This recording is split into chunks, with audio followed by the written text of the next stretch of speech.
Hello.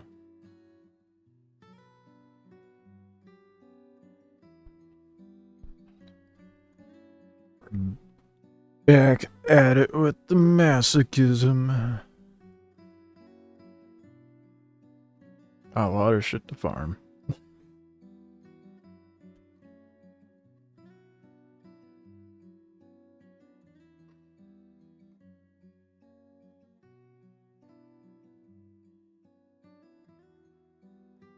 What the fuck is going on with my phone? My bad. Hold on. That was odd. Probably just, like I said last night, gonna be doing mostly ace pilots. So I could take advantage of the lack thereof of engineering.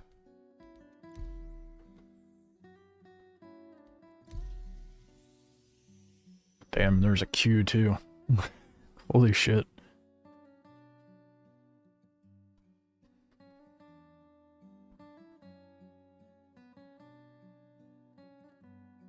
Oh yeah. Mostly ace pilots today. We'll see if I get tired of that and I might switch it up and try a different thing. Might end up doing mining, I don't know. But I want to try to stay focused on ace pilots as much as possible. That way, I get that done before 4.5 comes out. Which will probably, my guess, be in like 2 weeks.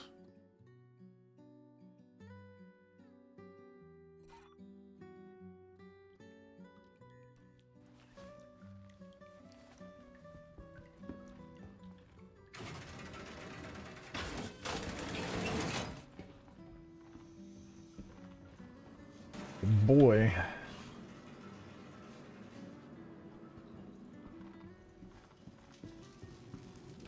Lots to farm, lots to get done.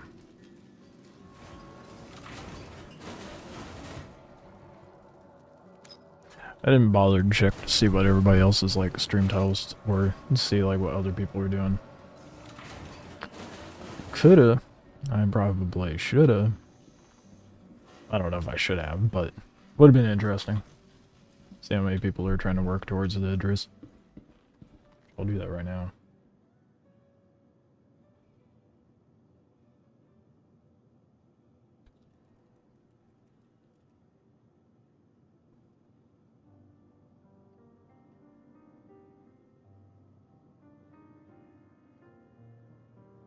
I see a lot of people still doing 4.5 testing in PTU though.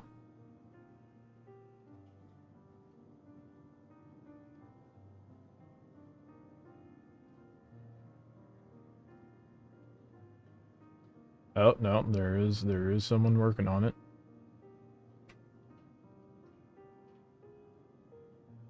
Not as many as I expected, honestly. Just one guy. At a quick glance, Spooner.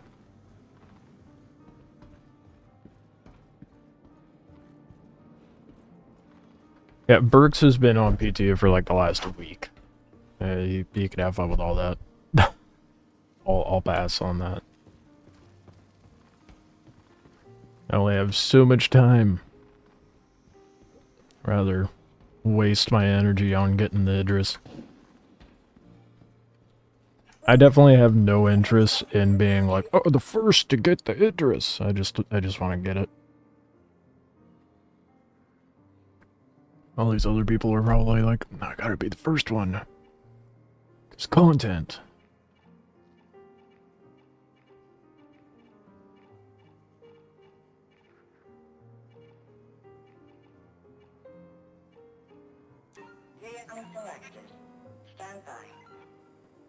Hanger? Good, let's go.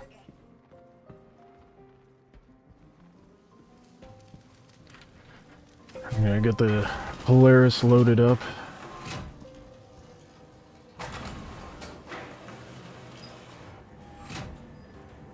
And then get on out there and get to grinding. It's a lot of ace pilots to farm. I don't know how many I'd be content with for the day.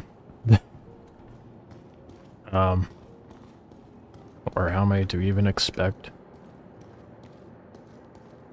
You're so slow with this Cornell, dude.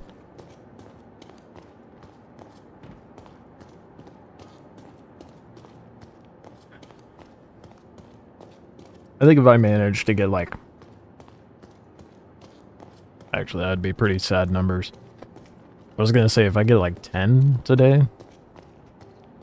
I'd be content with that.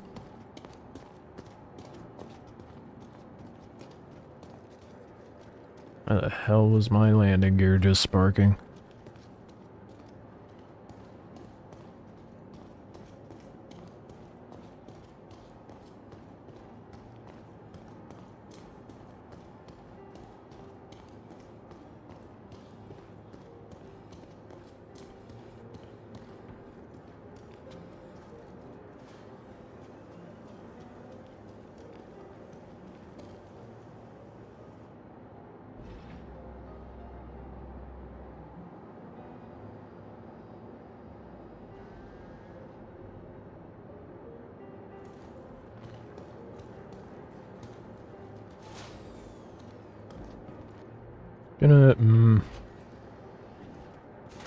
Gonna try to squeeze both the Guardian and the Wolf inside the hangar.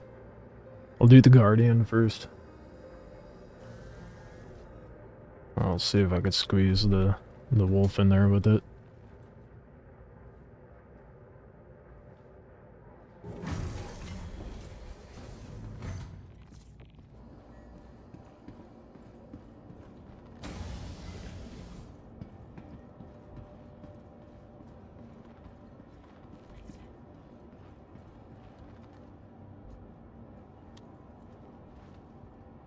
Used with the Polaris, I don't have to worry about hydration or anything like that.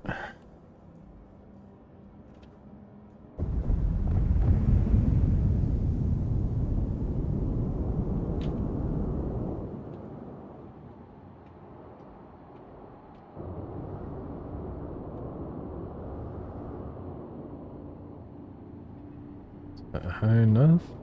Oh, just barely. Look how close that got to the floor, dude. That is like actual inches away. Damn. And it's perfectly full. Never mind. Now it's perfectly flat.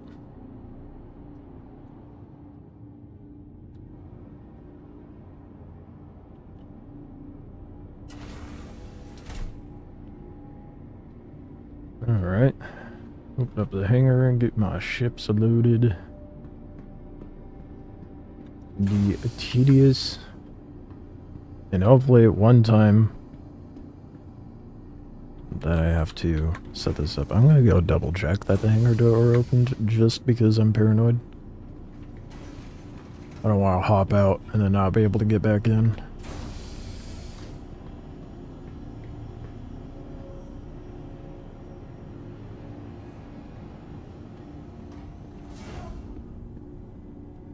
It do be open, but what the hell is that?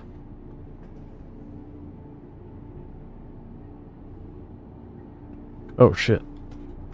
Why is... What did the... Why... Where...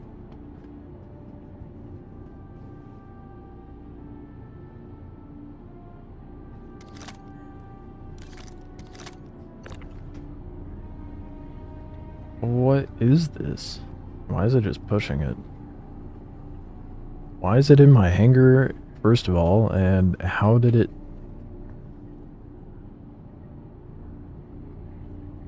Okay.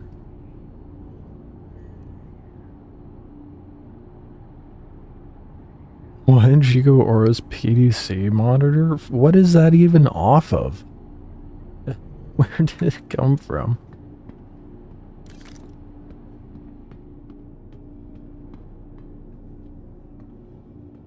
It's out of my ship now.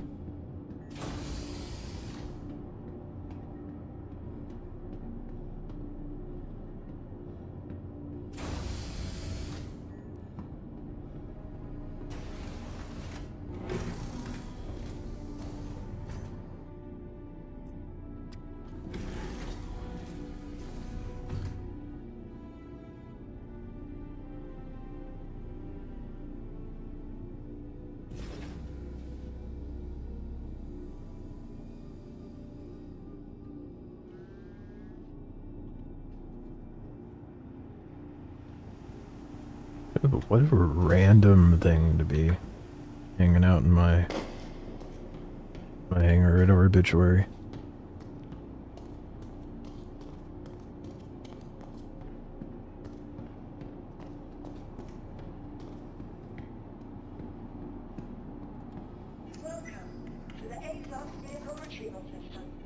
Alright, start loading with the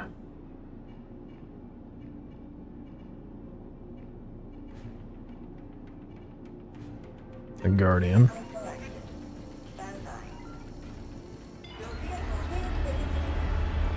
Have a little bit of issue there.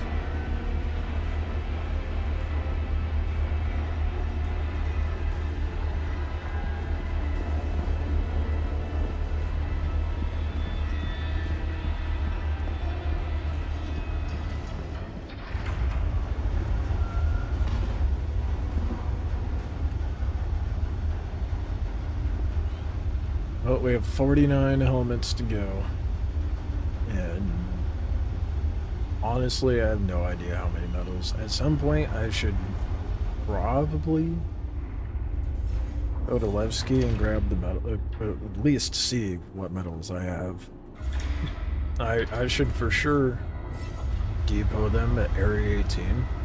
That way when the wipe does happen, it just like further ensures nothing gets wiped.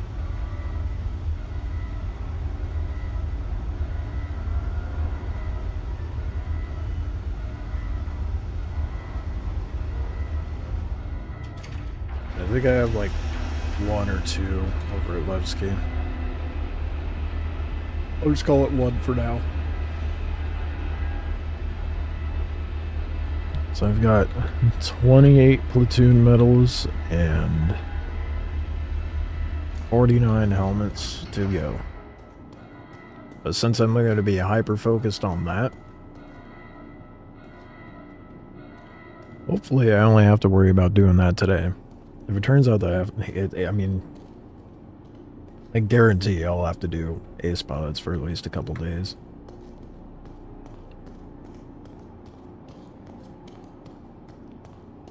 So many to farm.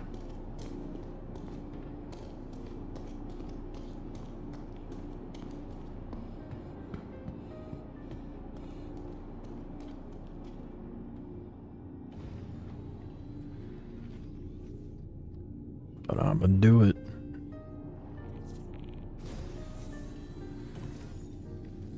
I don't care if I'm the last person to end up with this shit.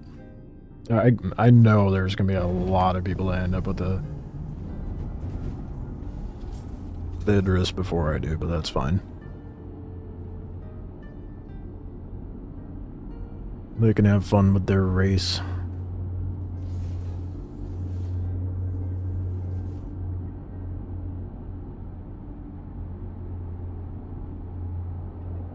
Oh shit, that's a little far forward, isn't it? I don't know if I'll be able to... I might. The wolf is pretty small. Ugh.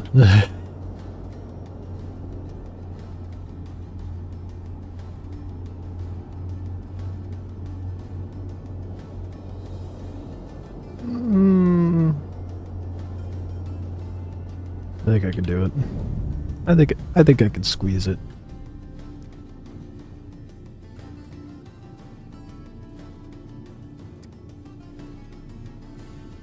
Okay, I guess we're not exiting. Let me out, please. There we go. I'll take a visual before I dip out of the Polaris, but I should be able to squeeze a wolf in here too. If I point the nose that way.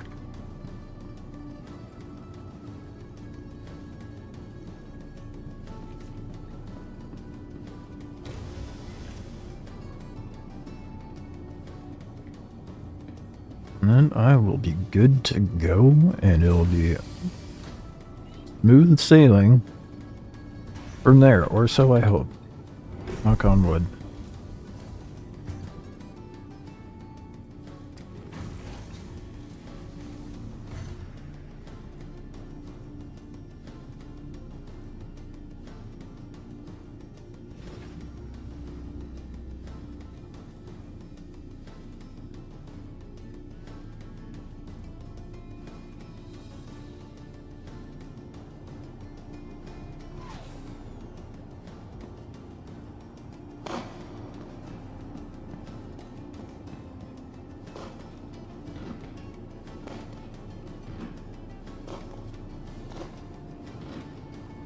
Do I bother setting my spawn on the Polaris?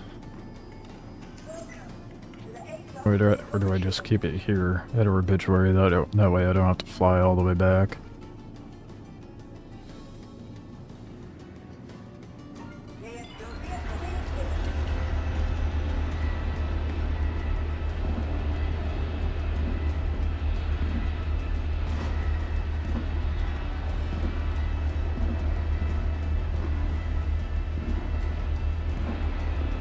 I'm seeing all these people making videos with very clickbaity titles. I wouldn't say very clickbaity, but pretty clickbaity. And like, oh, engineering is going to be the end for solo big ships. I'm like, that's a little misleading. I disagree.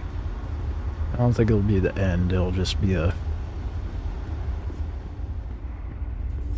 new approach to how we use bigger ships.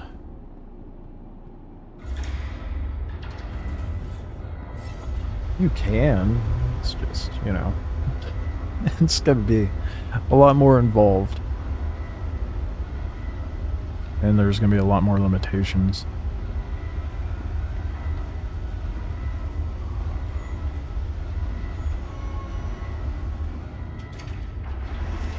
I say that now, and then I'm gonna be panicking when I get my first fire. Where I'm using the Idris or the Wikelo as a base. I seriously hope they, when 4.5 drops, they release the weapon kits to be bought in-game. Because if they give us a Wikelo Idris and not be able to put any weapon kits on there, that is going to be fairly irritating. But fully expected of CIG. It wouldn't be the first time they did something like that.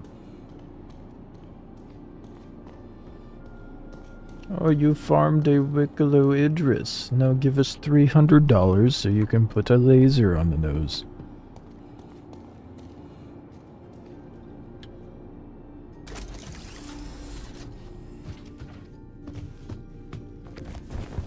Which I will not be doing. I will just snag a weapon off of someone. Not that I think I'll really need it, but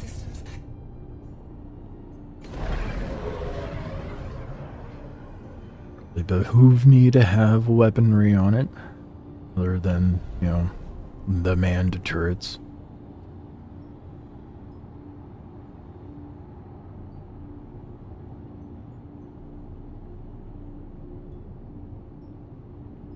Will it fit? Yeah, I think it'll fit.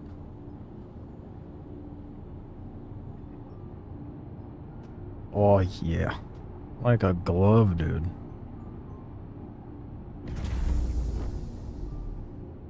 Maybe shimmy it off to the right a little bit. Really does not like gently lifting off.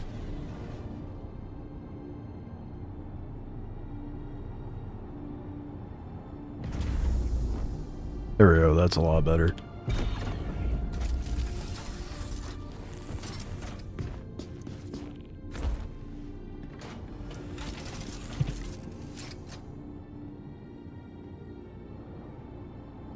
The landing gear is on the stem.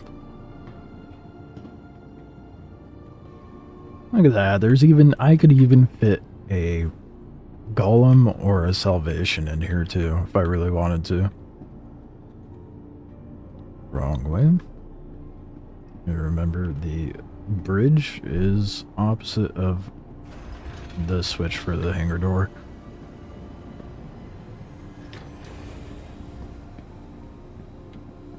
Yes, sir, it's a Wikelo Polaris. Because I'm bougie like that. Why do you think I'm farming the Idris, man? I'm confident in doing so.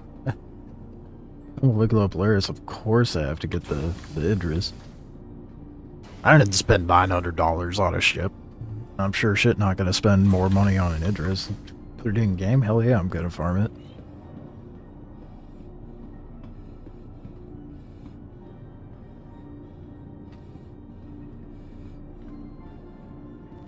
Is it any better? No, it's just more so a status symbol of, look how much I hate myself. Which, you know, oh well. So the only way I'd be okay with having said ship.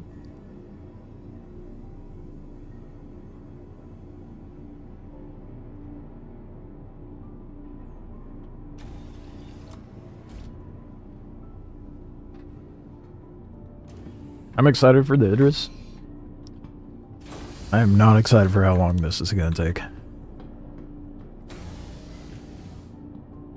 This farm is going to be my life in Star Citizen for the foreseeable future. Like, definitely minimum all of December. Polaris is amazing, very multi-role. Yeah. You could say that, yeah. You could use it as a base of operations, which is what I do. Not a fan of the interior, though. I don't mind the interior, I just think it needs more signage.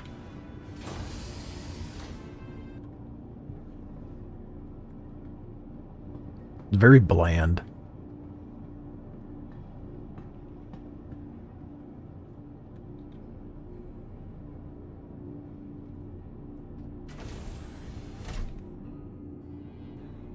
An available space has been located.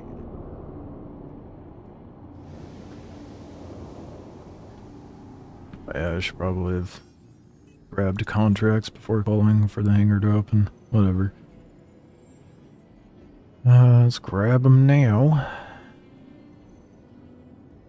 In the mess, they really need to organize this by payout at the bare minimum, dude.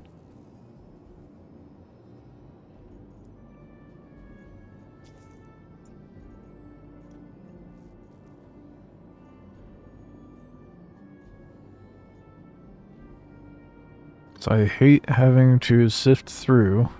Thankfully I know the payouts, but I hate having to sift through trying to find the contracts. Or do the same that they did to hauling and be like, patrols, ambush, etc. Did you get the best in show paint for the Polaris? No. Because the best in show for this year is not purchasable, right? And you only get it for having it in your hangar. And I do not. At least as far as I'm aware. That's the only way you can get it. That is till next year when they decide to sell the best in shows. I wouldn't be surprised if they do that moving forward. Where's my 350? There it be. We'll start off with the biggin. Your space assignment has been revoked.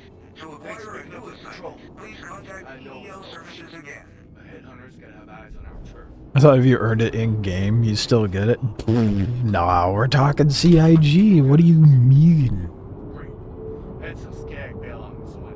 They're not gonna be generous like that. Lose out an opportunity to give incentive to give them money? What? Hilarious. You're gonna do this week for us. Great. Had some skag bail on me, so I need it done pronto. Shields off.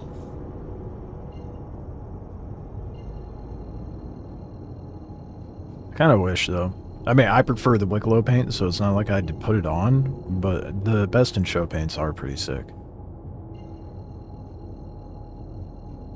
They did allow us this year to buy the old ones. Yeah, because you're not... I mean, yeah. Because it gives us...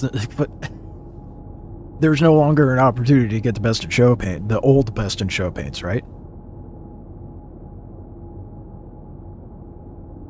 So, of course, they're going to give us the opportunity to give them more money to buy the old best in show paints, but not this year's. The Wikelo paint's more unique. I agree. I prefer the Wikelo paint over the best in show.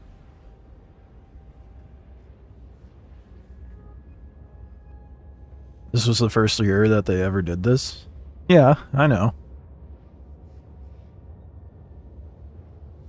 Still. You know. They want more money, clearly.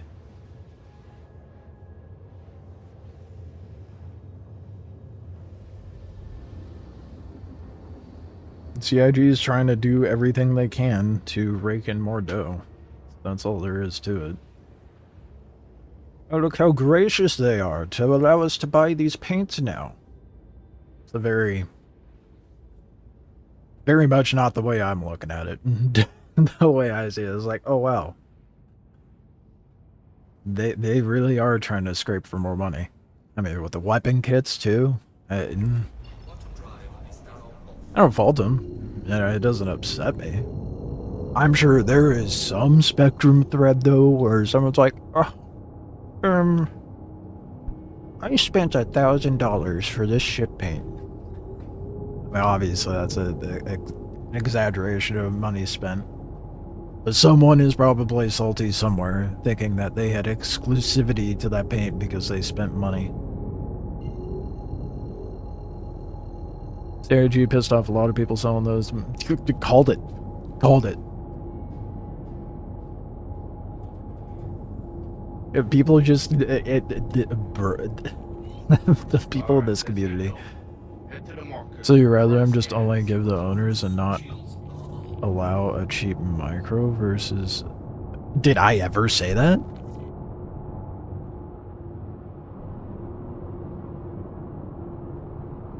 What are you on about, Biggs? You're putting words in my mouth with this.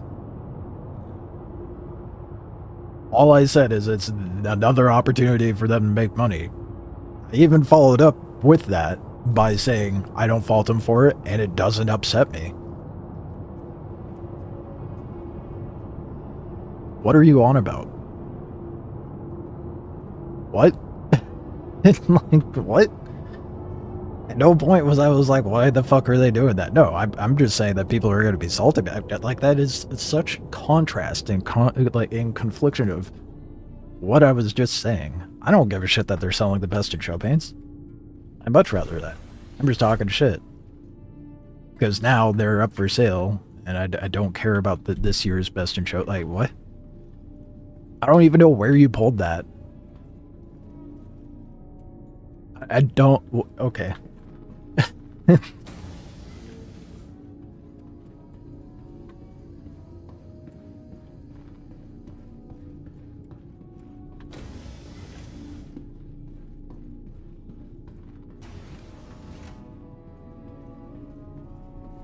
Unless you're being facetious.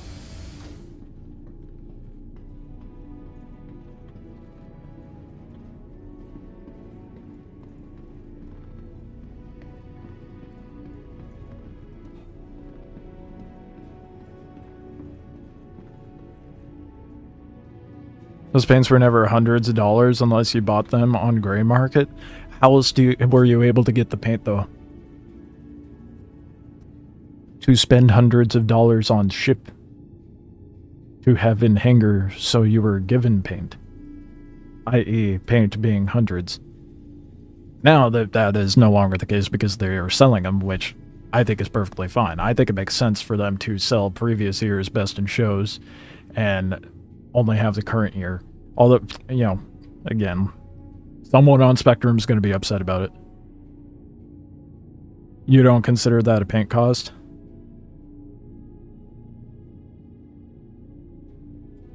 But it was the only, I mean, how else do you get the paints right now? If I wanted the best in show paint for the Polaris, how much would I have to spend to get that paint?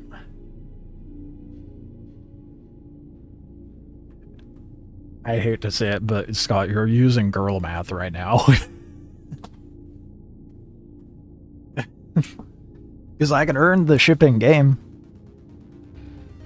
But the only way for me to get the best in show paint is by spending $900 on the Polaris. 30 on gray. Okay, to legally obtain the paint.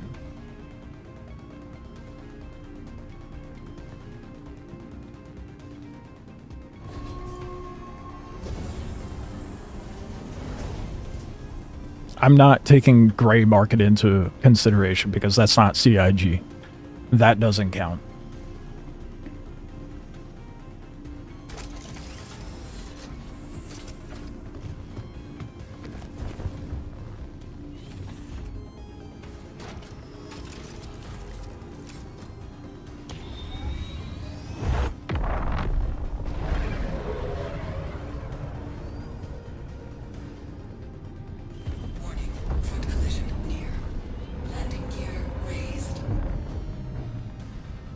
So sad you don't get best in show paint. Well, I mean, technically you don't have whatever loner may be. You just have that as a placeholder. I'd assume 1.0 you get best in show with in-game ships, but not for the alpha ships.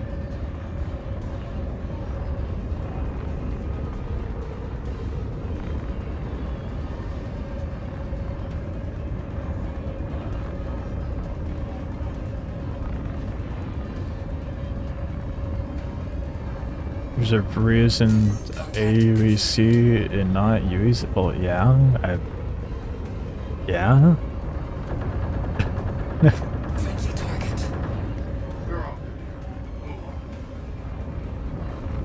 Yes. I mean, yeah.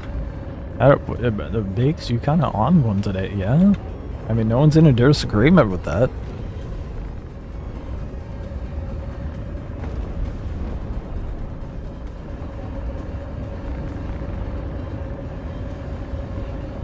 It's a weird. Input is gray market. Owns all their own products and CEO is former CIG.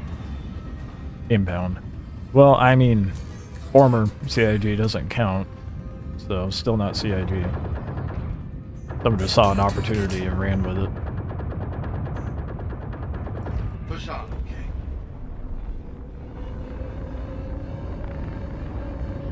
I don't know how the game being alpha has anything to relate to the best in show paints and the selling of them, other than like the fact that you said that could potentially get them in game, which, to be honest, I don't know that CIG will do that. With some ship paints, they gotta monetize somehow, right? Once they can no longer sell ships. How else are they gonna do that other than cosmetics? So I don't think every ship paint's gonna become available to purchase in game.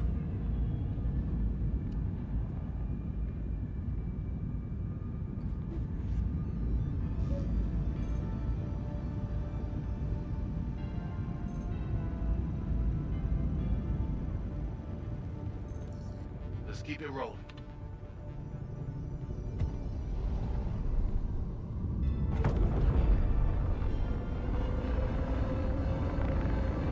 Oh, it's so much nicer doing all these ping areas in a smaller ship. Imagine, you know, who'd have thought? Doing this last night in a Polaris was not the brightest idea.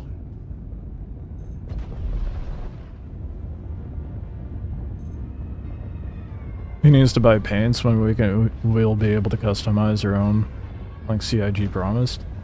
Yeah, right. Soon, TM, right? Whenever that happens. Just like the ability to put whatever name is onto ships.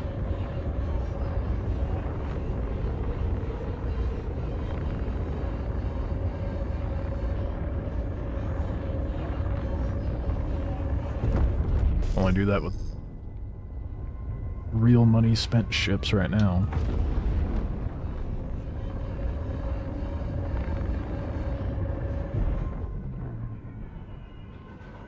I remember when they introduced that, I was like, oh, that's sick. I'll be able to put stuff onto my ship, and then now. Oh. Then eventually I found out, oh, wait, nope.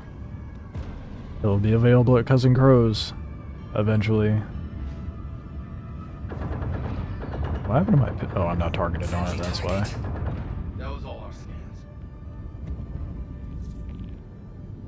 Do I like the new Wolf better?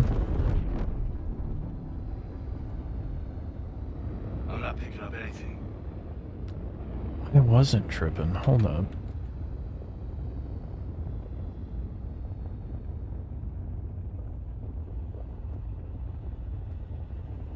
Hold on.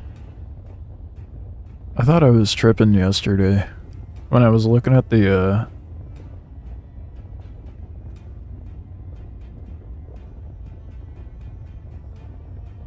oh, one's an L22, one's an L21? Or are they both L22s? Or L21s, I mean.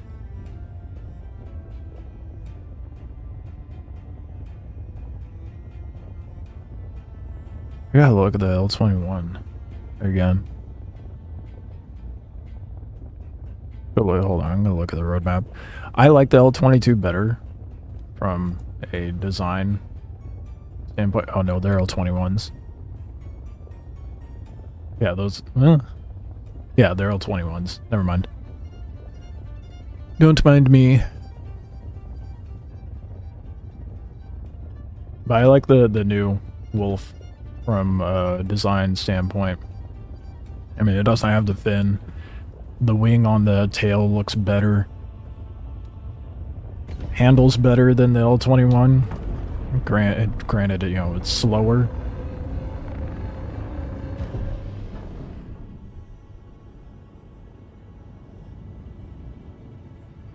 Why is it telling me my ship is somewhere else entirely?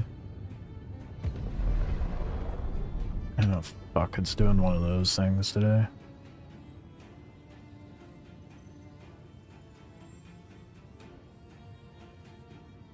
Oh, it's not even showing my Polaris. Oh, nope. Yeah, it's trying to say my Polaris is way over there. At Bloom, and it's not.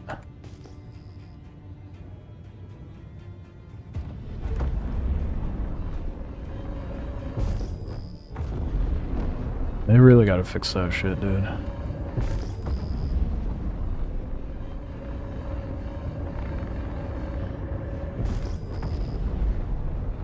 I don't even know where my ship is. Because it's not 6Gs that way. Yeah, see, there it is. What the fuck? Are you kidding me? The rear fin looked so bad to you, you melted your original Wolf? Yeah, the fin that pops out on the bottom of the L21 is just so ugly.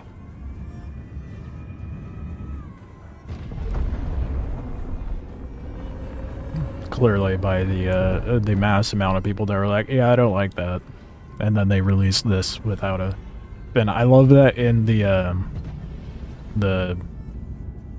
advertisement video.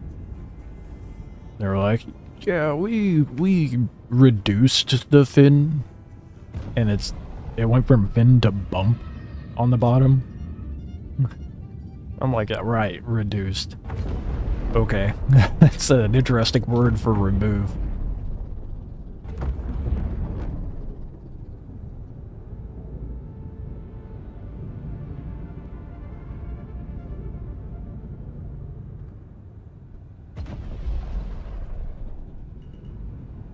Why is my Guardian not in here?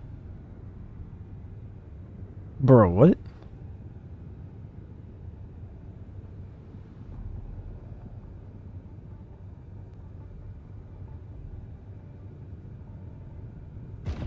Why would my Guardian, dude? I mean, I'm fine using the Wolf. It's just gonna take a hell of a lot longer than some other ships, like the Guardian. But why did my ship vanish?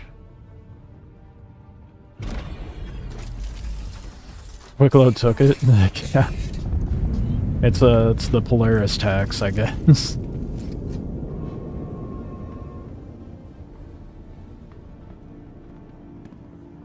I've never had that happen before. That is so... Watch me quantum and come back and it starts hitting my Wolf and they blow up in the hangar or some shit.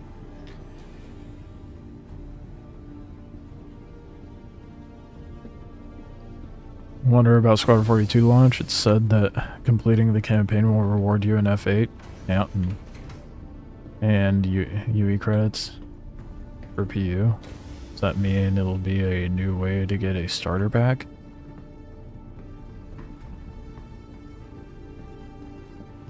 I don't think so.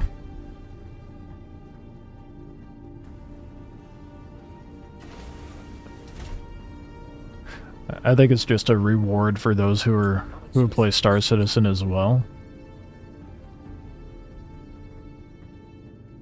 And then they just have to get like a game package or whatever if they want to take advantage of being one of those few that have an F8.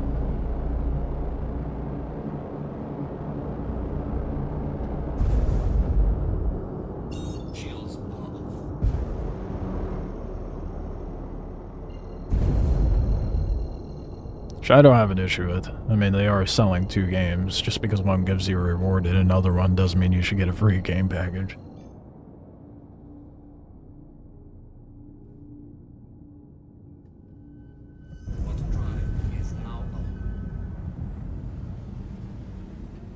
I do wonder, though, upon the release of the game, or at least of 1.0, I wonder if we'll see a price hike in the lower tier starter packs, because right now the cheapest one's $45, and that's the Mustang.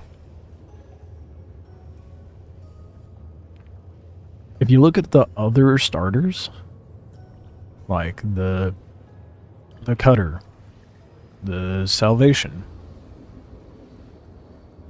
the Golem, they're like $60 and up. The Intrepid's like a $80 or $90 starter package. I don't remember.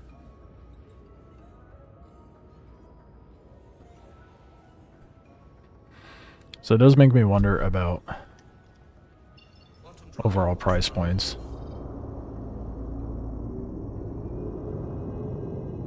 If they'll just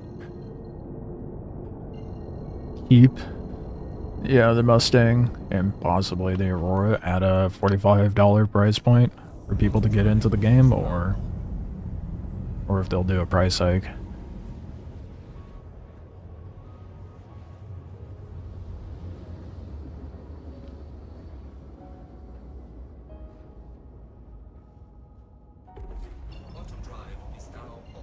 Said that buying Squadron 42 gives you access to the persistent universe. Is it? I wouldn't be surprised if that changes. I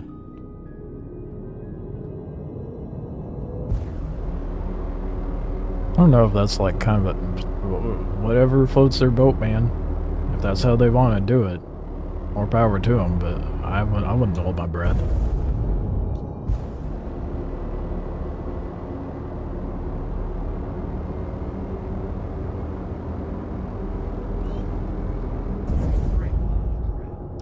I don't think that. Oh hell yeah, Ace Pilot. I just don't think that's likely. Because if they were gonna keep that train of thought when it comes to, holy shit, there's a lot of ships right now. If they were gonna keep that train of thought when it came to the sales of access to the game, then we would still be able to buy a game package that gives us access to Squadron 42, but that's no longer on the Pledge Store. Nor is purchasing Squadron 42.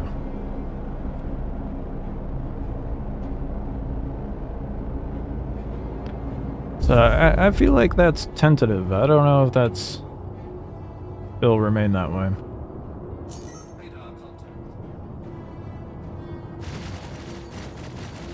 Oh my god, let me target the fucking Ace Pilot, bro. I gotta get so close before I can even see it. I don't count on it. Like, yeah, no, I wouldn't either. They removed Squadron from the Pledge Store and being available with game packages, so I heavily doubt Squadron's going to give you access to the persistent universe in the future.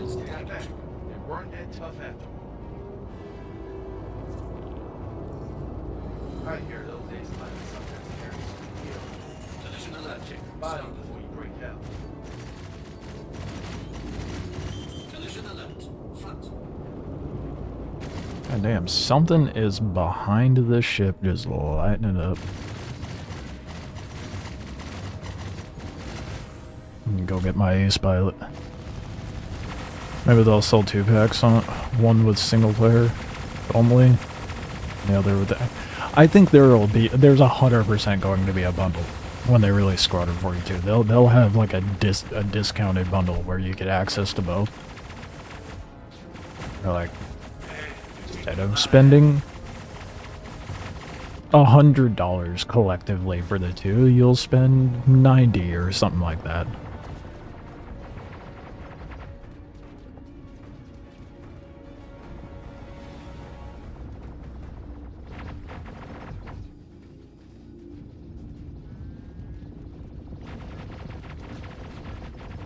We'll see if we actually get Squadron by next year.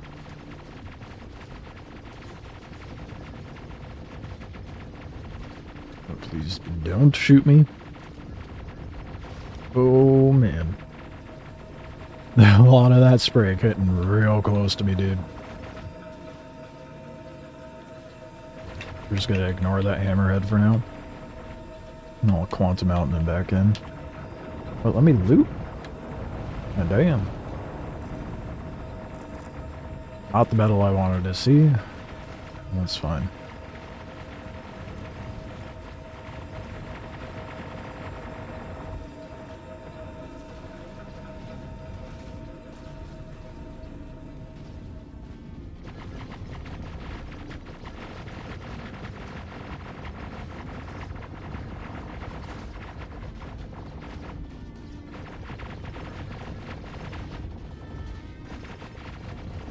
I didn't even take a note of how the NPC was posed, to be honest. Holy shit. There's so many ships here, dude. It is the 350k one, so to be expected, but goddamn. There's no way I can do this in 4.5. T-pose? I don't know. It wasn't even really a T-pose. That was more of like a dab, you know?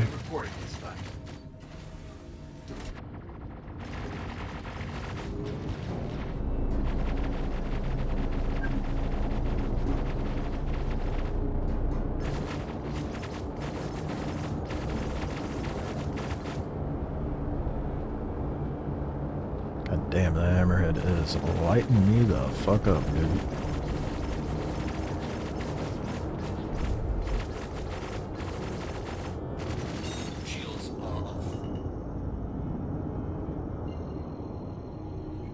Quantum out and back in.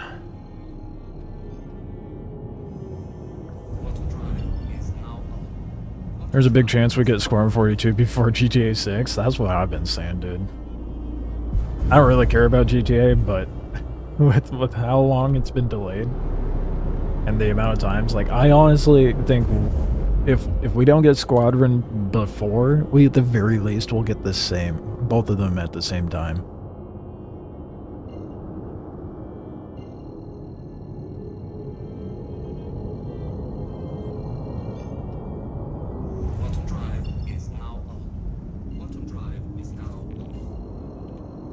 Find that hammerhead. Take care of that, and then I'll hop out in the. Why am I not able? Well, I guess I am kind of far out. Gotta torp the hammerhead, and then probably dogfight the rest.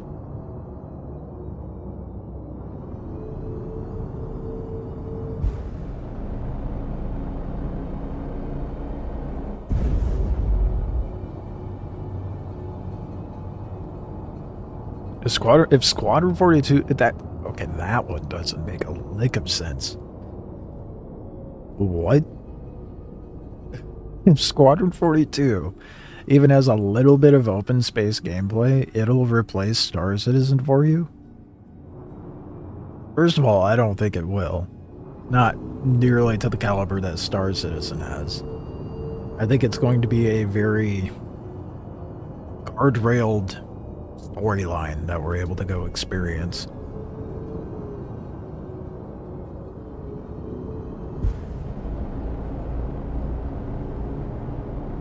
I don't think Squadron 42 can remotely replace Star Citizen. It would be pretty dumb from a business standpoint if they did that.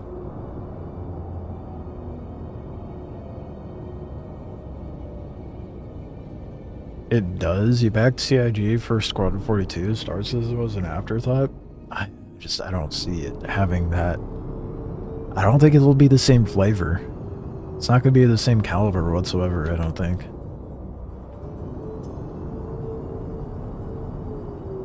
Let me target, please.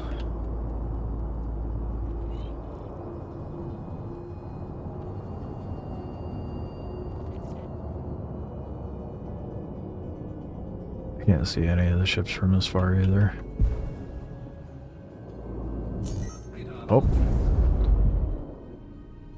Connie is not what I want to be looking at. How is the Connie the first thing I could target? But the Hammerhead isn't.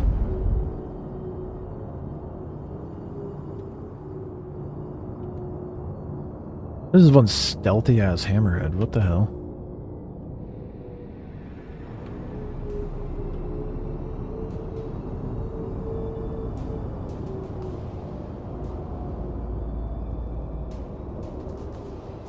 Multiplayer, well, okay, that's valid. Multiplayer doesn't matter to you, then, yeah, maybe...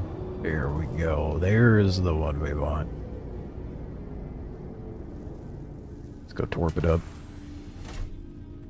If multiplayer isn't a factor for you, then, yeah, maybe Squadron 42 will be the thing. But there's not going to be... At the end, it's not going to have the same depth.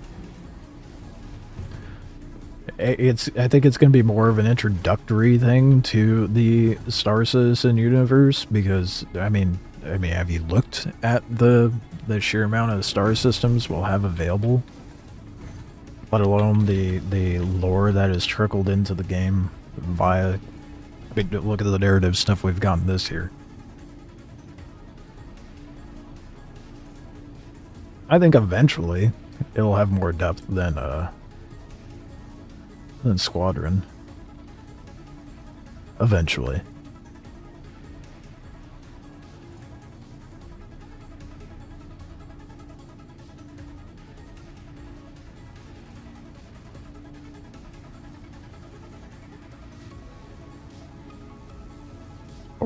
I don't want to hear how long it's taken, blah blah blah, all that shit. It doesn't fucking matter, dude. He's gotten 2.5 star systems. Name me one game that has the same depth and layers that Star Citizen has with one star system. With meshed servers, with the seamless gameplay going in between Atmo and planet and space, all that jazz, the plethora of ships that we have. There isn't one. I mean, I went on this tangent yesterday about, like, how complex it is to develop a game, and then also have a bunch of people that don't know how to manage that. So... Is that missile still going? That torp actually land? No, I think they shot it down. Again, same as I said yesterday. Average game development of a game that is a fraction of what Star Citizen currently is 7 years.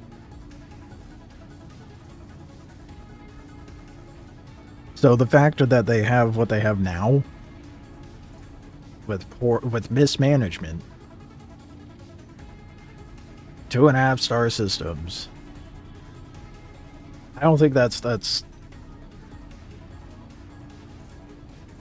sure, we would like more than what we currently have, but why the fuck is this torp not going there? What is going on?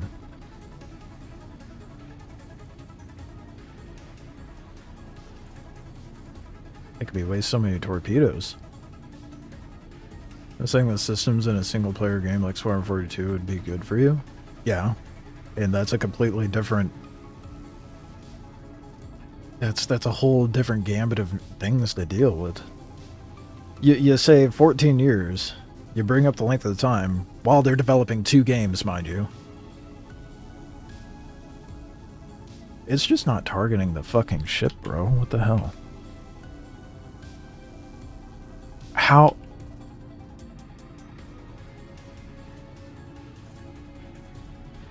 It better actually go to it. I do not appreciate wasting torpedoes.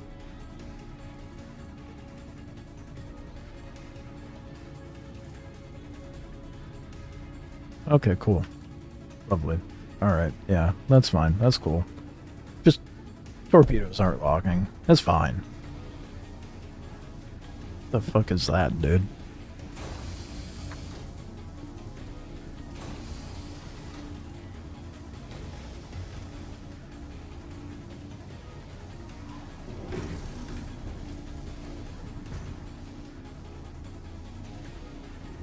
If I had to do it all over again, I would vote for one or the other being the entire focus of CID rather than both. They wouldn't have gotten the funding. They wouldn't have happened. Without Star Citizen, they would not have gotten the funding to make Squadron 42. It's just as simple as that. Most of their funding has come from ships that people want to use in Star Citizen. Not Squadron. Most of their fundings come from the fact that they'll have a multiplayer game to the caliber of which they've been developing.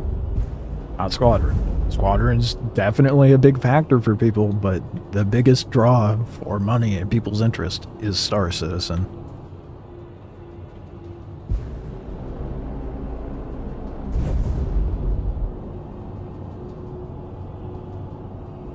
I'm gonna try doing it at like 14 kilometers. Maybe it'll actually start locking on. Otherwise, I may just abandon the mission and go on to the other ones.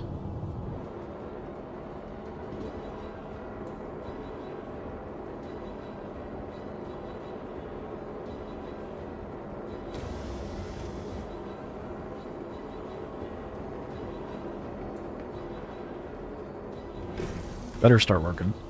I'm about to get salty.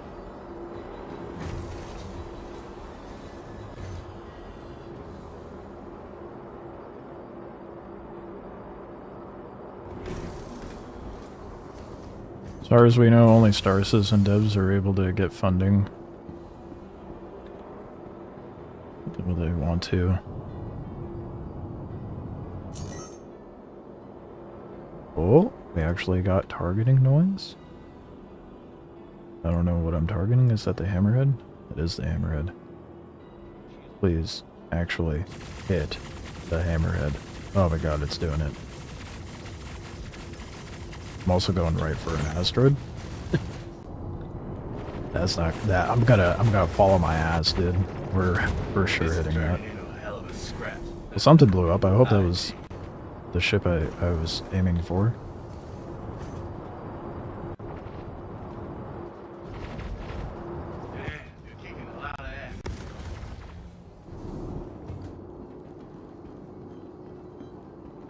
Squadron 42 was the focus at first. Still the primary focus. But again, how else would they have gotten the funding that they have if they didn't have Star Citizen? You know, I guarantee you they would not have hit 800 mil without Star Citizen.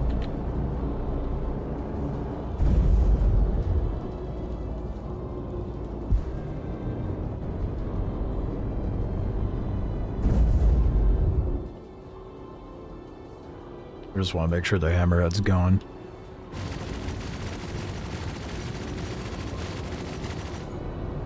Okay, I think I actually did get it.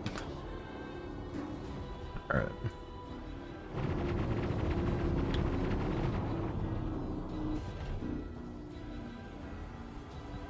We're just talking about two different points in time. I mean, I guess, but at some point in that timeline, the harsh reality hit that they would not get enough funding otherwise. So, you know.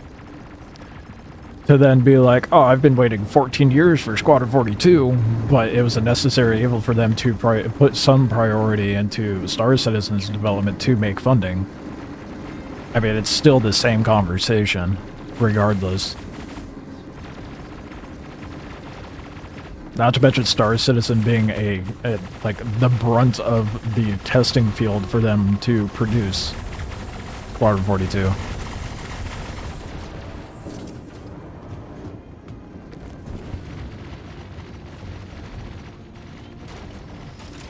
Either way, I don't really give a shit. It is what it is.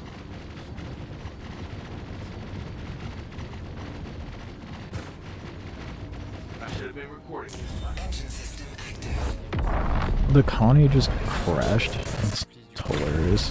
Contact confirmed. Request to dock activated. Request to dock denied. Landing gear raised.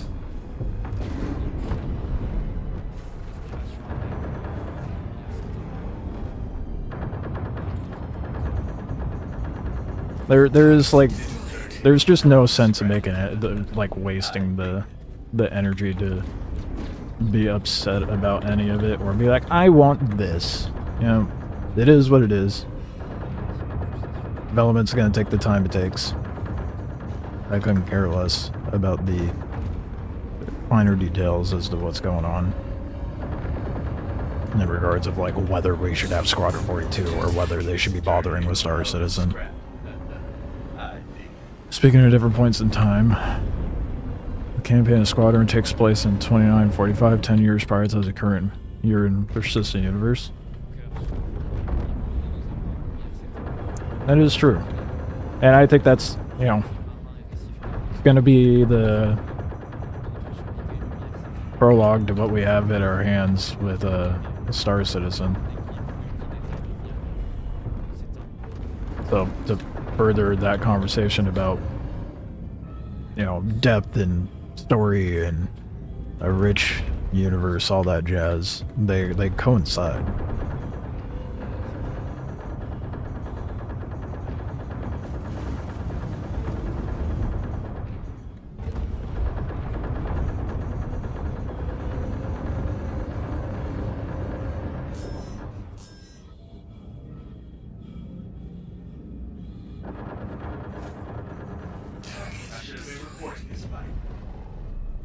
You know, like the actors they hired for Squadron 42. Wish they hired Keanu Reeves. Why, though? What's wrong with the actors they hired? I don't think there's anything wrong with it. I don't. That's another thing I really couldn't care less about. As long as they perform their roles well in the production of the game, would not care less about who the actors are whatsoever. At the end of the day, as long as that money was spent well to tell the story, I don't care what the face is or the voice.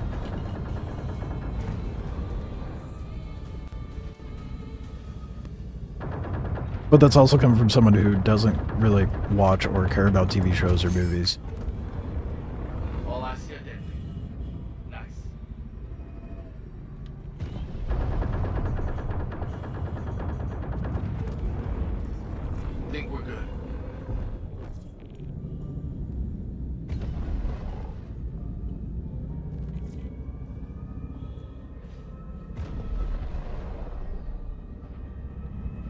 Could have saved a couple million and just had generic actors. There is no appeasing you, is there, Scott? And how hypocritical to be like, oh, they could have gotten general actors. I would have rather they hired Keanu Reeves. Like, what? How's that in the same... What? How's that in the same conversation? Faces sell. I recognize that. But again, I'm not ever like everybody else. Some people care about, you know, what actors playing the role and so on and so forth. They could have saved a lot of money, but they didn't. It is what it is.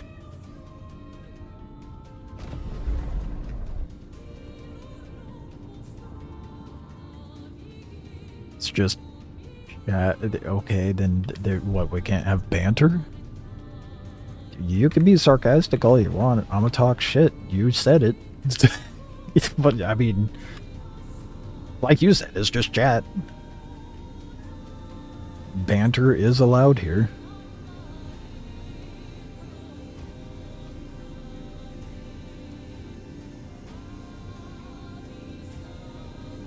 Just fucking around? I mean, okay. So I'm not allowed to... Okay.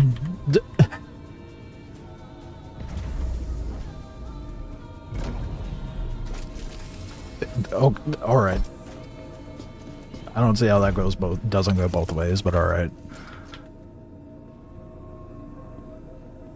It's not like I'm not taking any of this conversation super seriously.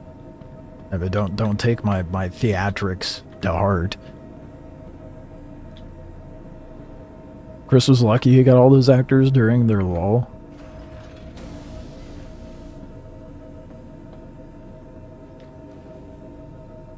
Megas, but and before they became megastars like Henry, weren't a lot of those actors already pretty damn massive when he did get them on for the roles? And that was like probably the primary incentive as to why he got them.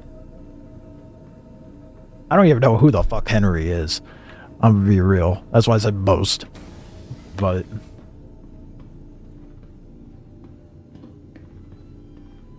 again, I don't watch TV shows. I don't watch movies. I don't give a shit.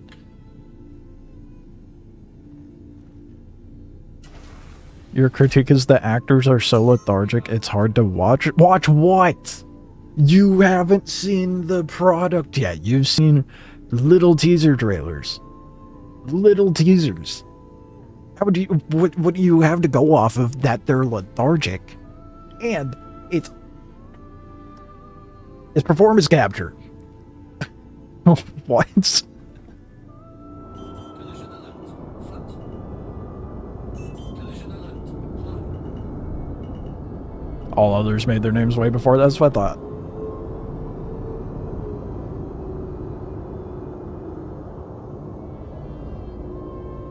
Every trailer that... Really about to make me do this.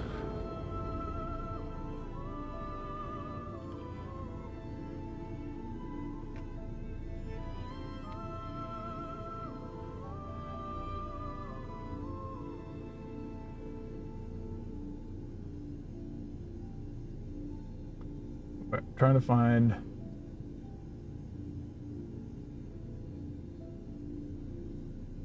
Oh my god. I'm not pulling up one from years ago.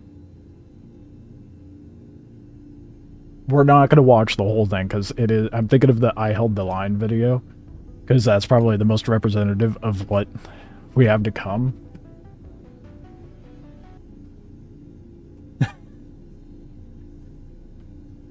Not something from like 7 years ago.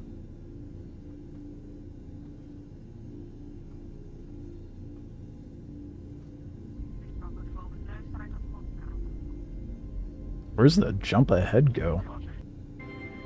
Dude, that's so far away. Whatever. Let's see this lethargic acting you speak of. Welcome to Cloud Imperium Games Manchester Studio. I'm Chris Roberts, and I'm pleased to announce we have just passed. Which the aim now on Poly. Where's that one part? We're also dialing in game where we. I'm trying to think of the where's the fucking trailer? The Cine team is focused on finalizing edit lock on all of our... Where's the most recent trailer?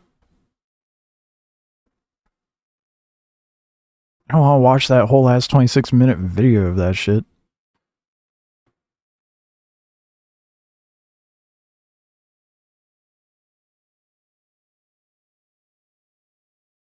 How old is that?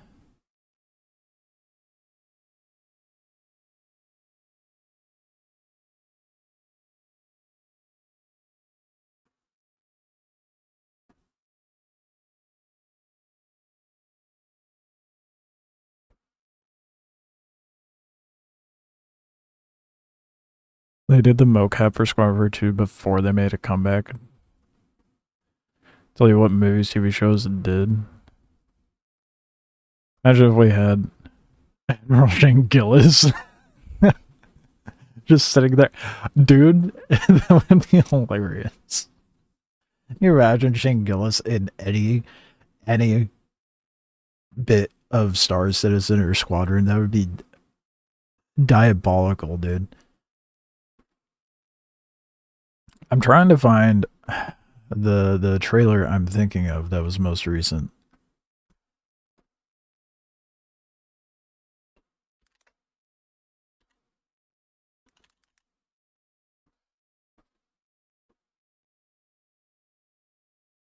"13 years ago, Jesus."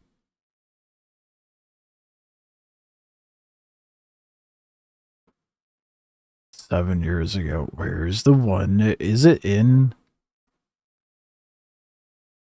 the I Held the Line video? all of our big action as well as all smaller character sequences. I think it is.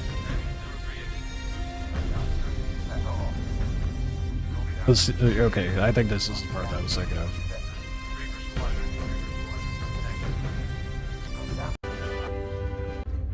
And they really spent a long time showing their ships, didn't they?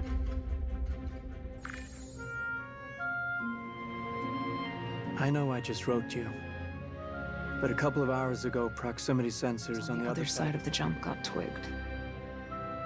Word is it might be that clan we've been battling with. I guess that last fight didn't scare them off quite like we all hoped it would. Honestly, we've been out here so long, I don't know what to pull for anymore. I just wanted to let you know. I'm gonna skip ahead. I'll write as soon as I can. Never gets old, does it? Sir. Eddies. I used to do the same thing when I was first coming up. Is this where you're referring to as lethargic? I could to watch the launches.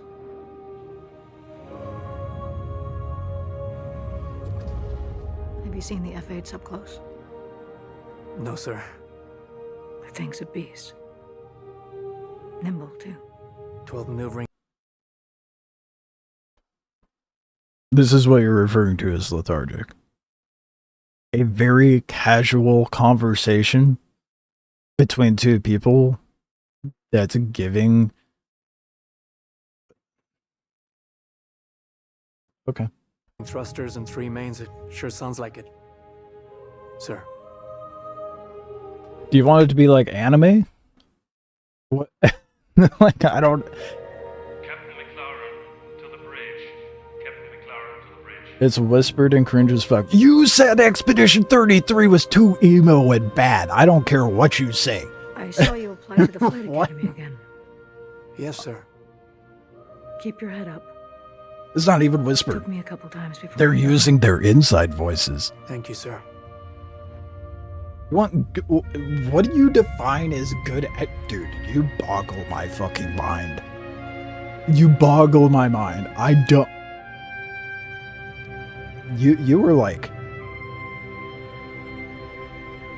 exactly the embodiment of when I talk shit about Star Citizen players, where it's like, there's no appeasing them, they'll be upset about something. You're looking at exposition. A casual conversation between two people.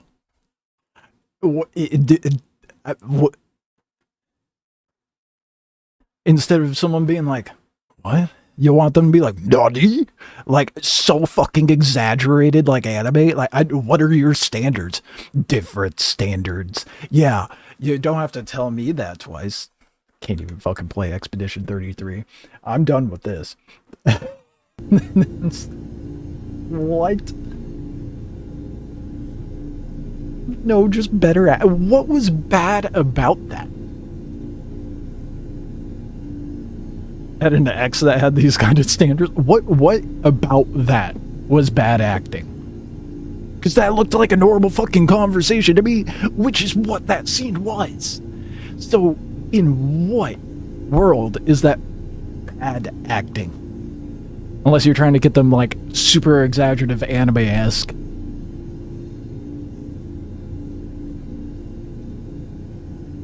It sounded like maybe in that scene she's just jaded.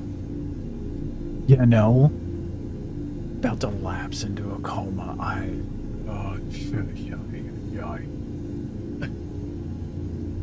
Bro.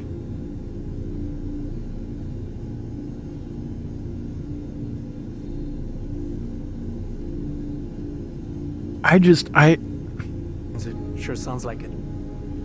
Sir. Captain McLaren to the bridge. Captain McLaren to the bridge. Used to do the same thing when I was first coming up. Post up to the flight deck whenever I could to watch the launches. How? Have you seen the F-8s up close? Just how? Oh my god. Wow. I don't know what you expected from that scene.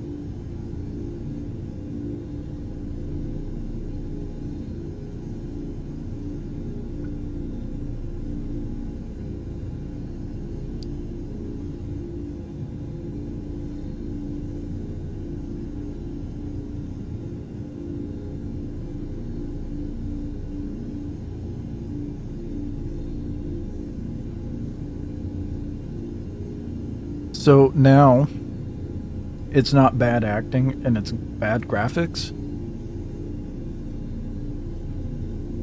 We got someone who likes moving a goalpost over here. I am dumbstruck. I'm sorry. I can't take your takes on quality name me something that's a quality like storyline in a game. You deserve better because you waited 14 years, right? You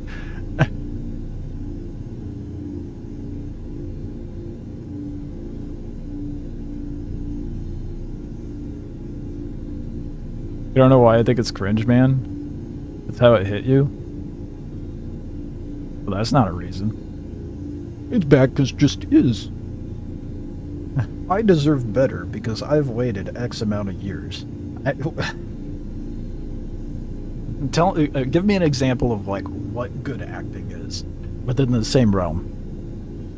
I swear if you give me an action scene of something, I'ma throw hands. Virtually, I will throw hands. Shields are off. Go back to farming.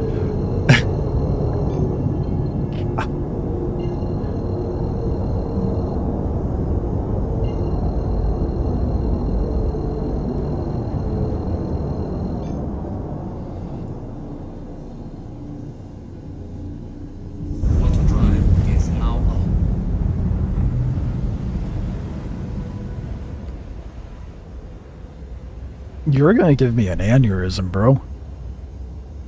It's bad because you can't take poor motion capture. That wasn't bad motion capture. Mediocre graphics.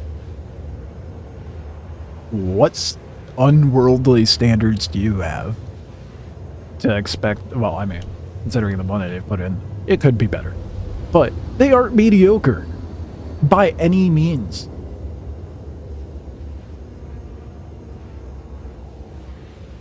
Baldur's Gate 3.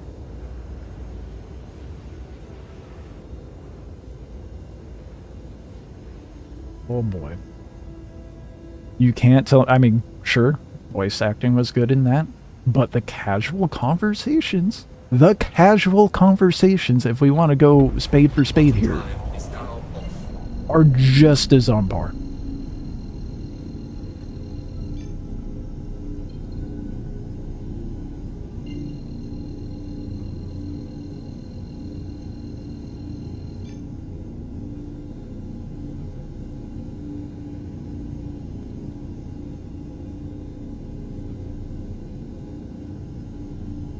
And you can't even say the graphics in Baldur's Gate are better.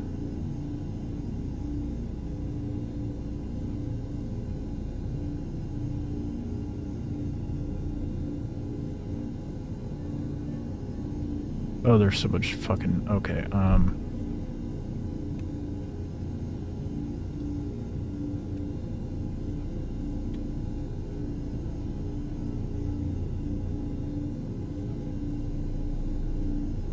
Okay, here we go. I'm pulling up the guy that was given the like...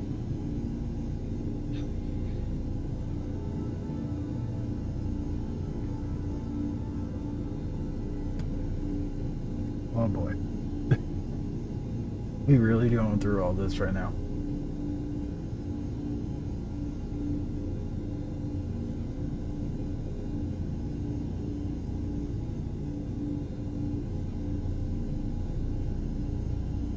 Baldur's Gate 3 didn't... I'm not saying Baldur's Gate 3 had bad acting in it whatsoever. But you brought up the performance capture.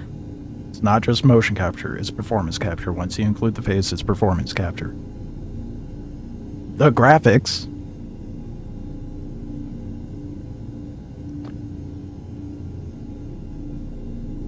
It's about on par, if not worse, than what we just watched. I've got one of those brain things called. The performance capture. In the grass. You can kill it, can't you? Like you killed the others? Is very exaggerated.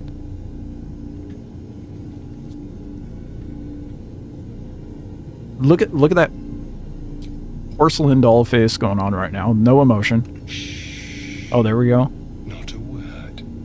Very stiff. Let's try to keep that lovely neck of yours in one piece. And you. Now, keep in mind, this isn't a casual conversation either.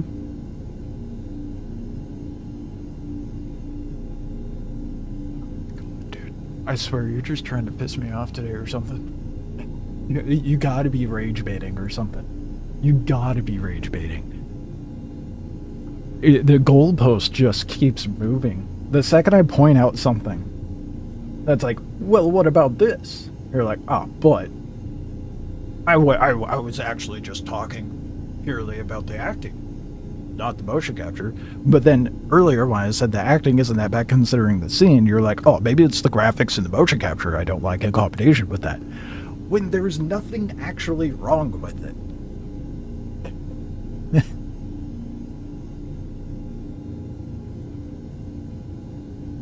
That footage was This video is every Astarian scene.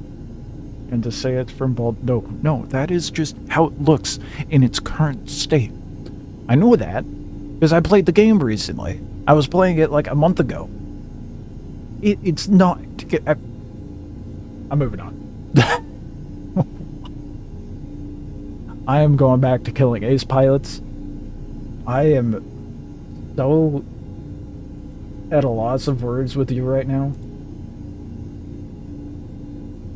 Wow. You have 400 hours in Baldur's Gate 3? Maybe someone has a bit of favoritism. Maybe that's a thing to take into consideration here. There's a different setting in these games. Baldur's Gate have colorful characters, high voice tones, stars. Yeah, see? Yeah. Military setting, more serious, more dramatic. Back to what I was saying earlier. Maybe, just maybe, someone was wanting exaggerated anime acting. You have 400 hours and you haven't even left Act 1? Bro, there's not even that much content. What are you even doing? What?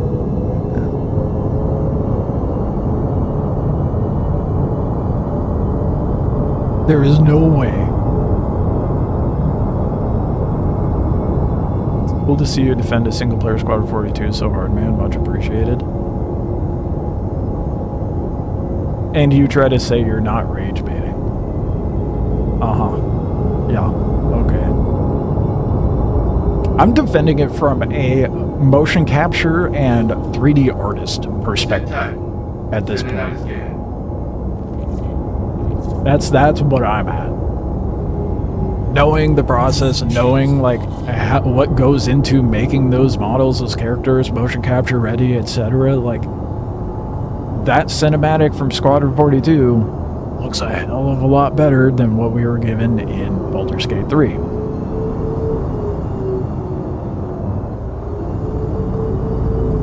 Art's better in Minecraft. There's our rage baiter.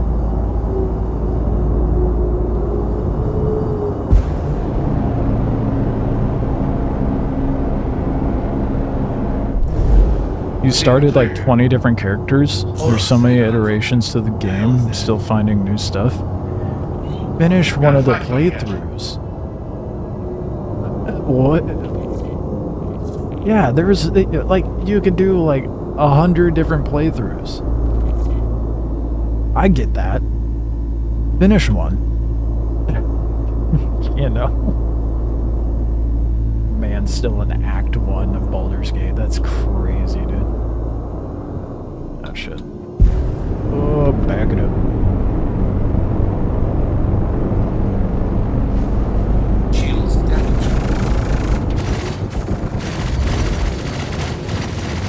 Let's see if I can get down to the twerps in time to take out that hammerhead.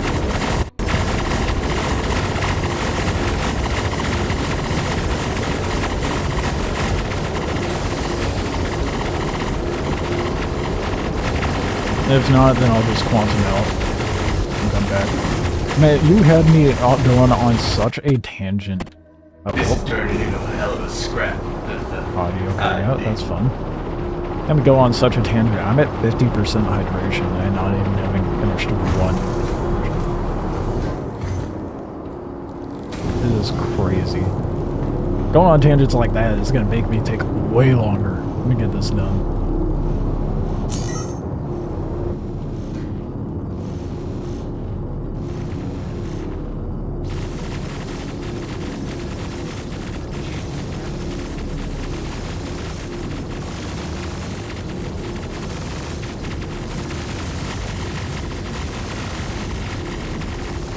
The hammerhead.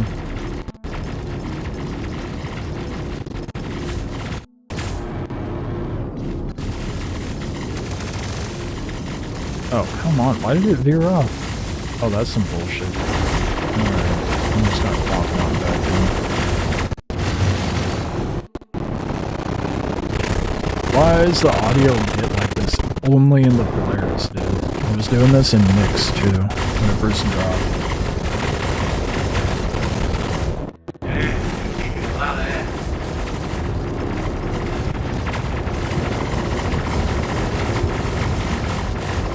Hello? God damn. Laggy. I think I'm upsetting the game. It feels and sounds like I'm upsetting the game.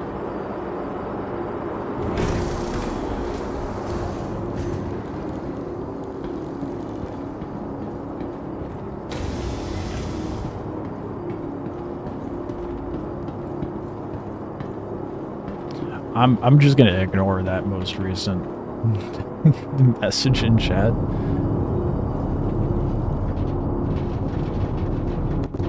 Not gonna humor the very lowbrow rage bait attempt of humor.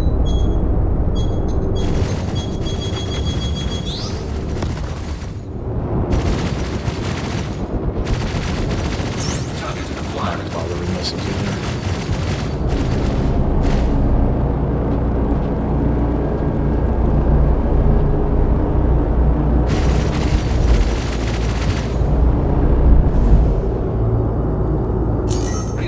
Narcissist knows I took a break to look at Baldur's Gate 3. If only that were the reason.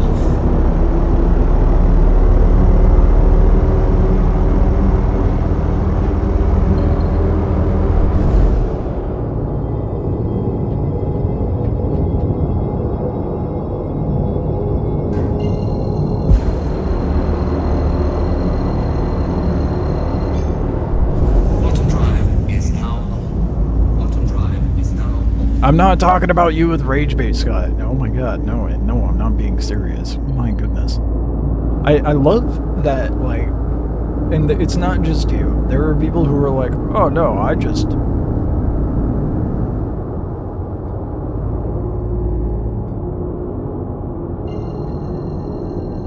Oh my god. Fucking guys.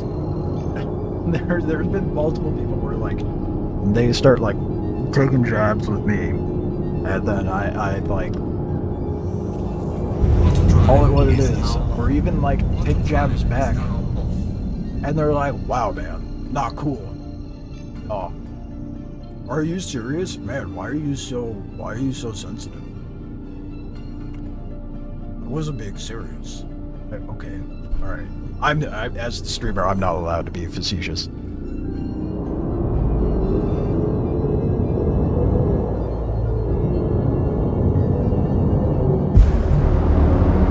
I wouldn't even say, like, rage baiting is being an asshole. You know?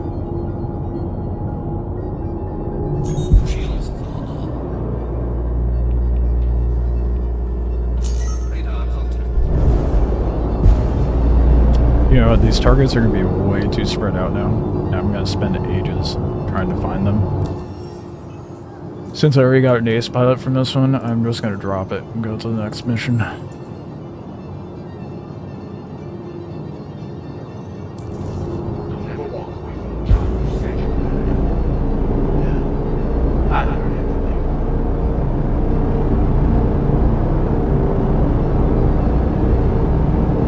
The dynamic between stream and chat is just weird to keep up with, I guess.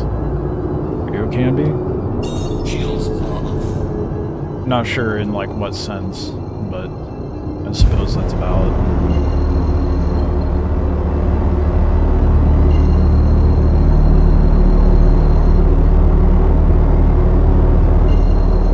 You know, there's people who, like, try to... I'm not even gonna bother. It's just, you know, there's those kinds of people that pop into the chat, try to be a dick, and then I match their energy, not in a serious way, and they're like, wow, you're an asshole. I'm like, what? I thought we were all being assholes here. My bad.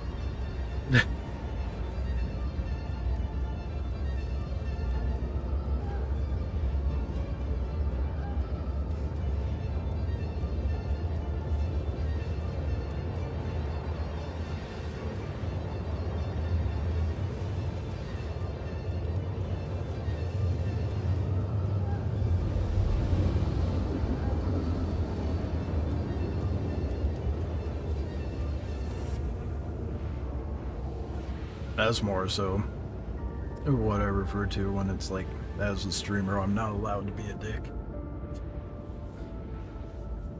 People will expect me to be walked on because I am a streamer, but I don't give a shit. But especially like when I was playing Last Oasis and Dune. Drive is now off.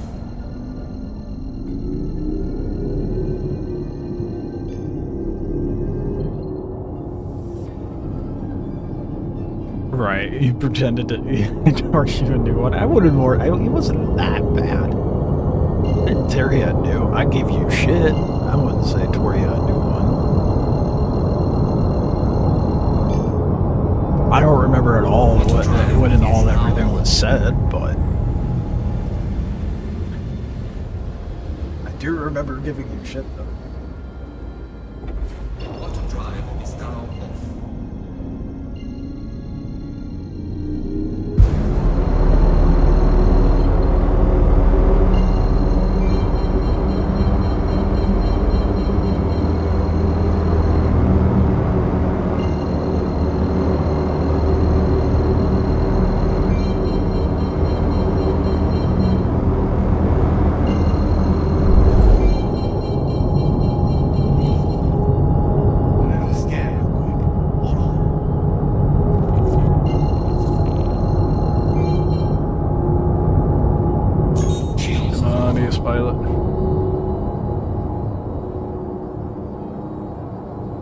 Bro, that tangent got me drained.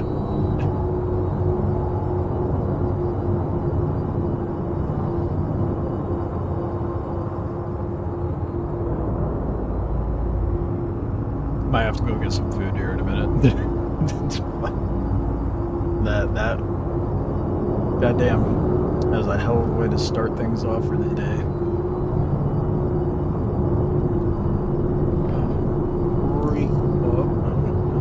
Yeah, I don't see shit. Thanks, Stoves.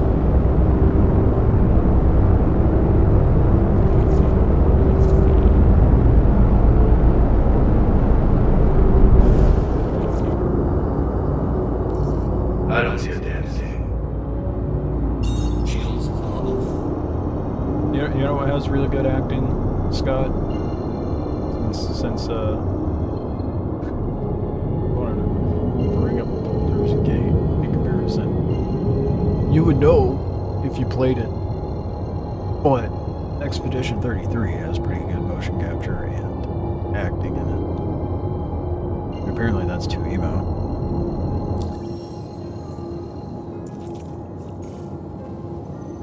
That is still the wildest take I have ever heard about Expedition.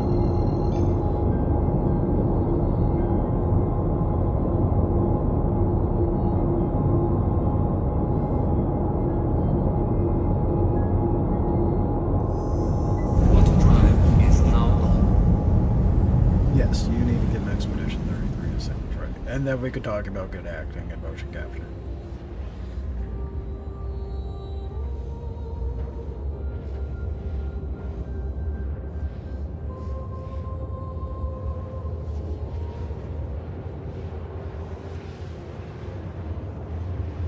That game, hands down, is in my top 3, top 5 games. Just bring some tissues, you'll need it, man.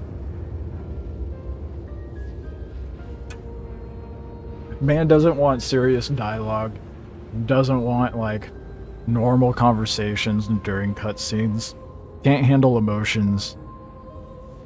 What can you ingest as far as media? Bottom drive is now off.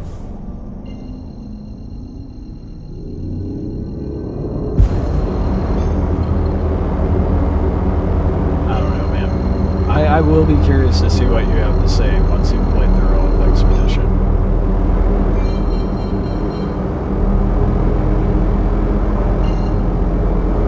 If you have anything other than good things to say, I don't want to hear it. Radar contact. Not seriously. I actually would rather hear what your unjust critiques are. I don't want to offend, but the opening just seemed too anime-esque, over-the-top emo. Do you hate anime?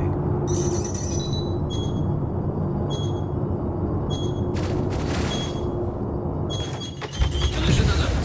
Front. Shields damaged. What? The opening was too emo?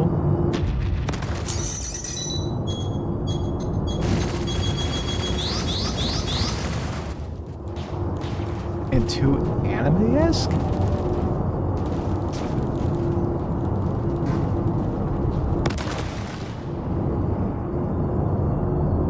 Okay, Goldilocks. Holy shit.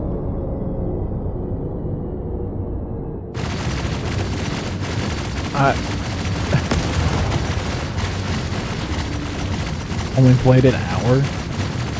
The intro isn't. I mean, like, it's been months since I played it, but the intro, you just like, you run through, you go meet up with Gustav, and it just shows like his situation with his like love interest and all that. I mean, like, it wasn't even like that anime-esque.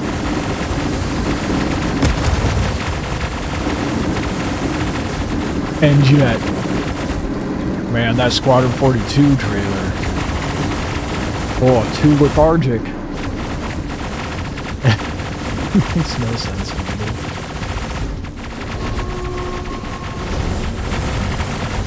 I just want to I should have been recording this class.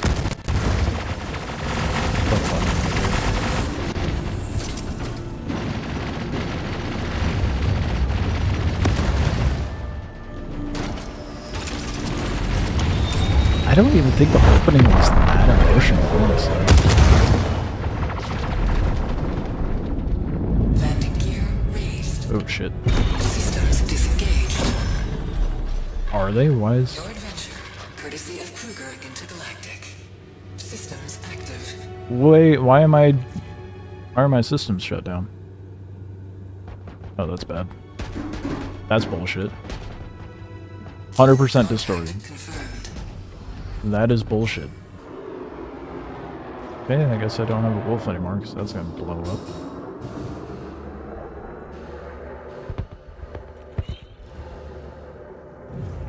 How did it get 100% distorted the millisecond it hopped out of the hangar of the Polaris? What?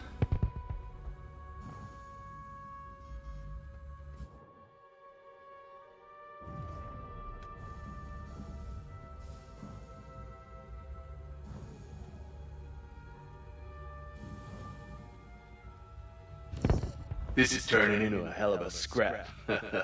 I dig it. Okay, well.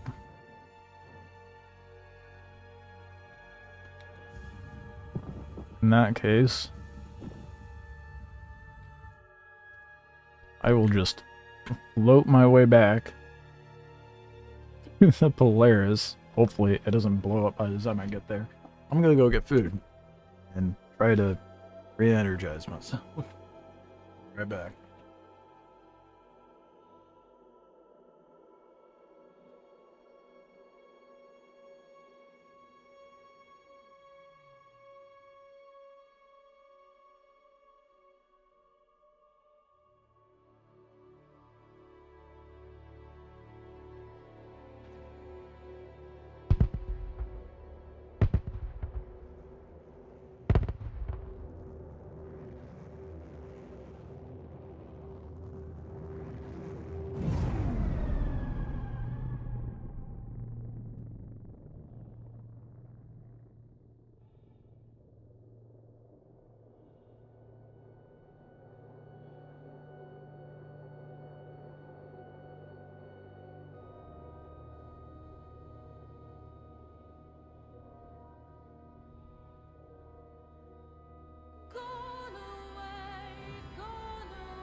Damn, you're kicking a lot of ass.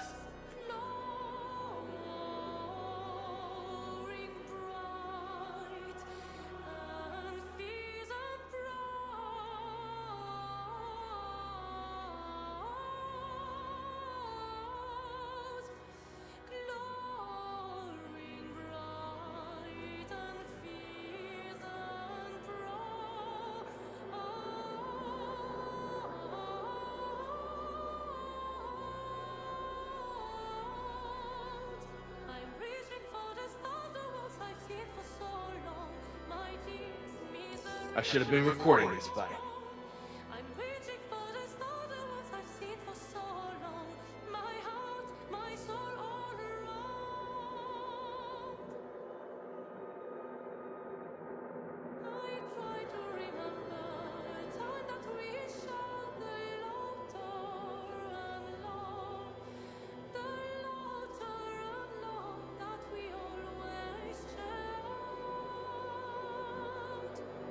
He gave his life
God damn.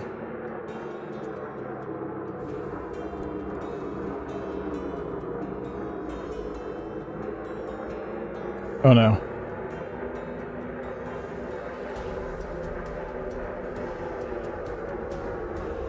The game plays itself. You try to get back to your flagship. I mean, it did take out one of the ships. What ship is left? How are the pips not... Is that... That's an arrow, isn't it? My shit just so distorted that...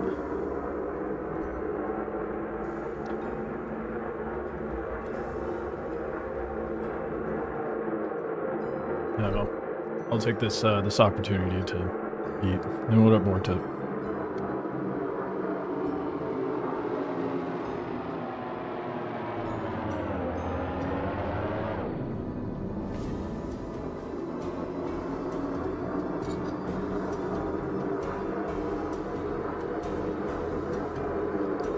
I wonder if I'll even be able to fly the Polaris.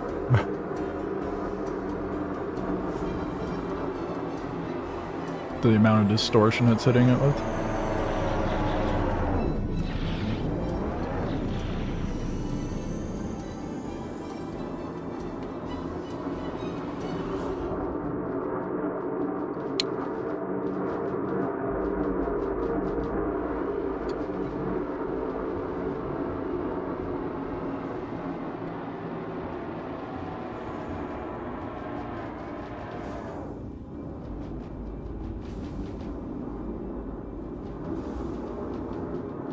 I'm gonna have to make a stop at Obituary and get another ship inside. Really? Yo, aren't the PDCs doing anything? Have I just been out of the ship for too long, or...?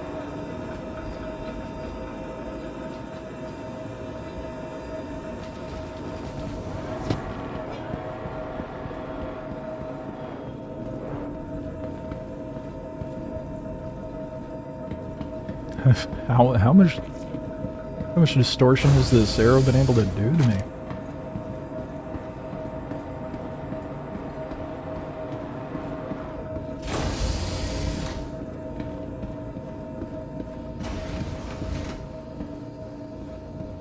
Gotta go through my plethora of doors before we can find out.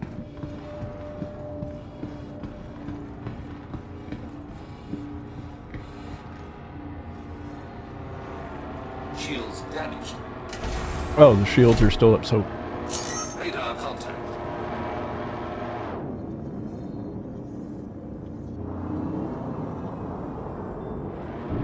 System off. Welcome to Roberts Space Industries. Enjoy the ride. System check. Oh, there we go. It's like, why am I not able to move? Yeah, so why are my pips not working? Or not pips, but ADTs. What kind of shit is that?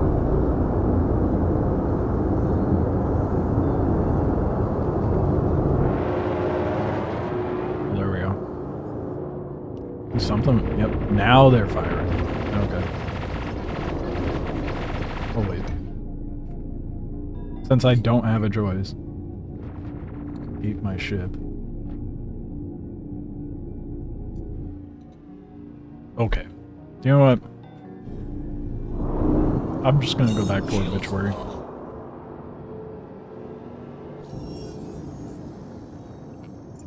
Radar contact.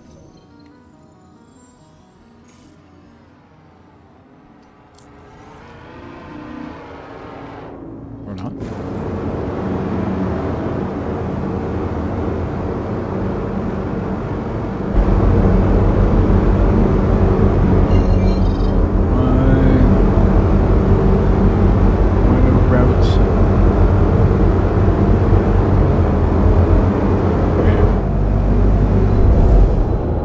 Trying to send me to Terminus.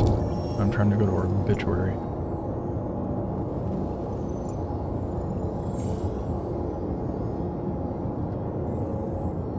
And it's trying to say my guardians at Obituary. Oh. It's not letting me route to anything. I'm just gonna pop out. Bottom drive is now up. Bottom drive is There we now go. off. There's the rest of the markers. Now, will you let me route? I can type, I promise. Me and my fat fingering.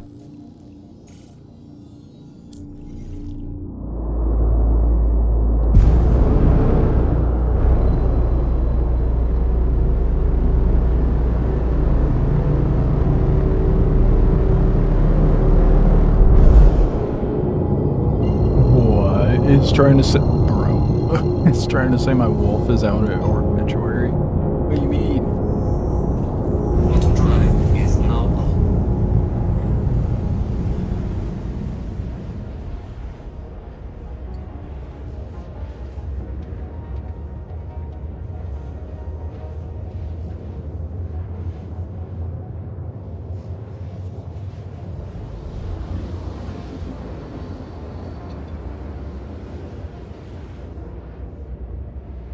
Not at all where my wolf is, but okay.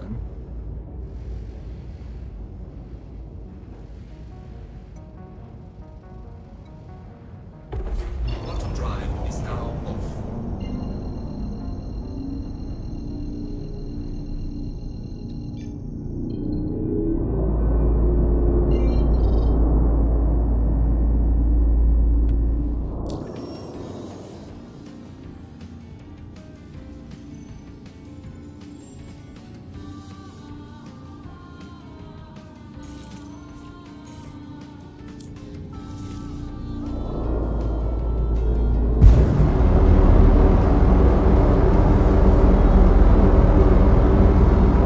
On sale, but it's still $40. That is going to be $40 well spent. I don't care.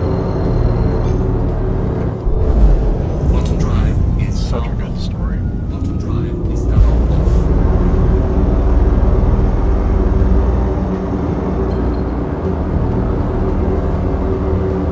And the gameplay is good.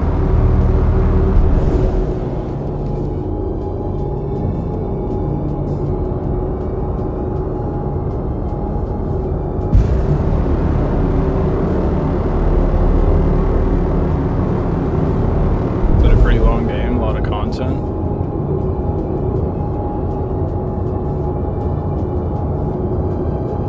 It's... Shields. I'd say so. There's a lot for you to do. I don't remember how long it took me to beat it.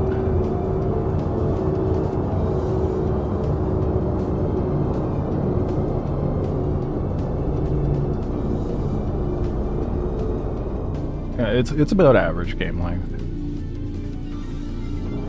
About like 30-40 hours to get through the main story, and then if you're a completionist, then 60 to 70 hours. You could probably do multiple playthroughs because there's multiple endings.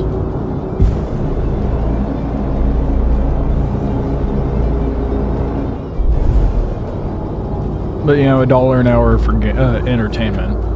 You want to look at it for value in that way. Docking request approved.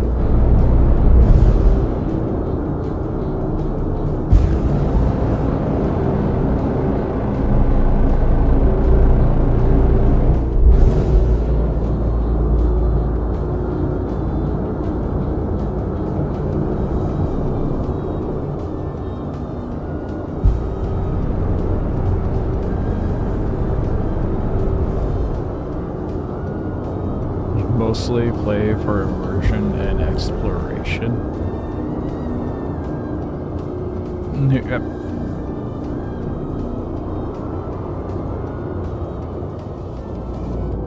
Well, there's a lot to explore within Expedition 33. But there are chunks of the map that are story gated, so you will have to make progress in the story.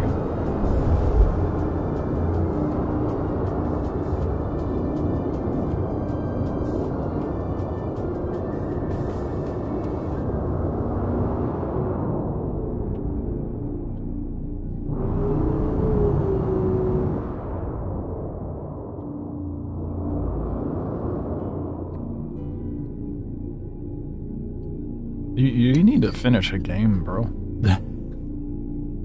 Missing out on so much.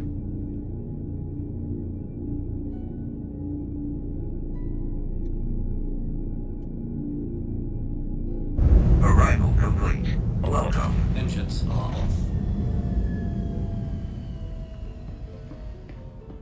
Definitely forgot to repair.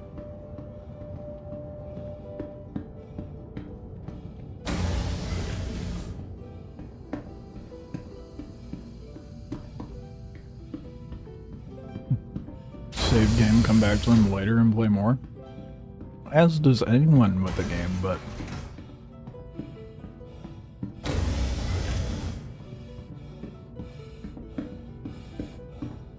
I don't know. For me, like, immersion and exploration is only, like, a fraction of what I'm there for, you know?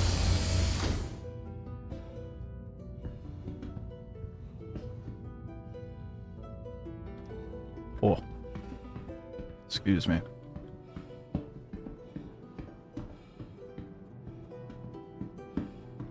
There's multiple pillars of what makes a game good, in my opinion. Motivation, gameplay,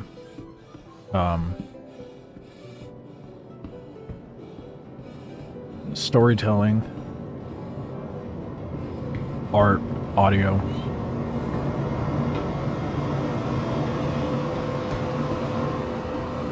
I can't think of all of them off the top of my head, but those are like the biggest ones. And I gotta say, Expedition's got all those.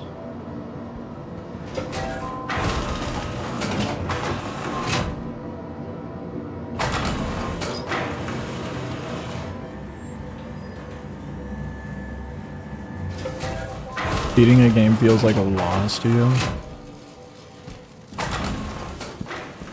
You want a great game to last forever, so it feels fresh. All good things come to an end, and have to come to an end.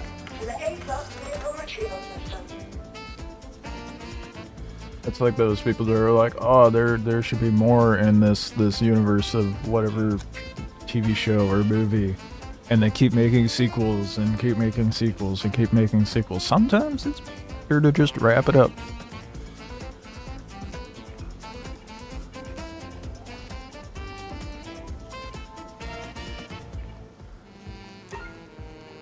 Your insurance claims. Your vehicle has been moved to a storage facility. Your vehicle has been moved to In that regard, that's where I find, like, games like Star Citizen provide that opportunity for that immersion and just wandering around and being within the world. And then you have a story-driven game, like what Squadron will be, and that's how those two get split, in my opinion.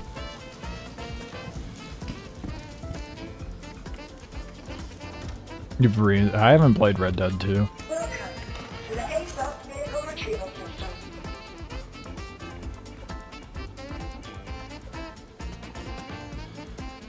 Vehicle selected. Stand by. Please visit us again. Welcome to the ASOS vehicle retrieval system. I need to. I haven't played it. I played the first one way back when.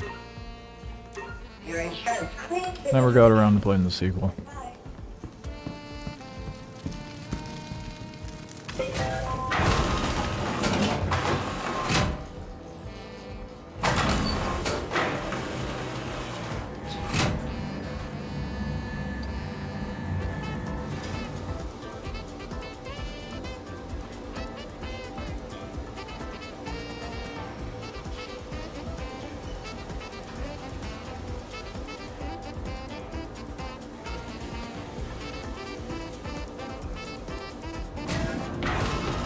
Maybe one day.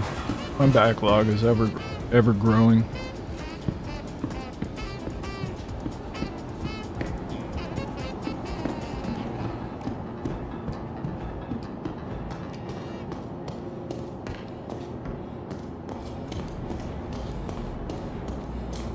That's why you like Arc Raiders so much, pisses off both PvP and PvE players equally. And then there's players like me, who's like, oh, this is perfect. I don't have a single thing to complain about with Arc. Yeah, I think it's great how they've developed it. No compromise. They're just like, it is what it is. Suck it up. Any sort of like backlash they've gotten for not being more driven towards one thing or the other, they've been like, they've just been like, yeah, well,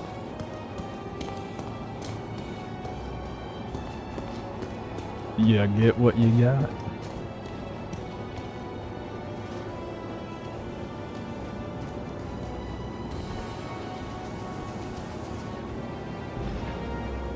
I'm so impatient.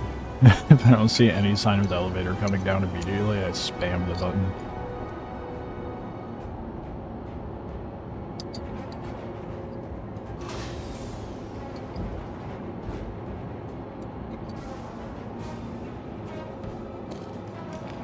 You know what I need to do though? I should claim the Guardian.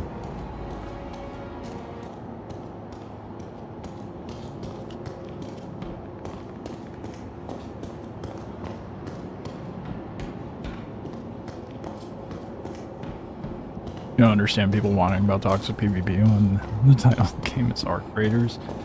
I mean, like, if people are gonna complain about PvP no matter what, then PvPers are gonna complain about PvE no matter what. At the end of the day, just mindset, you know?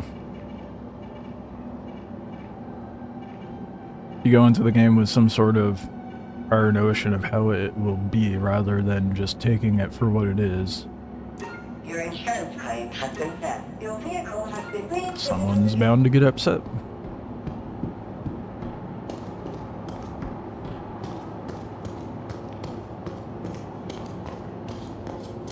Raiders will raid everything they can, but the game is called Arc Raiders. So that is a valid point.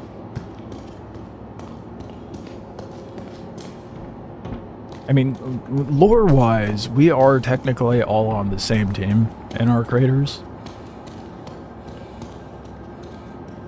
With that being said, there's no rules on the surface, so you got something I want, sucks to suck, I'm taking it.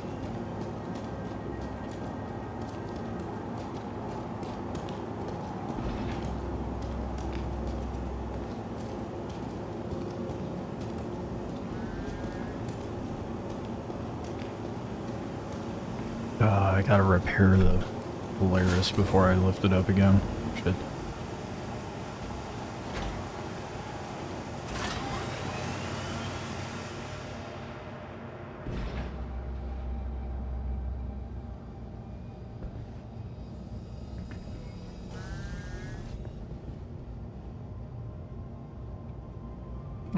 Well, no, okay, the devs said that the semantics, I suppose, but the devs said that the arc or the main threat, to be fair.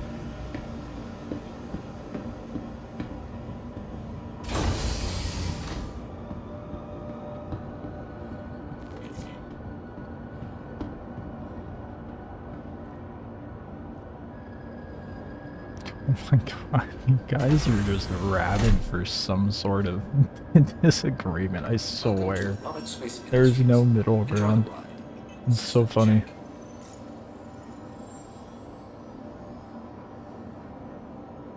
Mil. Oh. Nauseating. I am not restocking this thing.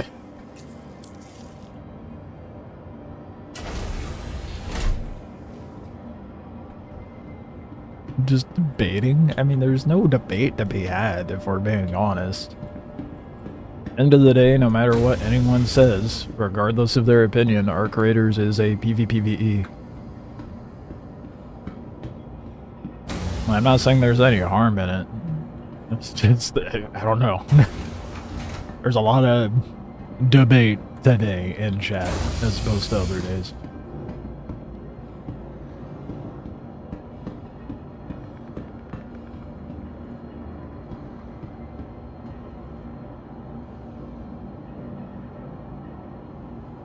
What?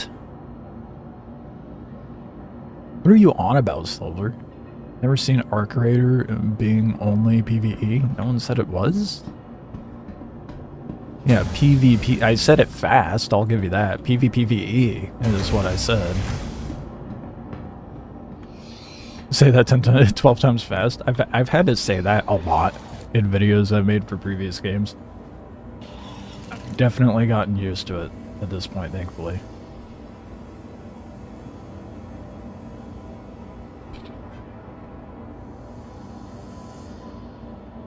I started Scott, but when did Scott say it was only PvE? Oh, they did make it PvE, but changed it? I'm pretty sure the intention from the get-go was to have it be PvPvE. Nah, I don't think it... Source? Hate to be that guy, but Source? Because I think the original announcement was, here's an extraction shooter as PvPvE. I don't think there was any point where they were like, oh, this has to have PvP in it. Pretty sure their original intention all along was to have it the way it is currently.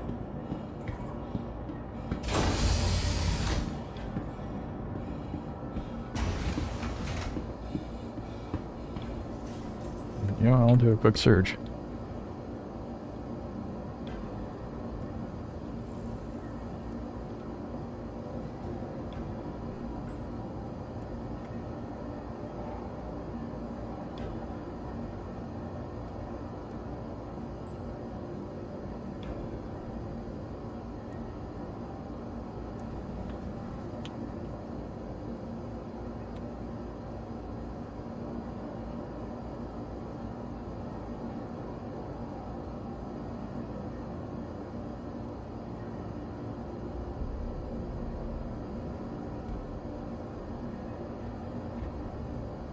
Oh no, you're right.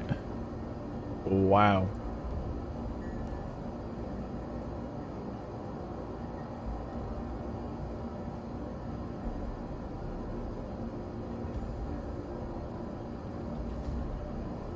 Interesting.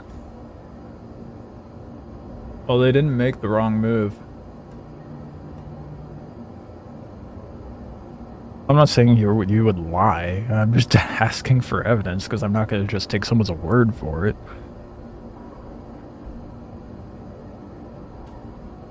Okay. What I'm looking at is the devs decided it wasn't sustainable to just be PvE.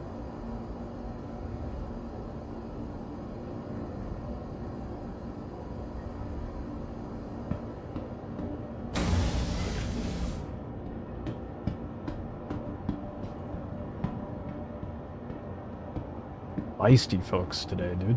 Oh my goodness. I don't think...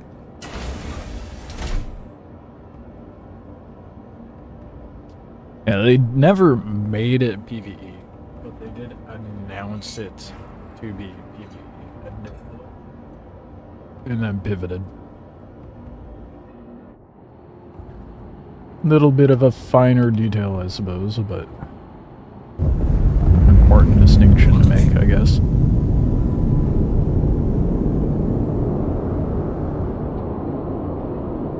But something I've learned from the many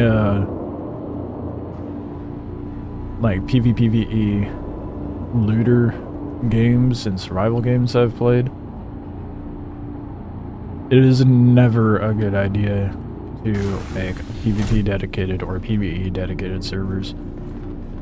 Ever. There's an ecosystem between the two.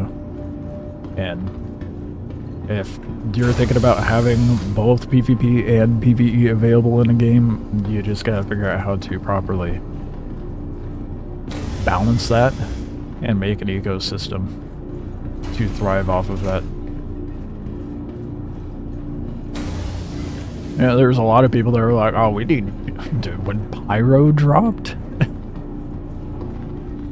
that was wild. the amount of people that are like, we need PvE dedicated servers. I can't even enjoy Pyro. You're not supposed to enjoy Pyro. Pyro is supposed to be a hellscape of fuck around and find out. It's not supposed to be a good time. Yeah, and funny enough, here we are months later, and Pyro is honestly safer to get shit done than Stanton. Because all the people who want to fuck around with people are hanging out over there because that's where the traffic is. There's less traffic in Pyro, but yet people are too scared to go to Pyro. Oddly enough, they shouldn't be. I've encountered way more PvP in Stanton than Pyro. Not during Supply or Die, obviously, but that was during an event.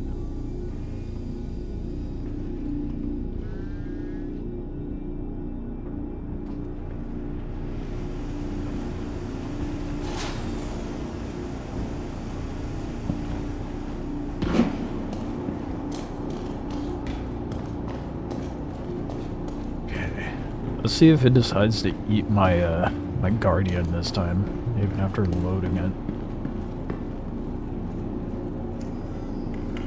I sure hope not, because I'd like to just have 2 ships in there.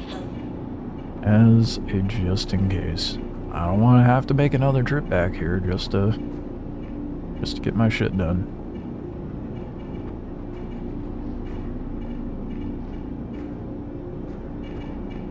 Yeah, I'm gonna load the Guardian first.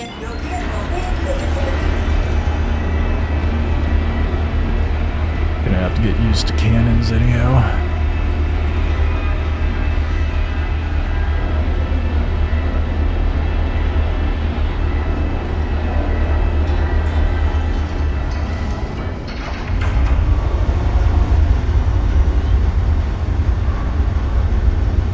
Switching their bots, bro.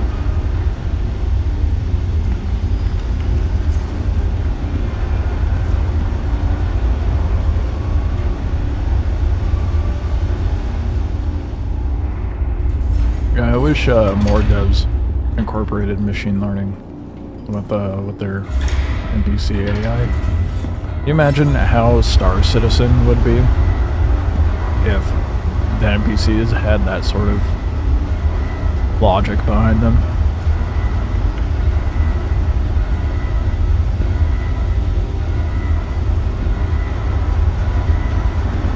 That would be insane. I think it would go a long way if CIG did something of that nature, where the NPCs actually learn from the player's actions. It's a weird phobia of AI in games.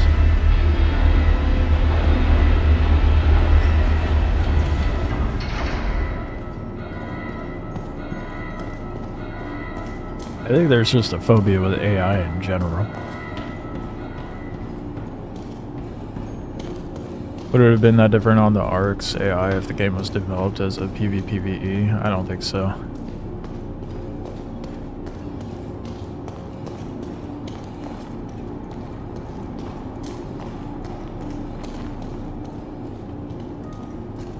Embark's always been keen on incorporating AI and machine learning into their development. I think that would have happened regardless. But what do I know? I am but a lowly, filthy streamer. I wouldn't even say I'm a streamer. I'm just someone who happens to play video games online. I don't know what I'm talking about 90% of the time.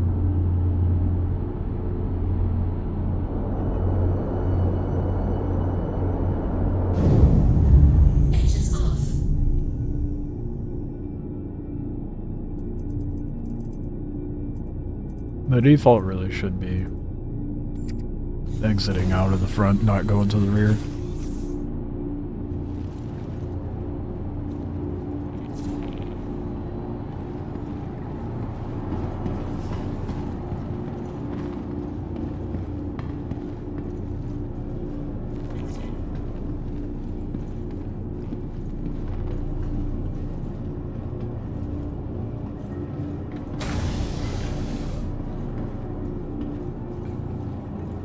I mean, until the Tarkov squad. The Tarkov players are already in Ark, bro. What do you mean?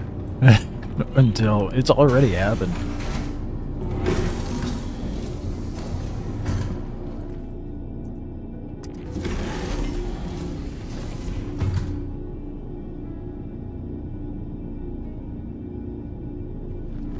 There are some people who, like, there's a guy that pops into my, on the Twitch side of things, and he wasn't too keen on Arc Raiders at first, but that's because he's more into that military sim, as opposed to how gamified Arc is.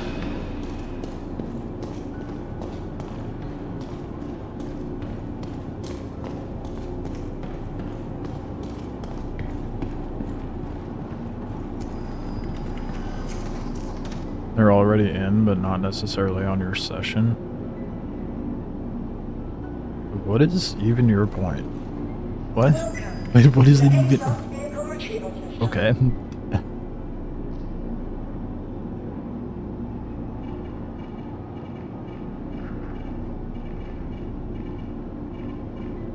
I feel like I've ran into ample of shitter in Arc Raiders. I don't know what...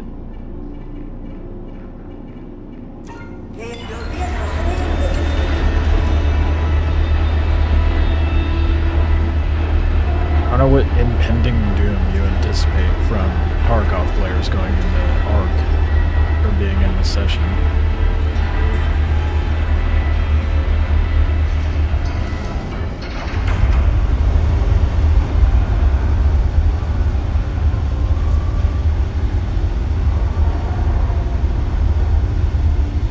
Do I want droids to be one of the in-game enemies? Feel like it's coming.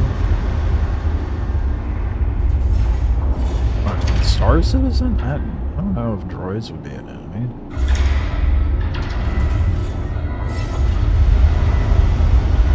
We have ample other aliens and shit maybe to work on. That would make more sense to introduce. But Arc Raiders?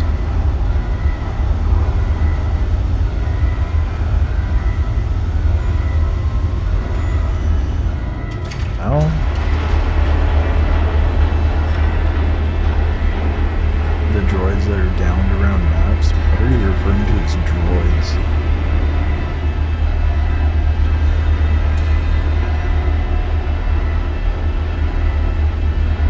You're talking about the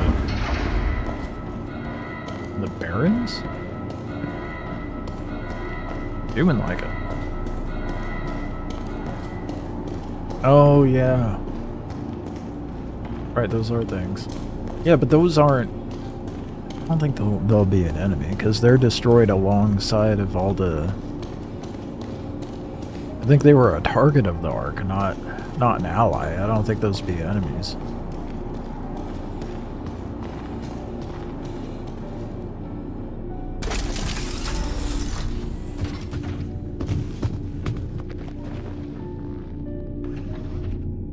Battlefield 2042 had cool killing robots? Wouldn't know. Never played. How'd it sound like that? There it goes. There's my cool ship sounds. Was she not going to Hathor? Are you going solo?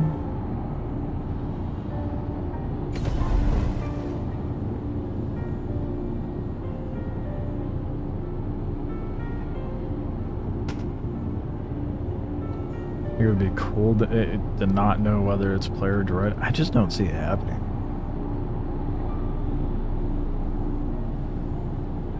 Duo? Oh, well, it's still dicey. Yeah, it might actually be spicy there right now. With all the people trying to farm up the Idris now.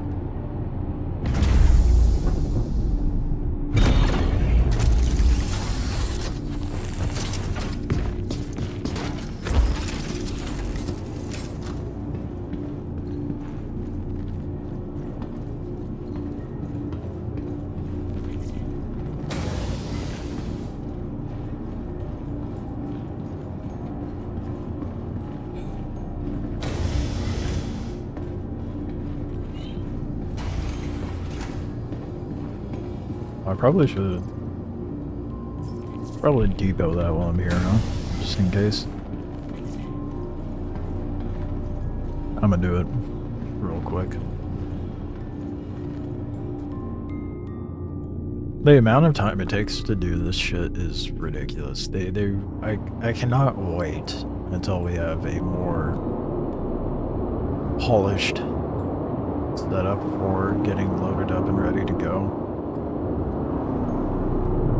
I feel like it takes way too long.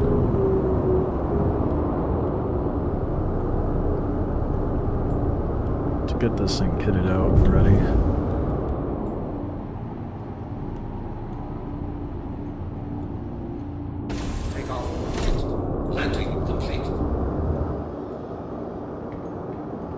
The dead droids were the last line of defense of humanity before the collapse. They were like the medical shopkeeper? Yeah, that's what I thought. No, I don't think they'd be an enemy.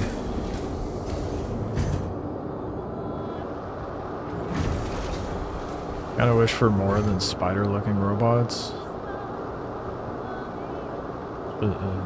It's a walking arc that were trained on machine learning.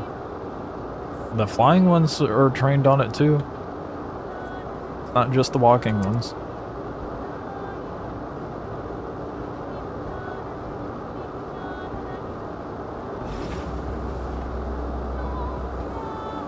It's when arc raiders first dropped, they weren't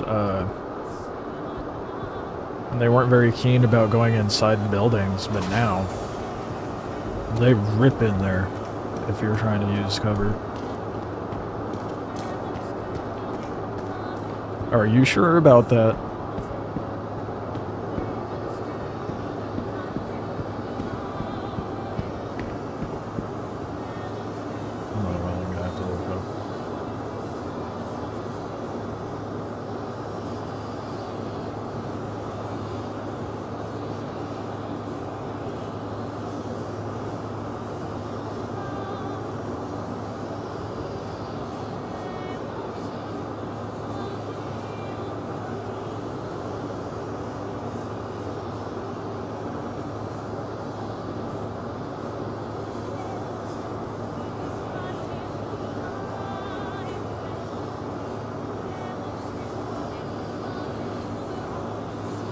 I'm looking it up. Is the behavior of the flying arc are completely different than how they were at the beginning.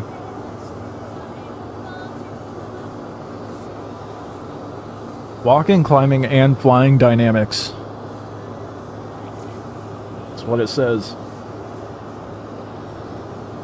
Are all encompassed under that umbrella of machine learning.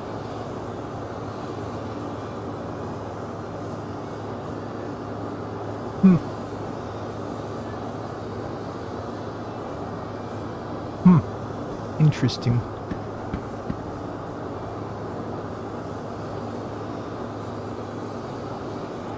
Probably what it was initially. But once they had, because it took a while for the flying arc to change their behavior. So maybe once they had a grasp of the machine learning with the walking ones, they're like, okay, now we can introduce that to the flying ones.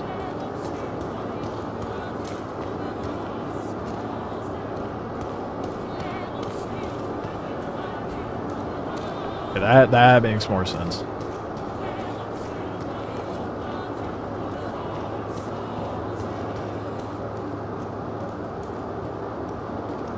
Yeah, I think for sure the machine learning's all around now.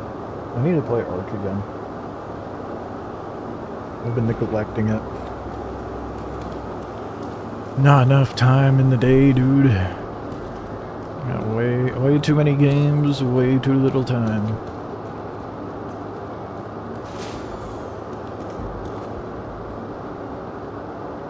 And Star Citizen is no help. That's for sure. Star Citizen is the reason why I have such a massive backlog.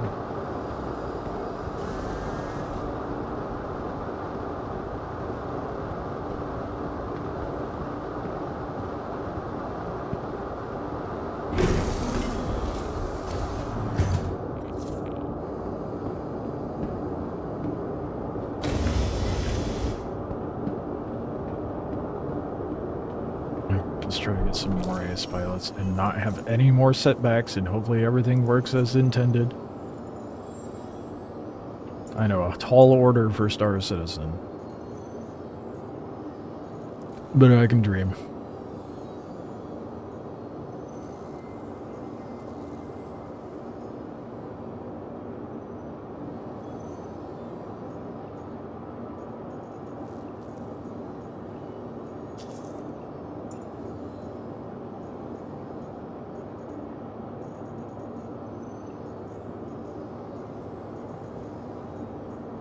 I think I'm gonna go the cheese route with the farming. I'm just gonna pop into the first mission, see if there's an ace, move on to the next one. You're kidding me. There's the abandoned and reacceptable. We'll have to listen to Stowe's scolding me every like 10 minutes. But Stowe's here. Thanks for picking up this patrol. I know it's dull shit. The headhunters gotta have eyes on our turf. You never know. Maybe things An available space has been located. The people who do that shit where they like gain your trust and stab you in the back at the very end, I've grown numb to that sort of behavior. Last Oasis broke me, dude.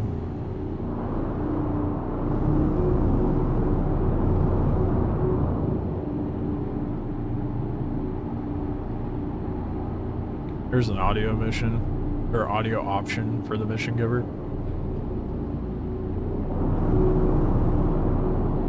I don't really care that much.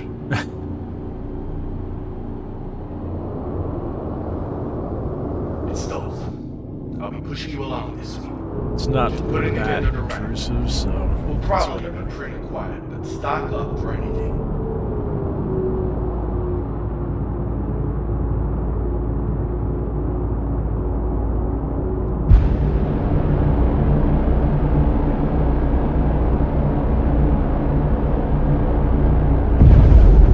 Do a beauty pass of it. Yeah, let me do jump first. Try to get to some sunlight as well. And do the jump so it closes the hangar while I'm at it. That is not the contract I am on. Excuse you.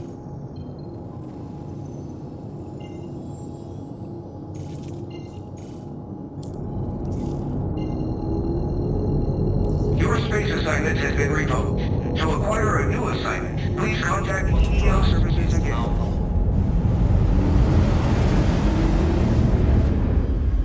Kinda have shit lighting right now. Let's get close so you can see the paint. Like it has that pearlescent hue. Just like the Intrepid and the Golem and the other early Wikelo ships. And then it's got this like coppery kind of trim with the pattern, like how the why is that? Okay, just as down as it can go. But it has that like goldish coppery triangle pattern on the trim, certain portions. And then there's panels on the top where like if you look at it, kind of just showed it there on the hanger. If you look at it from one angle,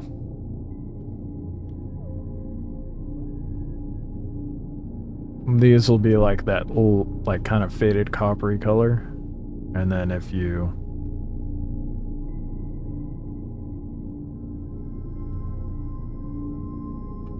see if I can get it to do it in a better way. It's all throughout the ship. You can see different panels change color as you change the angle that the light's hitting it.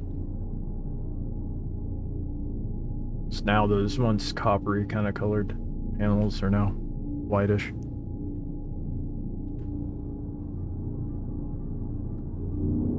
Not many, I don't think there's any lighter color paints for the Polaris.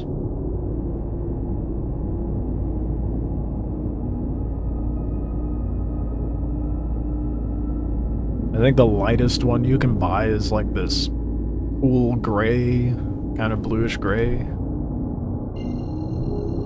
And even that's kind of dark. Bottom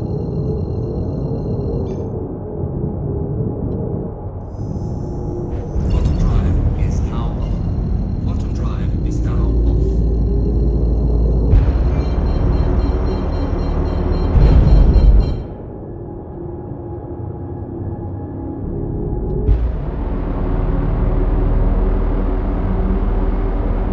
But yeah, I like the player's paint for the Wikelo.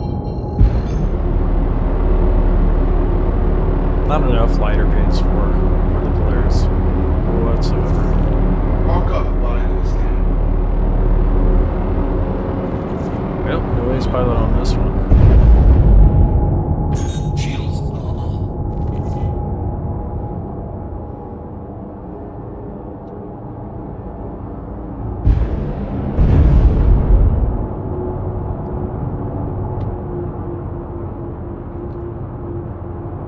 Sold your black magic paint when you saw the best in show. Yeah, the best in show paint is definitely really good. I like how it looks on the other ships as well.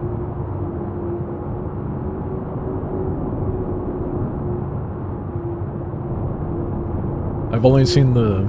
Scan looks clear, so I Oh, think man, I said that way too early. Got a fucking ace pilot. Hell yeah. there's something weird here. I've only seen the Look Zeus out, got some shit that's heading your way. best in show, like in person in game, but Watch it. That ship's ahead of you. I'd keep an eye on Shields it. damaged.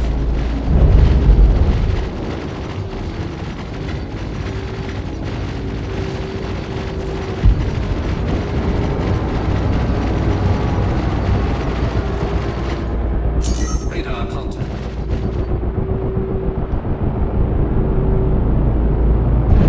Collision alert. High. there we go. Thought I lost the ace pilot marker, but it's still there.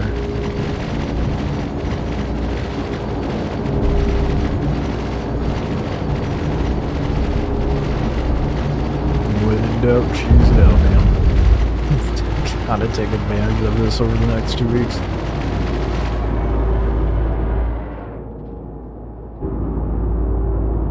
I have a feeling that in the Inside Star Citizen video, when Jared was like, the intended release of 4.5 came in December, how much he wanted that, people were freaking out like, oh, they're not gonna have engineering out in December. It's not gonna happen. Because anytime he says intended anything, everyone freaks out like, oh, they're not meeting their deadline. Jared said it. Same shit happened when he said that about Squadron. Oh, don't bug out on me, dude. Oh, it didn't. It didn't. Body's outside. That's all I care about.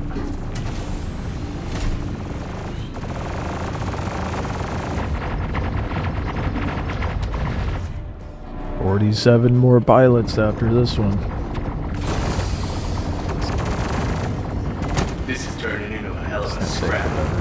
It's gonna be a hell of a lot faster being able to use the Polaris, but this is gonna take ages.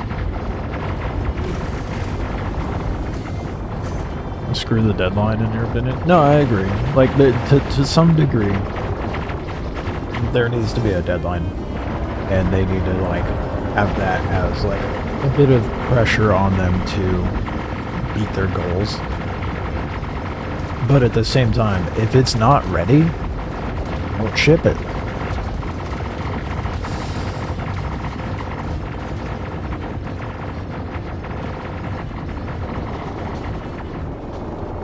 I think they have a lot riding on it.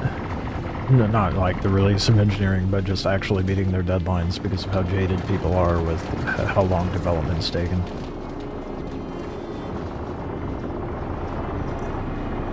Let's go with 6 platoon battle. Hell yeah. Thick. That's... Oh, there's a lot going on, isn't there? Holy shit. Turnaround is just lasers and explosions. I'm gonna miss doing this. That's for sure. It's such cheese.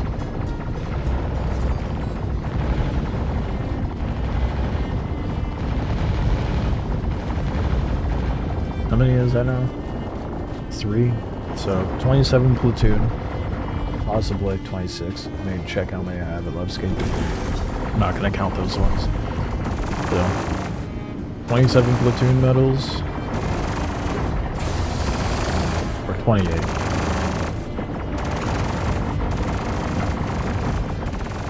28.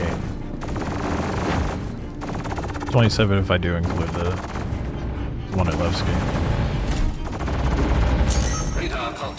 Oh, they actually almost pumped through my shield. Shields damaged. Alright, on to the 200k. Collision alert.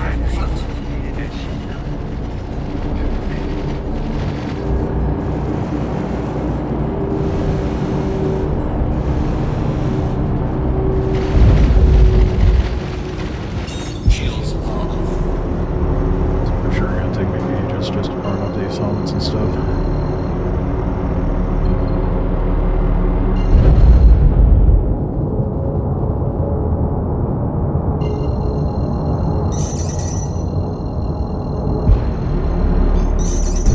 Quantum drive is now on. 47 helmets to go. Yeah, I did.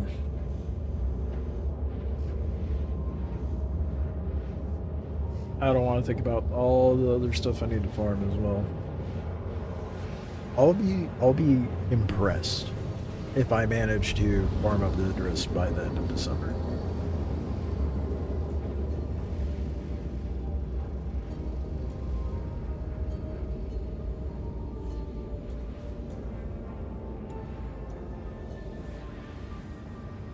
I don't know how likely it is that it'll happen, but it's a nice thought. Quantum drive is now on. Scan a second. Some target practice flying in.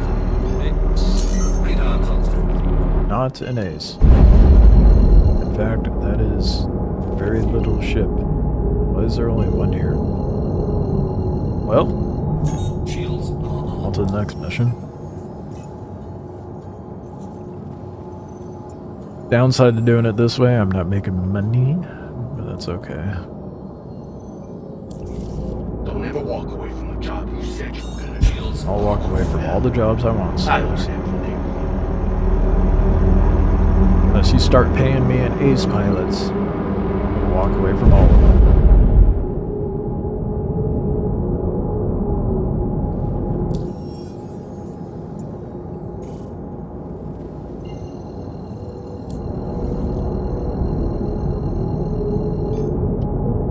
Quantum drive is now on.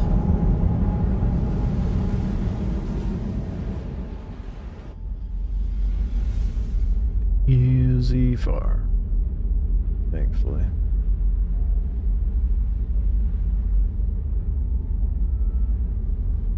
Just time consuming.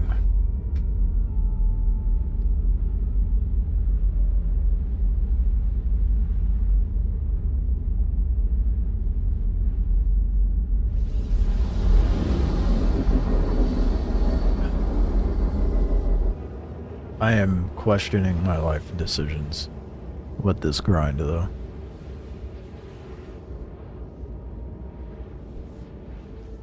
Tell you what, though, I'll be sitting on fat stacks when I have all of Hyperion farmed.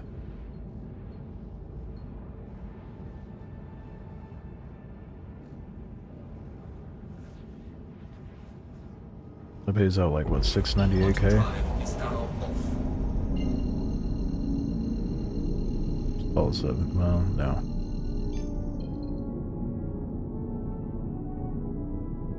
How many times do I gotta do it? 44 more times? No, 41 more times. Oh.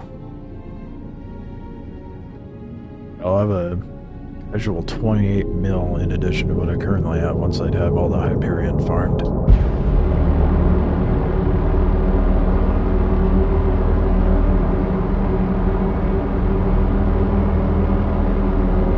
What will I use all of that money for? I have no idea. Buying random ships at this point. There's no ships that I'm like desperate to get at the moment.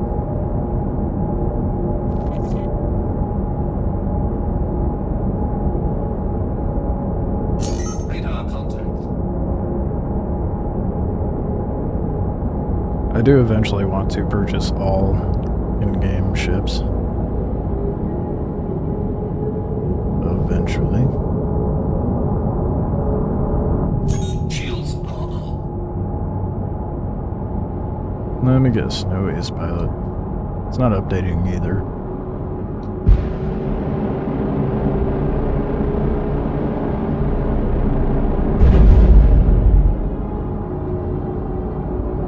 There we go. On to the next one. Then back to Bloom to collect the next round. What the hell's the matter with you? Oh, that was far away. How's the least paying one the farthest? What kind of nonsense is that?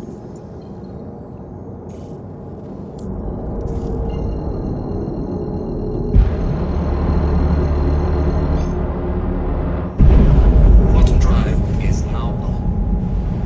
That was a long jump.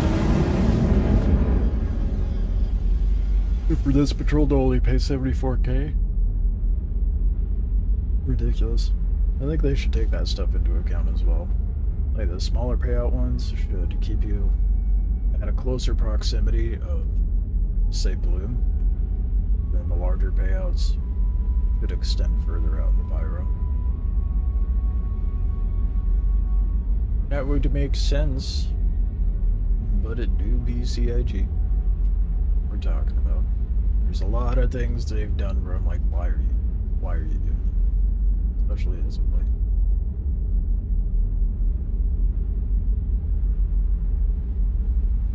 I still can't believe they put Wikelo gear into loopholes. It seems so counterintuitive for a decision for them to make.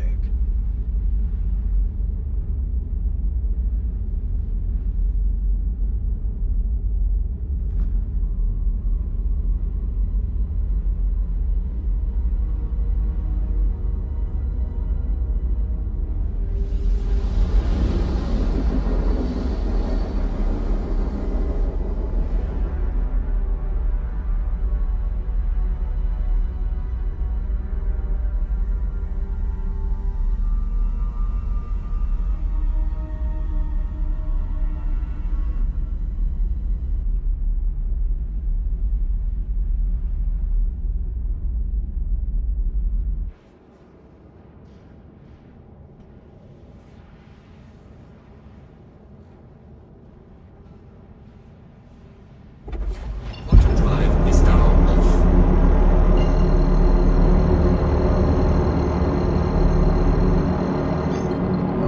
Ace pilot. Get lucky.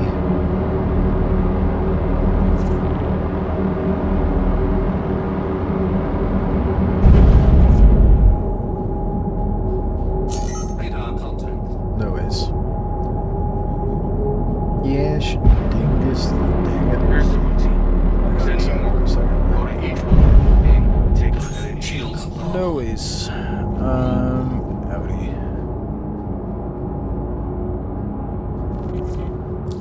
Back to blue. Do it all over again. I think this is the thing that kind of drives me nuts with grinding anything for Wikelo. I kind of touched base with this yesterday on stream, but the amount of things that are just repetitive and grindy Shields are off. to get the things from Wikelo for the sake of it just being that way is ridiculous. The worst one being Bottom drive board is 5. now They have on. opportunity to distribute that across 7 different boards, and they're just like, no, just 5. 5 is the one. They have the opportunity to require multiple medals. No. Just 6th platoon. Granted, there's other ships that require, like, the Tavern War service markers and the cartographer, but... So they've shown they understand how. But it's so grindy. But I suppose, you know, what else am I to do? In Star Citizen right now.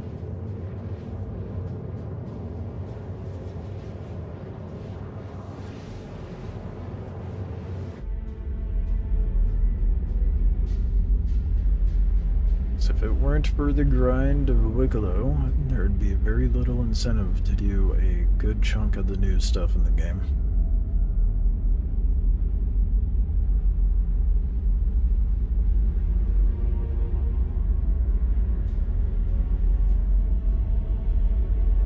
Oh, yesterday I was like, I'll make sure I have something caffeinated to keep myself awake for a stream. I have had a big ass cup of coffee. I'm now on a big ass cup of tea, and I'm still exhausted.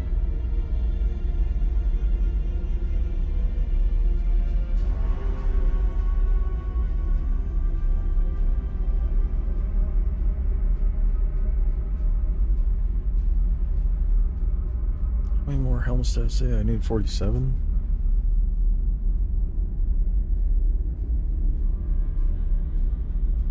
I wish there was back to CIG not distributing stuff enough. I wish there was more missions aside from patrols that can spawn ace pilots.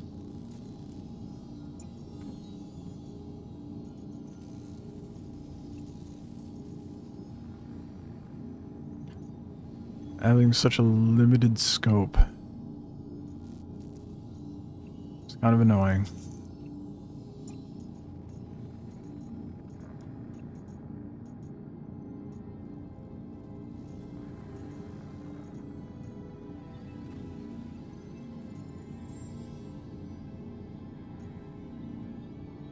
Where are my... Oh, there's one. For the rest of them.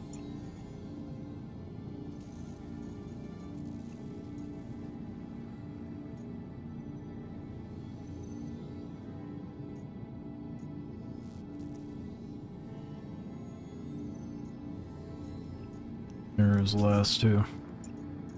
Do the 350k again. I might just focus the 350ks, I don't know. So I could just accept it and then go back to Bloom and grab another after abandoning. There wouldn't be a timer I have to wait on it.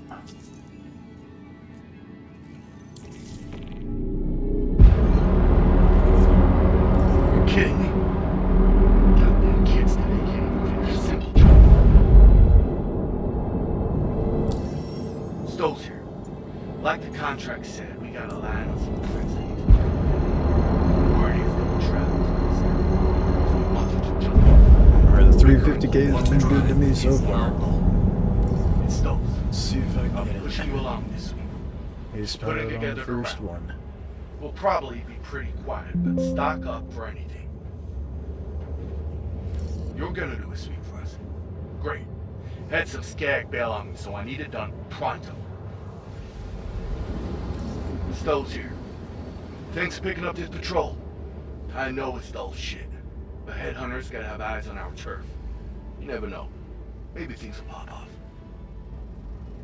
On ace. I feel like I'm gambling.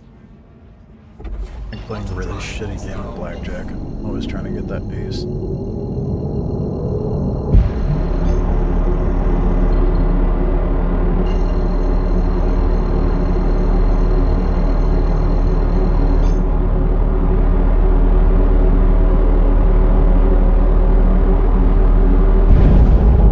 There's no way I get that lucky 3 times in a row to get an ace on that. Gonna pass along some points to check out. Hit each one and see if there's anything there. No way, dude. 350k mission is where it's at. It's They got a hell of a rep.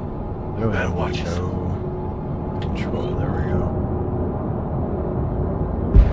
3 350k missions in a row. First one has an ace.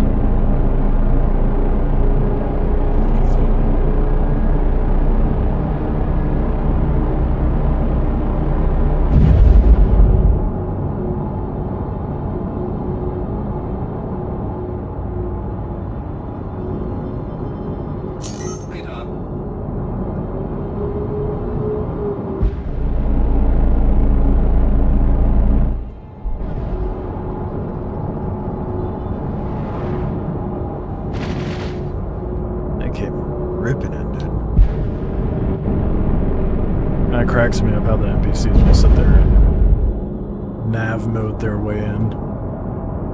Completely blow way past it. 8 kilometers this dude flew past.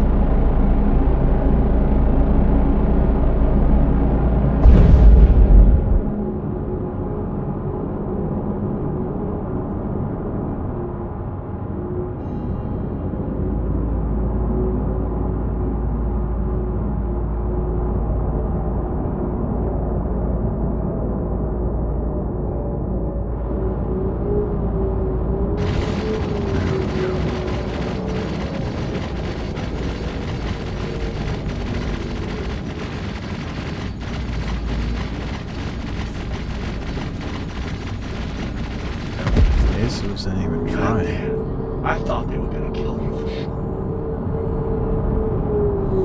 sure. I checked the body of that ace. People with that kind of reputation carry good stuff. Collision alert. Front.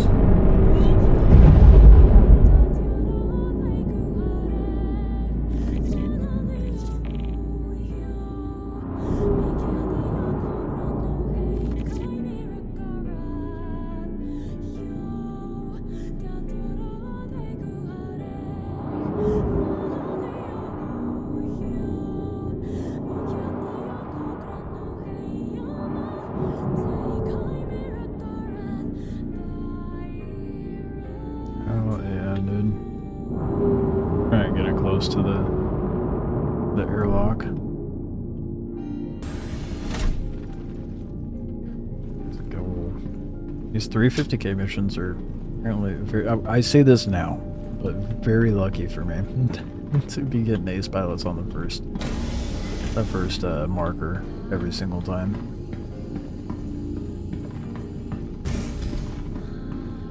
Now that I've said that, every 350k mission after this, 0 ace pilots. I'm calling it now.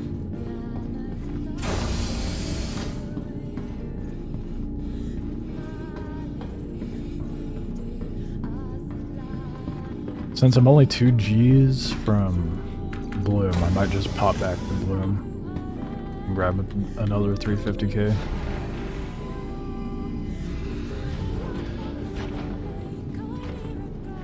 Oh damn, I had that like right next to the door. Look at me knowing how to park. Then unaware of how to loot, I guess. And another platoon medal. Dude, my RNG is so good today. Hell yeah. Love it.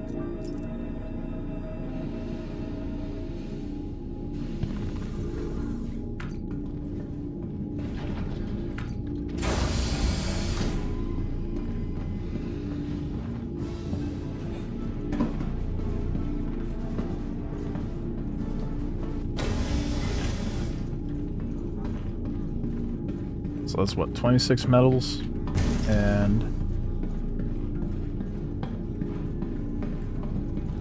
46 moments to go, I think.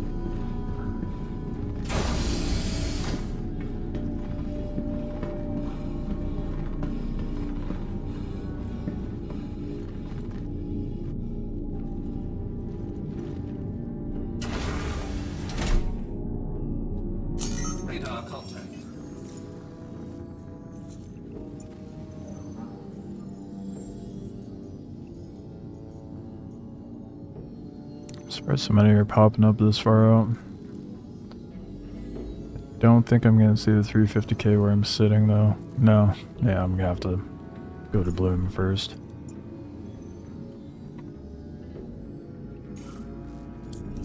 What the hell's the matter with you? I had people see that shit now.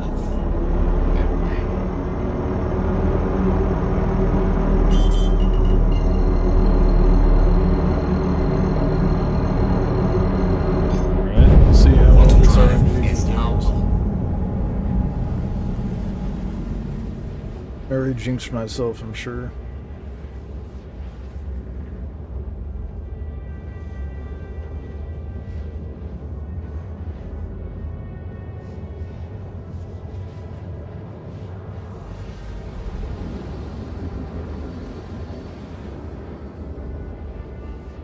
By the end of all this, I'm going to tally up how many hours of just consecutive farming it takes me to get all the Idris stuff. Auto drive is now off.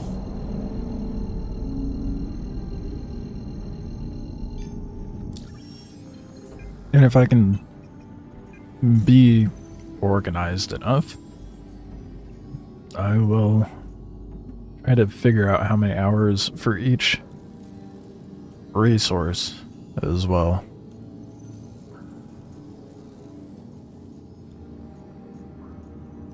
Oh, is the 350 not pulling up?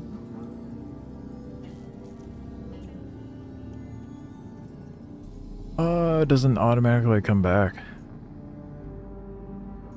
Damn. Okay.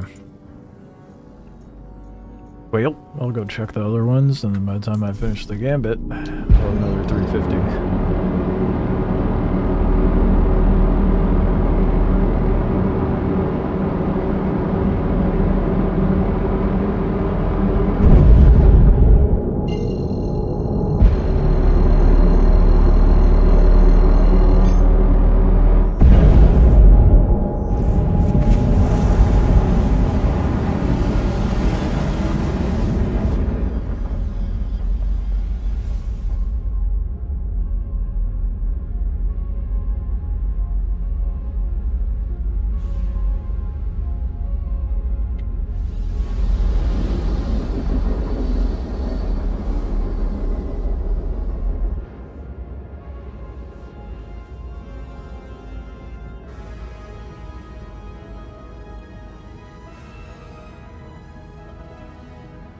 I expect pretty much nothing from his other missions, though.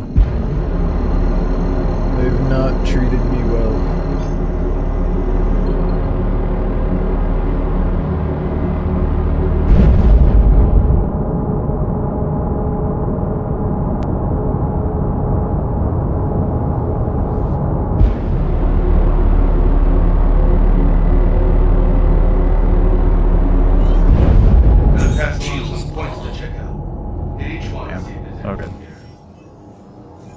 To the next. We want efficiency. Oh shit, I accidentally collected a tactical strike. Whoops. That's not what I want. You're kidding me. Goddamn kids today, kid. Single job.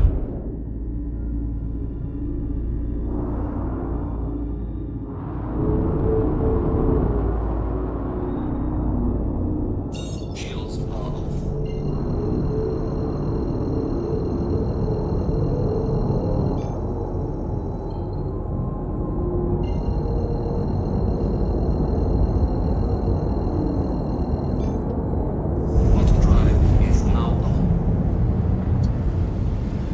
It's gonna be a very boring and tedious grind for sure. That is the beginning portions, and I feel like this is gonna be the worst of it. Everything else on the list, I don't think it will be that bad farm. Even the Quantanium, I don't think it will be that bad to farm.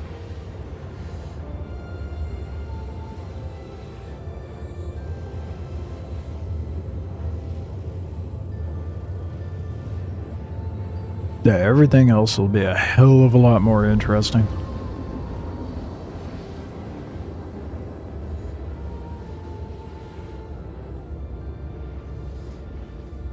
Probably another good reason to knock this out early on.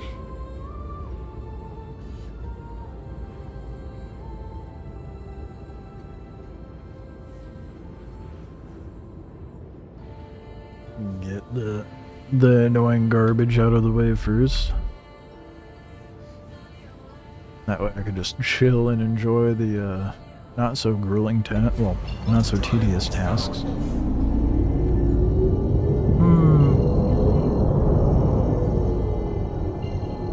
Recombinant's gotta be annoying. That's probably gonna be the second most annoying one to get. Have to do that shit 40 plus more times again. Not particularly keen on doing that, but it is what it is. I've done it once before, I can do it again. Gotta do a scan. Shields. If you got some angry No ace pilot.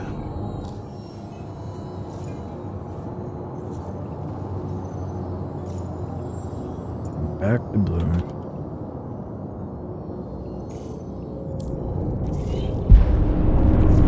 It's a good thing me abandoning the contract doesn't make me lose, I right? learned everything.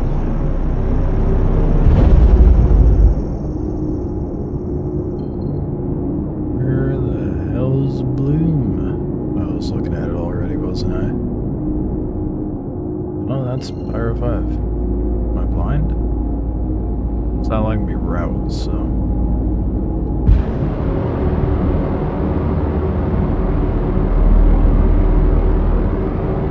Terminus or Bloom? Terminus. So that's a Bloom. There we go. Got it.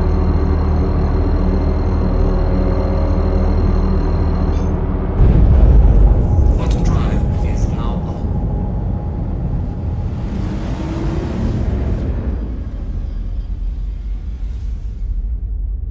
This farm's gonna be purgatory for me.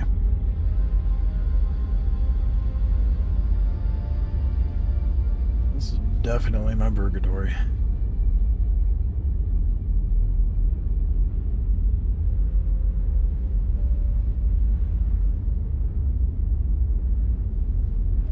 Even if I had a group farming this shit, dude, I mean, the only way this wouldn't feel grueling is if there was like 20 plus people farming for that one Idris all collectively.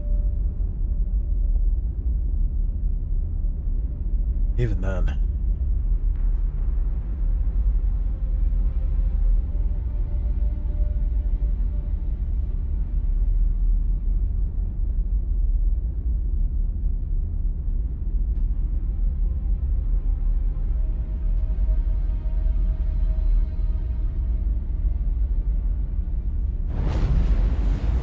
Bottom drive is now off.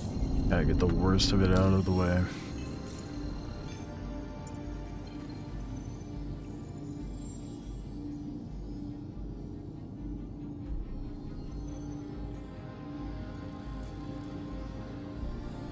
Uh-oh. That's not good. Yeah, what? Blind? I'm not seeing the 350k anymore. Oh, no, none of that.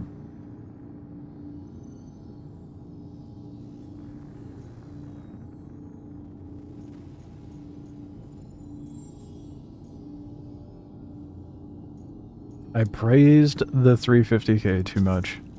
That's not generating. Gosh, dingus dang it, dude.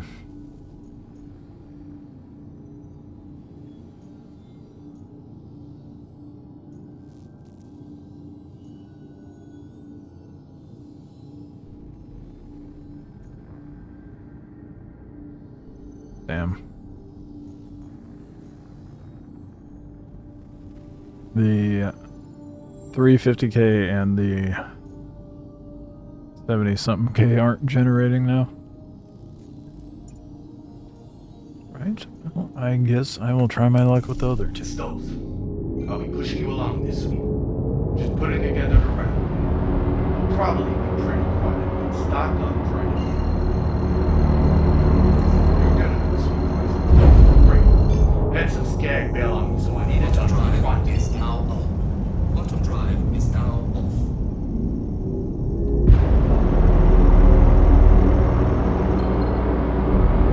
Oh my god, that is so far away.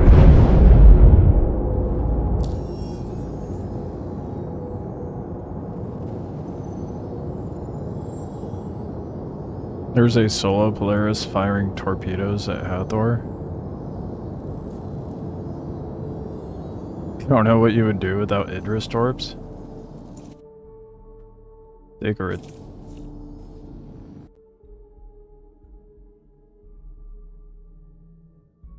What? What do you mean it crashed? I was gonna say take a not a reclaimer.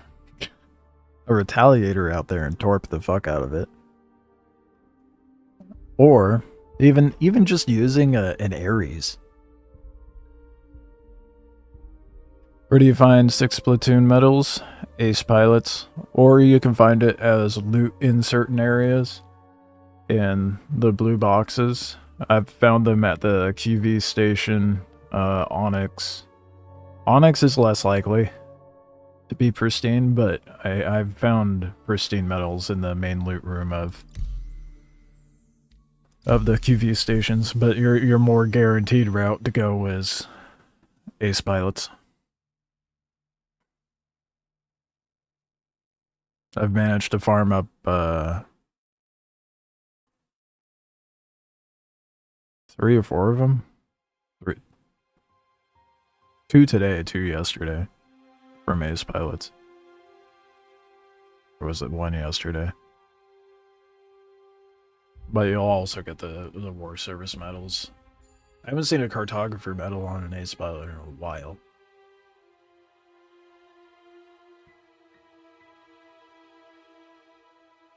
Oh yeah, what I was gonna say about the solo Polaris firing torps.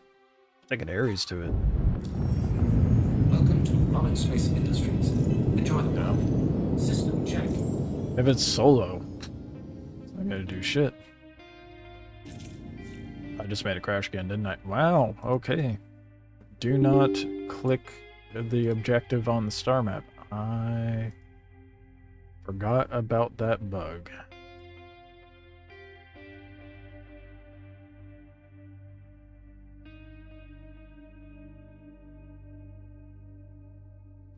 I'm gonna be getting the Wikelo Idris all by myself. That's the goal. Everything's soloable. Just depends on your approach. Hathor, I haven't tried doing solo, but in theory, that's soloable. I know I can do Valakar. Everything else is for sure soloable. Just a matter of time, unfortunately. It's gonna take a long ass time to do all this. Especially with all these crashes. Not allowed to quantum to my objective.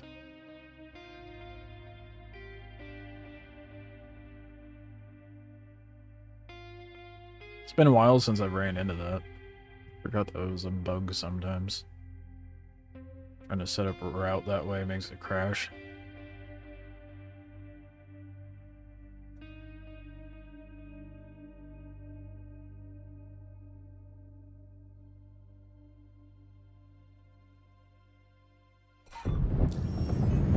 Welcome to Rollins Space Industries. I have no idea how long it's going to take me to System check. farm everything.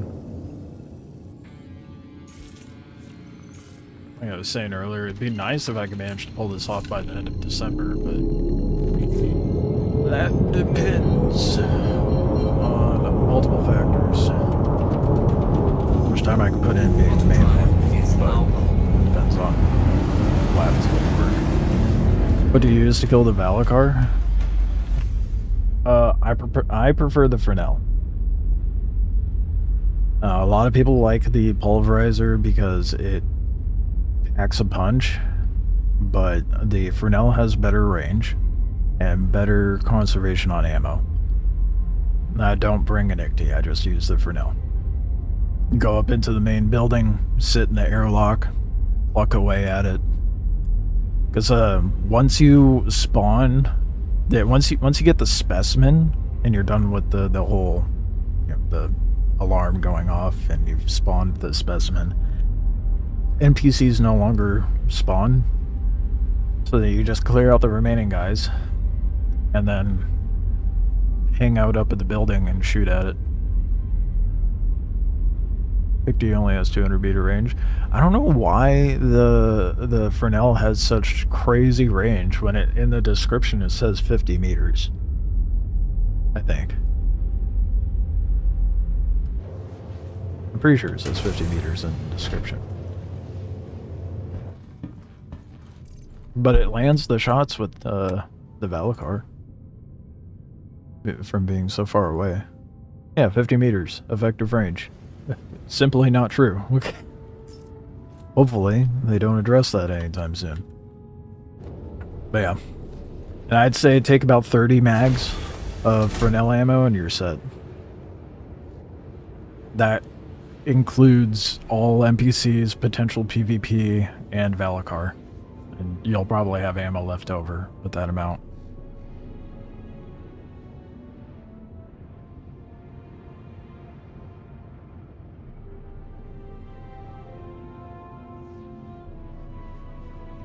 It's just time consuming. That's all. The Valakar does take a lot of damage. He has 225 meter range. Too bad they break. I mean, I guess you could cheese it like the way I do with the Fresnel. Using the XD in the doorway, but then you don't have to worry about bringing a copious amount of ammo. You just have to bring an XD, but or grab one that's there. I don't know what the damage is compared to how much damage does an XD do?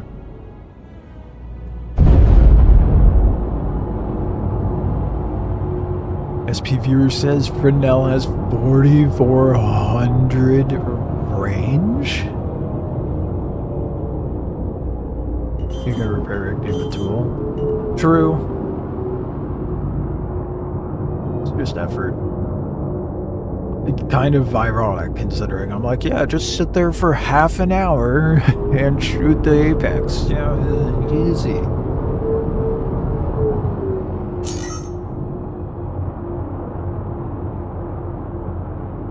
I really should do the Wikelo turn-in for the jumpy XD. I think I have the stuff for it. What's he require again?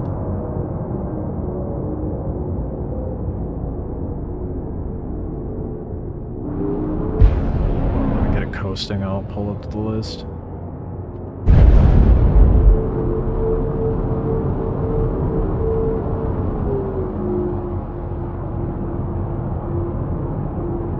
Let's see.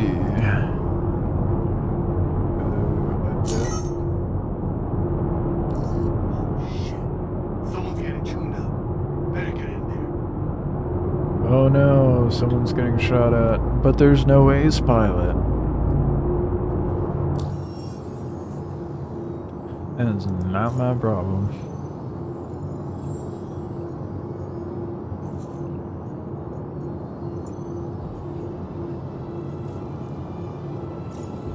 Okay, I am no longer 42 G's. Oh my god, how far is that? That is so far away. It's funny how the 350k missions were like so close to get to like where the starting point was, but these lower payout ones are sending me so far. Want to drive? Alright.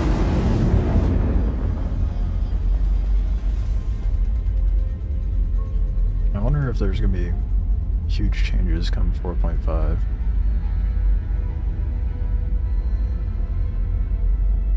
XD is pretty much a bulldog with half the speed, not RPM. I'll have to look up how much a bulldog does.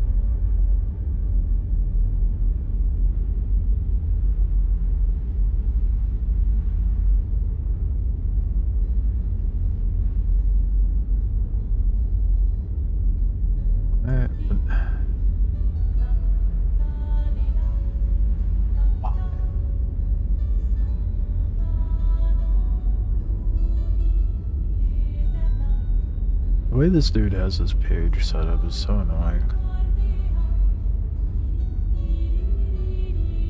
No, I'm collecting ace pilots, their helmets, and getting medals, because that's going to be the most annoying.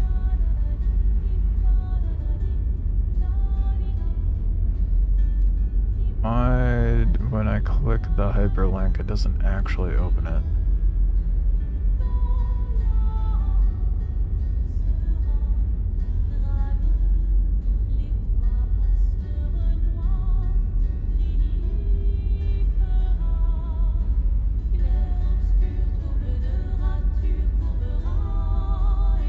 There we go. Now it's loading properly. Shit. Just closed it.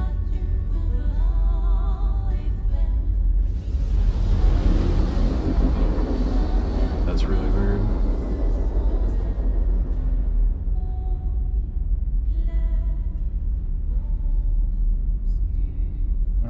Ships.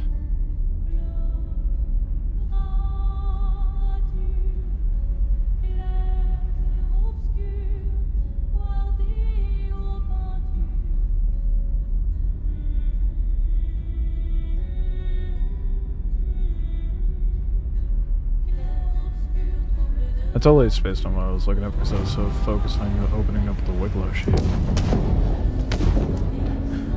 Am I going to get pure Karenite? I will cross that bridge when I get to it. Mayday! Outlaws are attacking my ship! No way. Close. Of course there's no ways.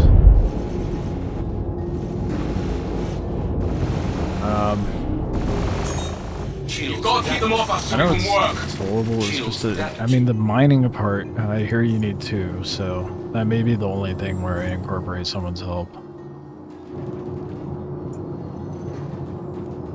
But that's if the geo's not working, right? So. How about you focus on keeping that ship alive? Rude. I got get out! Really dropped the ball. You excited for the bridge to have a torpedo station 4.5? I mean, next time protect the ship that you're supposed to yeah, I suppose. Think we're good. Makes no difference for me, to be honest. I mean, it'll be good to have, but...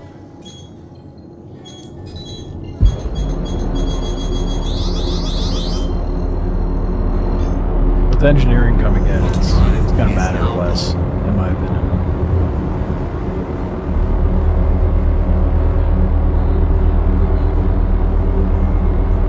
But the person on the bridge gets access to less torpedoes, right? And if you want like the full amount of torpedoes, you have to go down.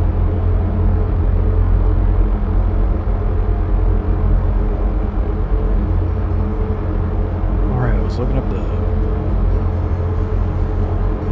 requirements.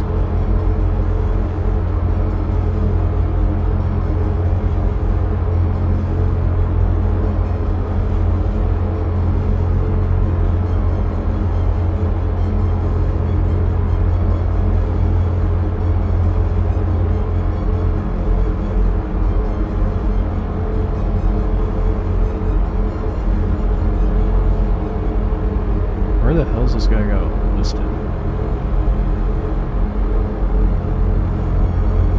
They don't have to constantly run below deck. The game's cooked with.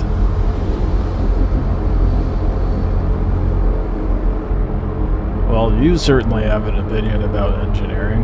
My goodness, it's not cooked. Oh no, I can't solo my big ships. Oh. Game of trash. Never wanted fuses, fire, filters. It's annoying. It doesn't benefit the player or the group. It only pushes and distracts from the. I mean, it does require.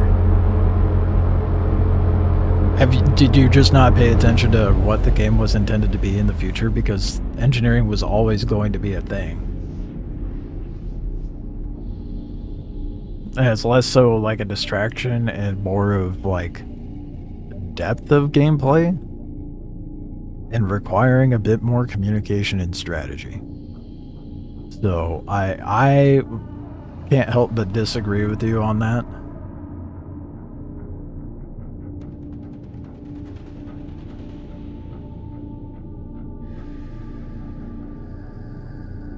I think engineering's a good thing. It's got a long ways to go.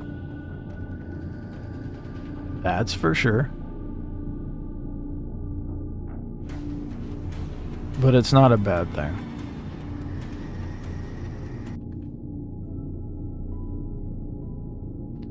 Where the fuck is the... Oh, there we go. I found it.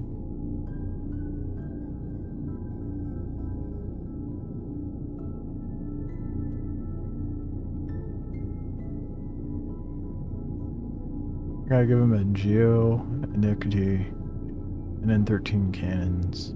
Favor. Why have I not gotten... What the fuck? I should go do the turn-in for the Icti. The Geo Icti. Why have I not done that? I have everything. The fuck? And I'm just not doing it. Okay, well...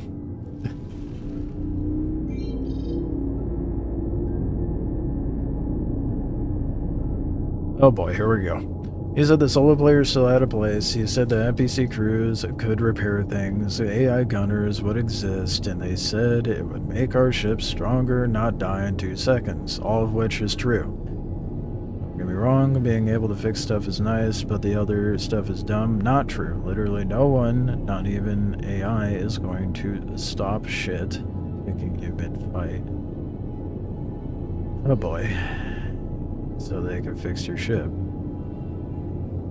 It's a very silly system. So play within your means. Right?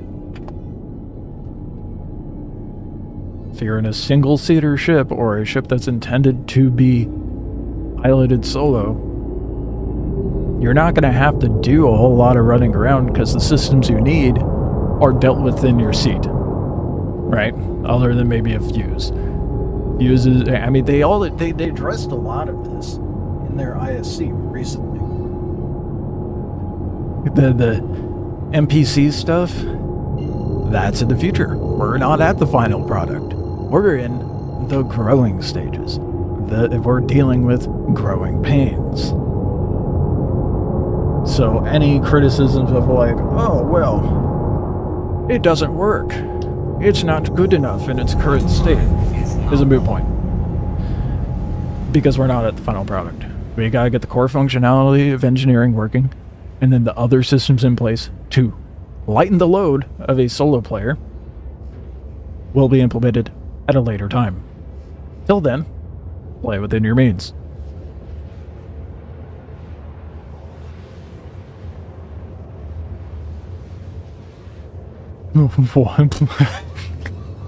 Okay. Okay, bud.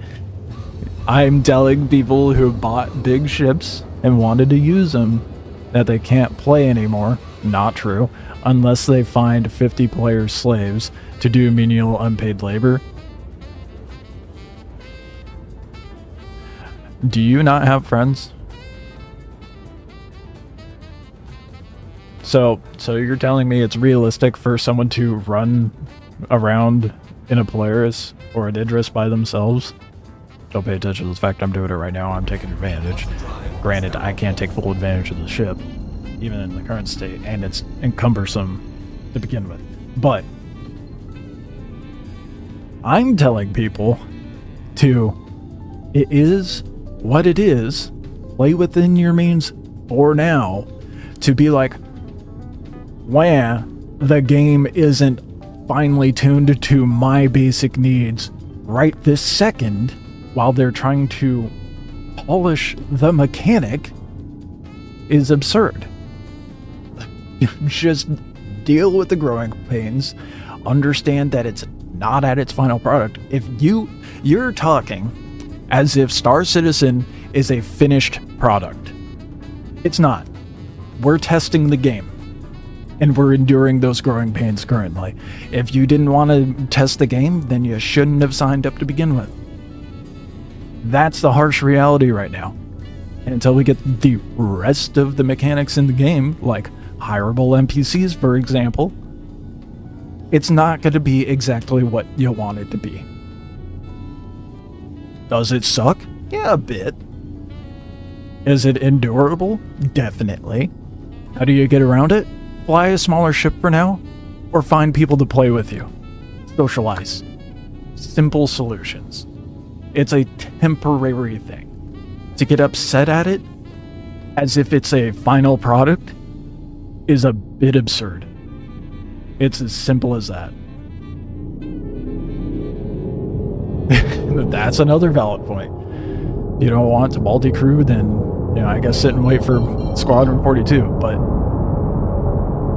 it is what it is in the meantime. You just gotta shift, you gotta pivot, adapt, until the game is finished. We are in an alpha. Oh god, here we go. But they are slow. They throw half-baked stuff in and then abandon it for 5 years before completely redoing everything, or... So what's this last year been? How are you going to compare how development's been going over the last 10 years when we've had a complete 180 of how that pace has been in the last year?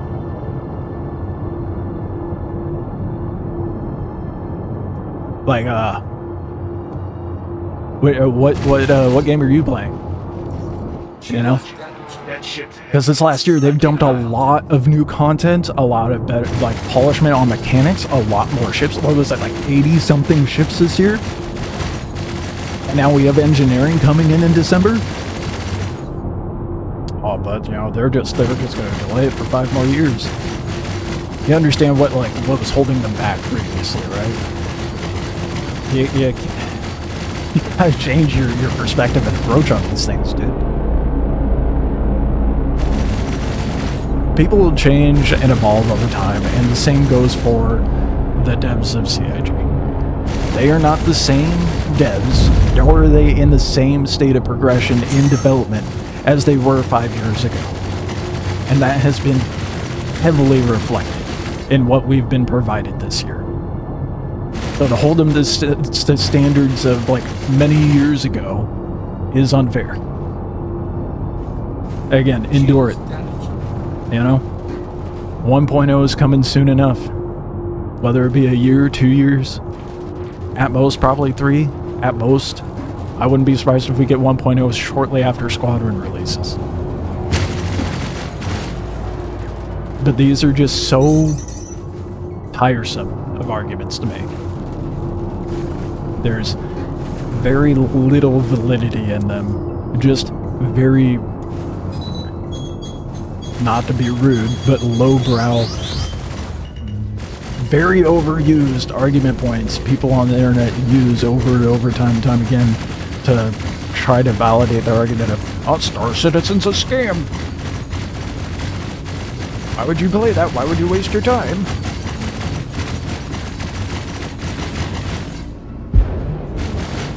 I get it. It's taken a while to develop. And it sucks. But as I've mentioned a couple times in the days probably ago, in the last couple streams, average development, I haven't even mentioned it today, average development of a game, and I'm talking games like Cyberpunk 2077, you know, games that are quite large in their own respect. Takes like 6 to 7 years to develop. Cyberpunk? Just base game? I don't even know how much it was to make the DLC and all of the changes they've made over the years. 400 mil. It's expensive, and it takes a long time to do this shit. But again, if you didn't want to be a part of the testing process, you shouldn't have signed up. That's just how it is.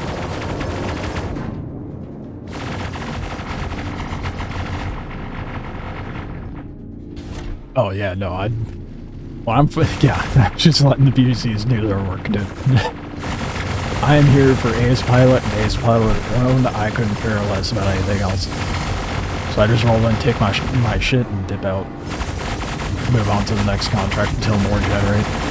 And then 4.5 out. 4.5 is gonna roll around. I'm not gonna be able to do this anymore.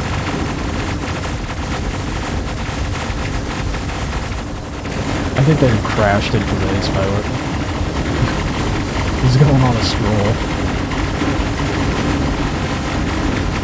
You know, Strigoi up there is just a bunch of mods that added into the base game. For modders. Compensation.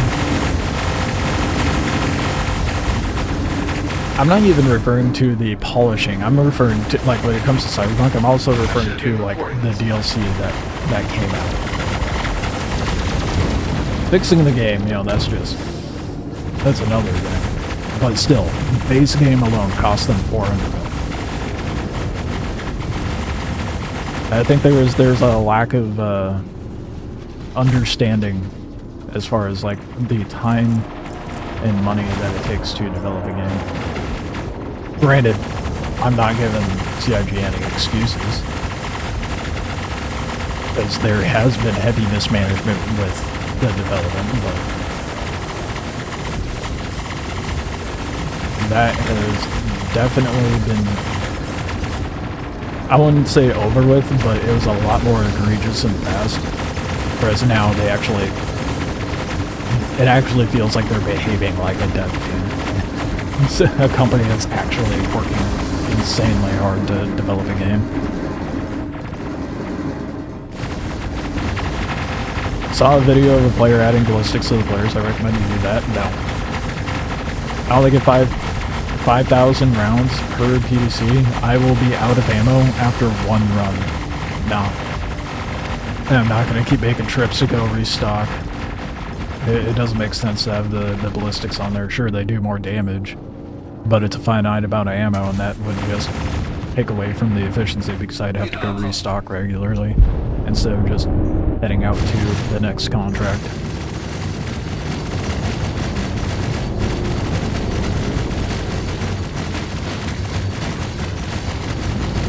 Still better than Bethesda. They're going to make a paywall bundles from free mods when the community on their mod system. Yeah, when they pulled that shit, I was like, nah, that is just greasy as fuck that they did that. I hate that. Bethesda was like, oh, we have an opportunity to make money. I mean, granted, they do pay the modders a bit, but that should have never happened. I haven't played a Bethesda game in a while. 4.5 has 15k ballistic ammo. Well, I mean, that is better, but considering I'm in live, I'm definitely not using the ballistics. And even with 15k, I would still have to go back and restock regularly.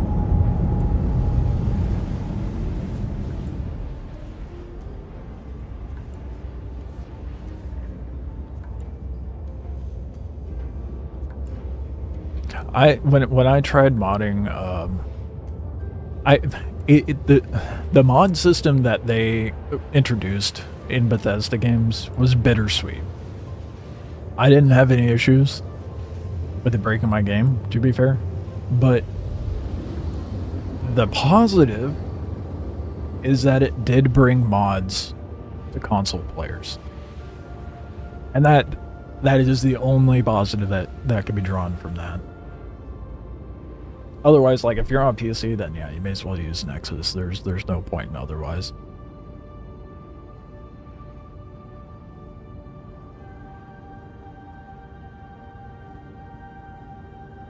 It's hard to have a conversation in YouTube chat where you're limited to reply length and fighting a delay. I wasn't saying you were calling Star Citizen a scam. I'm saying that those are the same tunes that the people who tend to say that. it's turning into something you don't want to play anymore, then others still enjoy it, cool, I guess, but it's not for you at the moment. So probably uninstall for a while. I mean, to each their own, but again, like, that was always the intention, to have engineering and have that factor in the game. So getting comfortable or complacent with it, even now, like when 4.5 rolls out, to get comfortable and complacent with how the game functions in that state is naive, because it will change again before 1.0 comes out. That's the unfortunate reality of testing a game that's in development. It is ever changing. You may not always be happy with how it is currently, but that does not mean it will always be that way.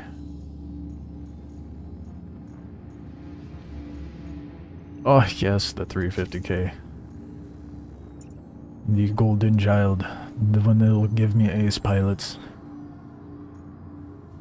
Now that I said that, it won't. It's going on the space life sim side, more than just MMO. That is true, and it has always been the case.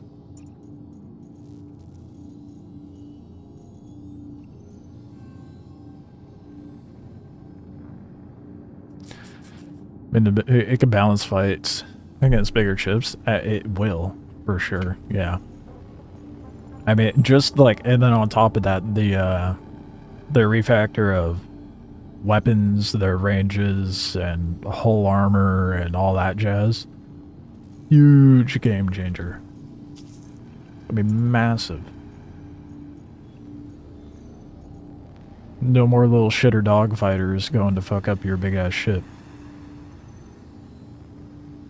And it actually increasing the time to kill.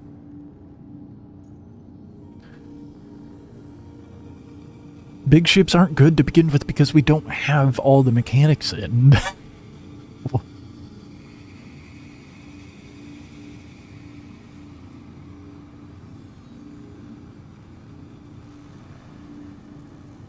He said you could recover ships that are abandoned or semi-destroyed, which is cool, but the cons are too steep at the moment. Ballistics that snipe power plants. Did you watch a video from like the tech preview and assume that it stayed that way? Because like even in the PTU, they've been switching up the balance of things almost on a semi-daily basis.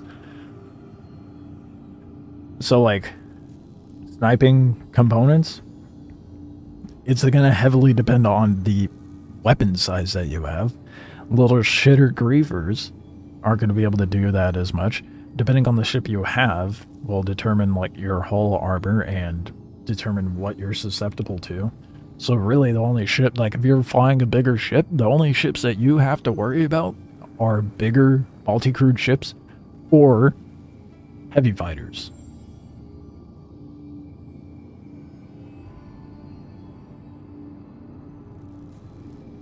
Like that was like what you're saying was a reality during the tech preview. Tech preview was a hot mess.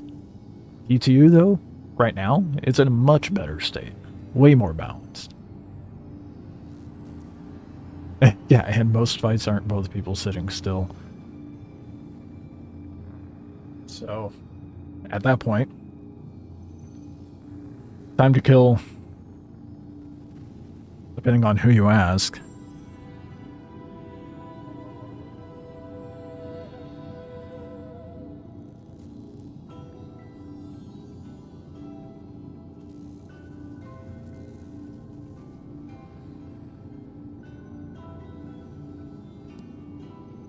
Okay, I'm gonna finish what I said. I'm a little gobsmacked right now. Time to kill has increased with the amount of changes they've made to engineering, armor, because like, I mean, it's very evident you haven't experienced it with, or even looked into how it is with hull armor Hull armor negates all the experience everybody had in the tech preview, and they stated why that wasn't introduced during the tech preview. It's because they wanted to see how engineering would be overall and get feedback solely on engineering. That way they didn't dilute the feedback about engineering with the convolution of armor being in place. So now that they have an understanding of how everything's working, what they need to balance strictly with engineering, they've introduced hull armor and the refactor of weapons.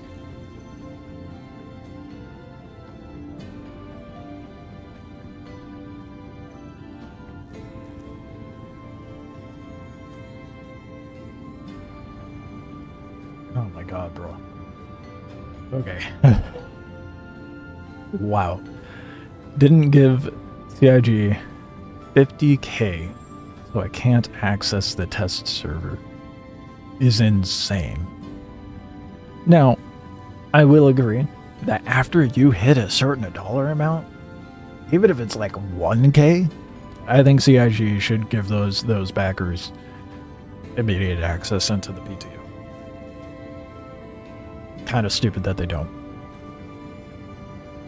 Super worried about the unextinguishable fires, sniping deep core components from outside. Yeah, that's no longer a thing. The fires, that was bugged. They stated as such. No longer a thing, as far as I'm aware. Hyperbole, not literally 50k. I didn't take it as not a hyperbole. I did elaborate. And that's why I elaborated. Is, you know, after a certain dollar amount, CIG should give you immediate access.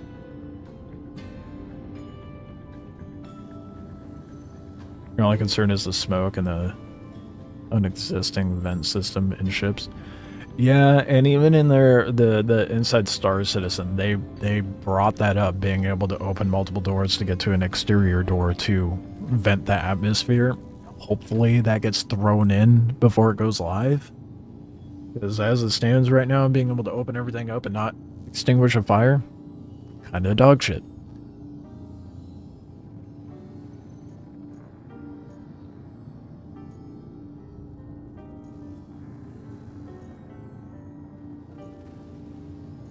But, you know, in due time.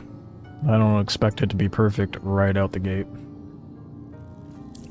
You're gonna do a sweep first. Great. Had some skag bail on me, so I need it done pronto. Stone's here. Thanks for picking up this patrol. I know it's dull shit. The headhunter's gonna have eyes on our Barely 1k after 7 years. Yeah, I'm kind of in the same boat. The fact I have to pay a subscription in order to get into the PTO or any tech previews is ridiculous in my opinion, but that's just classic CIG. I mean, hell, you can spend 2k on an Idris. Guess what? You want different weapon kits for it? More money, please. Give us $300 for Idris weapon kit. It's just... It is what it is. I don't approve of it, but it is how they make their money, so... Nice, it's doing the thing.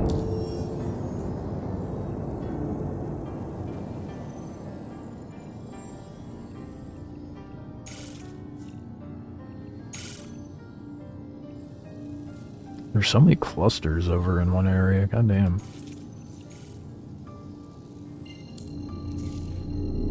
Can get lower than 50% at the moment, but it seems like the fire is maybe run out of oxygen. Hopefully. Work your way up from $45 Mustang pack, aiming for the Corsair next. By working your way up, do you mean like in-game? Because if there's anything that you're trying to work towards, I'd highly recommend just earning it in-game. There is no rationale to buying the ships with real money. Unless you just want to jip yourself out of gameplay. Or like guarantee yourself an insured ship once the game actually is finished and rolls out.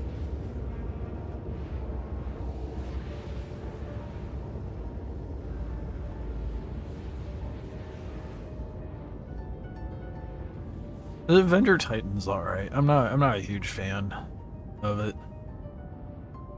Like, if I'm gonna go that, like, if I'm gonna bump up on starters from, like, an Aurora or a Mustang, I would go Intrepid.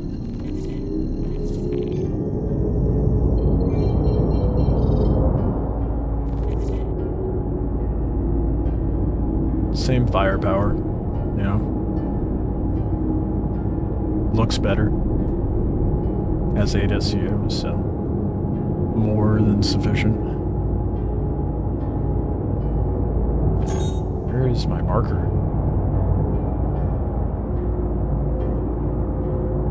I've got to assume this is the spot, even though I don't have a marker.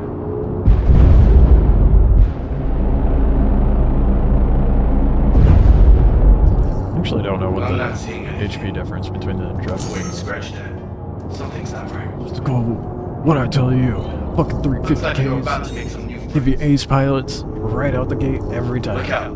The pilot's been taking out headhunters left and right, and I'm not talking recruits. Intrepid's $60 more than a Mustang, aiming for under 80.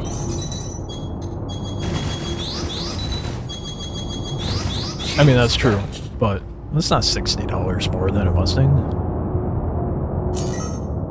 The game package with the Intrepid, what? Not that much. Wasn't. It's not over 100. Like 90, isn't it? Oh, in Canada? Yes, okay, well. That sucks. Oh, I just saw my hydration.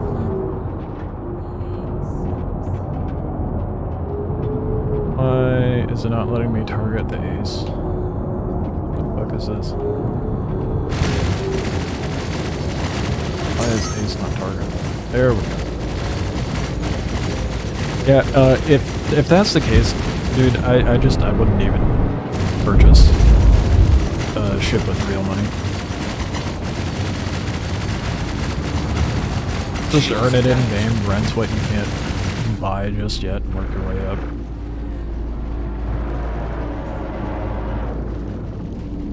Not worth it otherwise.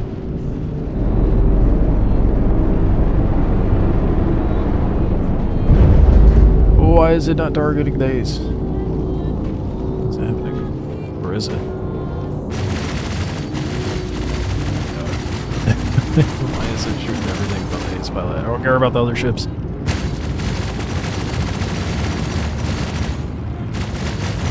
My turrets sure do though. There we go. Man, you tuned that asshole up. I hear those ace pilots sometimes carry some gear. I check the body before you break down. I should have been recording this fight.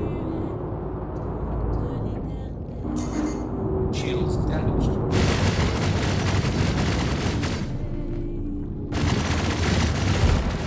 This is turning into a hell of a scrap. I dig it.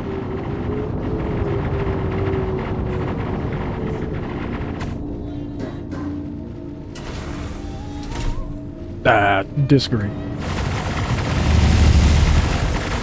Cuddy Black is a decent all-rounder, but I'd sooner go with the Shiv over the Cuddy Black because it handles better, has more firepower, still has room for things for you to load into it. May not fit a lot, but still good otherwise.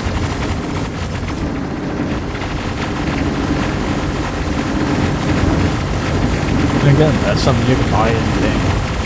So, no sense in spending $150 for something you can just quickly farm up.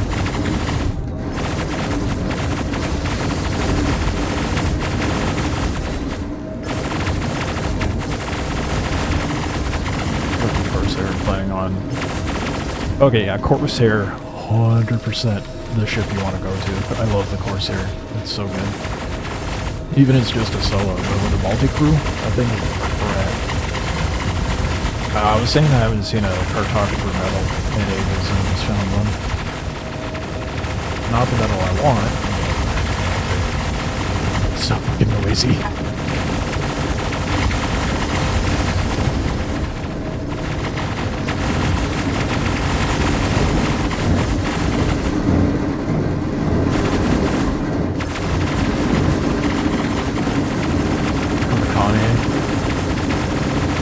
broken again, you can't walk anywhere in the back of the ship where you fall through the floor and outside the ship really. I haven't flown or actually made use of the Connie since they released the Corsair. The Connie Andromeda was what I like primarily ran for the longest time.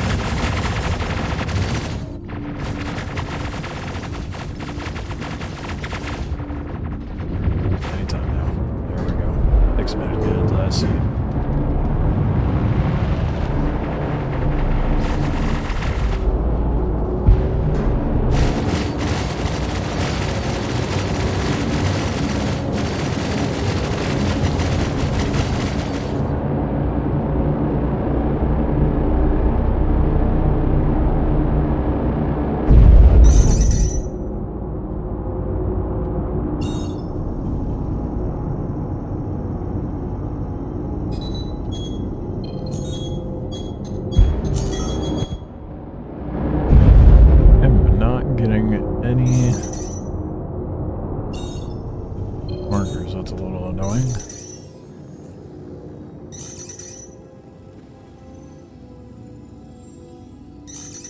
Set up a route to a random spot. Just get out of here.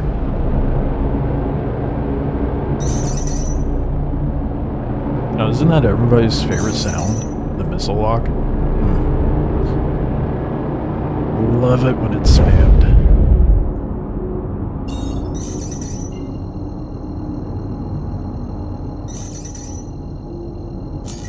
Got the tourist for cargo. Yeah, that's the Connie a lot of people go for.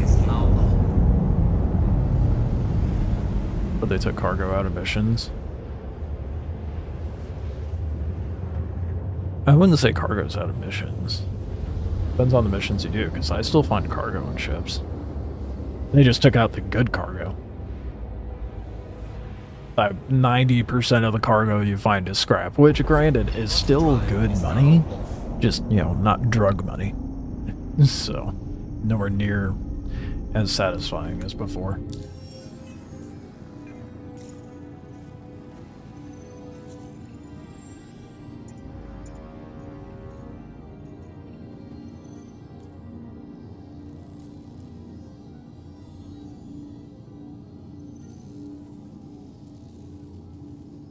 It's a 4.4 thing? Well, I guess I'm delusional. I'm crazy.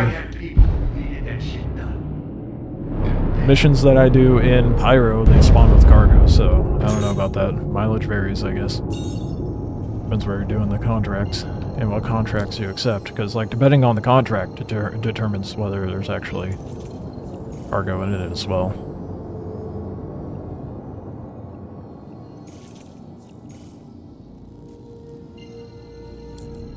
You were in Stanton? Well, there's a reason why I hang out in Pyro, dude. Nyx and Stanton are the most broken right now. Can't get shit done there. If I was doing ace pilots and Nyx, which I'd rather be doing, I would down them, and then the ace pilot would just vanish. And I wouldn't have anything to loot. Stanton's empty. Yeah, I don't know if bounties spawn them. I know mercenary work for, like, headhunters, they have them spawn.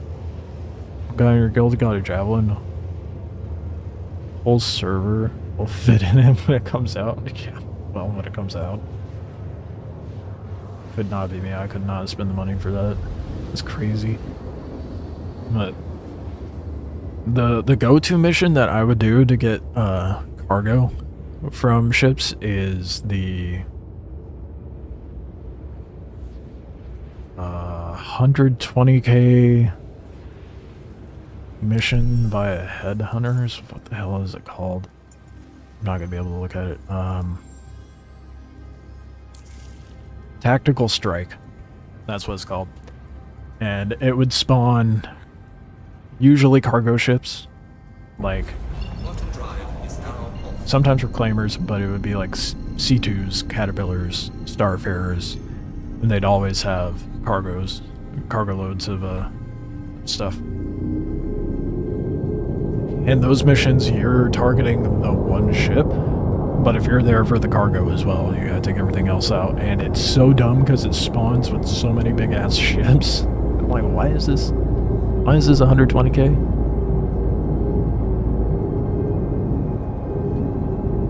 There was new players crashing their ships at Seraphim Station, New Babbage. Oh boy. All those free fly players that are hanging around after the fact, thinking they're funny, and then they realize, oh, that's bannable? Whoops. At least not, well, depending if they're hitting other players or not. I haven't been at those stations very much, so I haven't heard anyone blow themselves up on the way in. Hit each one and see if there's anything there. I assume the worst of people I hear players crashing their ships at stations. Haven't done any of the Headhunter and faction missions. I was just doing classic combat missions. Yeah, no. If I ever want to get anything actually done, I stay out of Stanton. No one's in Pyro. The bloat just bogs down the server in Stanton. It's just not worth it. Never worth it. Pyro always seems to run, relatively speaking, very well. Don't ever walk away from the job you said you That is, unless you start going to Lazarus, then it gets a little. It gets a little scuffed. Especially in its current state. It's not so much scuffed right now, it's just the NPCs have 100% accuracy instead of 20%, so trying to get the specimen card from the Pharaoh data centers is insanely difficult. But that's going to be fixed come 4.5. We'll be able to solo that no problem.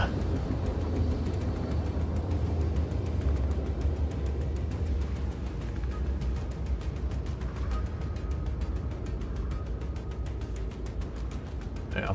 When I was trying to farm up AOEC, those tactical strike missions that Headhunters have were my go-to. I'd be easy 120k farm just from popping the target alone. And then you get like anywhere from like 100-something K to half a mil of cargo out of them.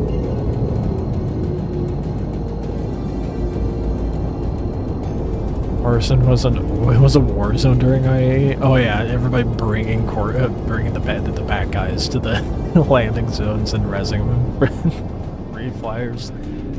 I get mildly annoyed when I see that shit at like landing zones because it's like, ah, damn it, mild inconvenience. I don't want to deal with this. But I will admit it was really fucking funny to have that happen during free fly.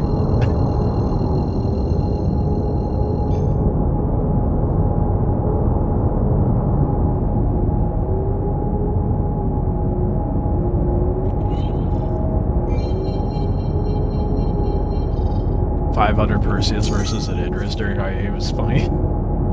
I wish I saw that. Haze pilot? It's not updating.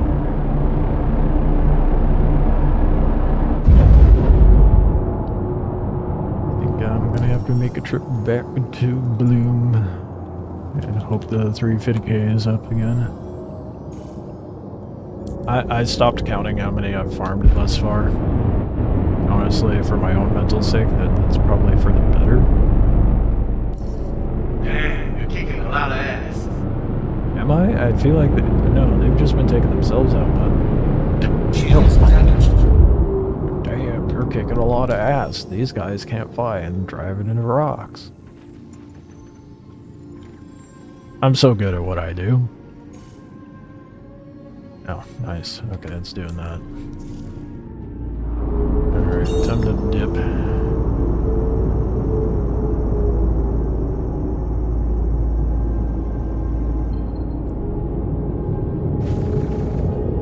Normally saw that just off with ballistics. I mean, yeah, that's the go-to anytime you tackle a bigger ship, right? Take the engines out, you don't have to worry about them running.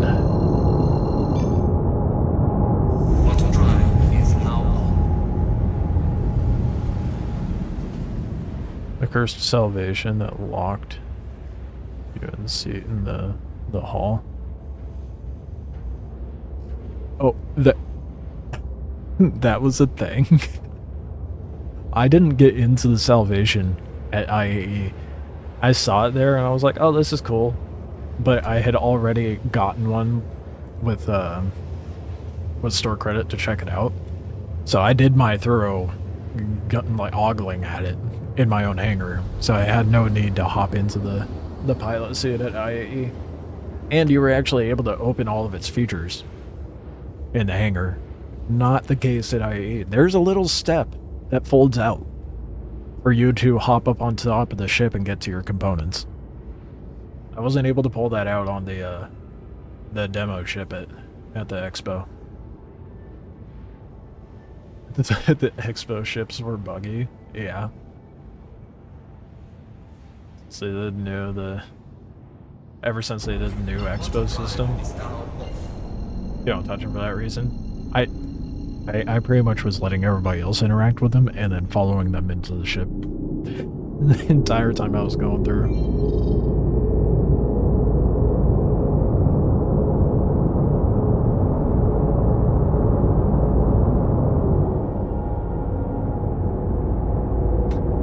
It's hilarious people were getting stuck though. Classic Star Citizen. Nothing ever goes smoothly. If you have expectations, leave them at the door. You won't need them here.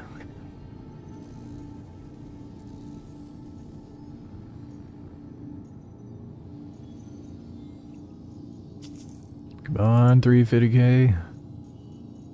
That's the one that I care about. The other ones are just time killers.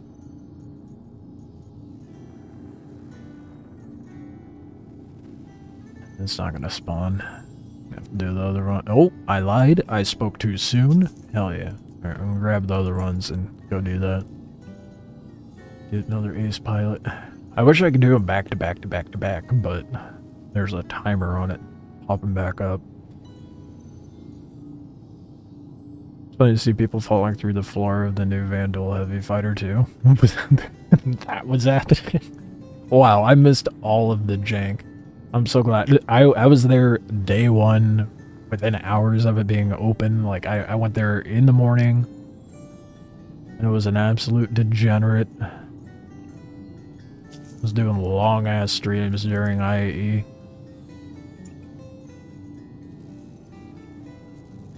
I pretty much went there the first day, looked at all the ships, and then never went back.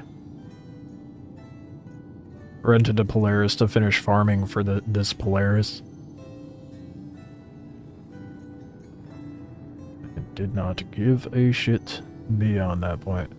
I did go back to rent a Caterpillar because I was like, I'm gonna farm the new faction rep, and then I found out that they just didn't do any work on putting in all the contracts for Dead Saints. They're like, here's a new faction. Enjoy just rookie missions. Have fun. Oh, sick. Thanks. This is what I want to be doing. Just rookie missions. My favorite. You're kidding me. It was very annoying until I found out that they just didn't flesh it out yet. You're gonna do a sweep for us. Great. Had some skag bail on me, so I Getting need locked on the roof of the Prowler utility if someone opened the cargo while you're on the deck. Stoves here. Thanks for picking up this patrol. God damn, there was a lot of I know jank. it's dull shit, but headhunters gotta have eyes on our turf. You never know. Maybe things will pop off. It's Stoves. Prowler's the only I'm ship pushing more you along bugged this than the Connie right now. Put it What? together to route. I wasn't having issues We'll with probably it. be pretty quiet, but stock up for anything. It's Stoves. The Prowler or the Prowler pushing you along utility, this because maybe that's the difference, because Put it together to route. I was doing just fine with the utility. Want to drive is now on. Want to drive. The Clipper was fine, yeah. That was the least jank one. Oh, the amount of people that were checking out the Perseus, it was so jank. Oh, shit, I'm at 10% hydration. I need to do something about that. Yeah, the Clipper's great. I did a 1v1 fight in the... Was that the fight? I think it was. In the PTU. In the 4.5 PTU with the Clipper. Against a Zeus. And it did pretty well. Utility at one of the ships at Unthinkable Central Hall. Oh, unkillable. Thankfully it got hotfixed and stay like that. Oh, I didn't even notice. Man, I've been... Christ Roberts has blessed me. I've been breezing by, not enduring any of these issues. First he was offline for the last 2 days of IAE. Couldn't take the elevator up. Maybe they realized it was problematic. My first thought was like, what, were the guns live in there? Like,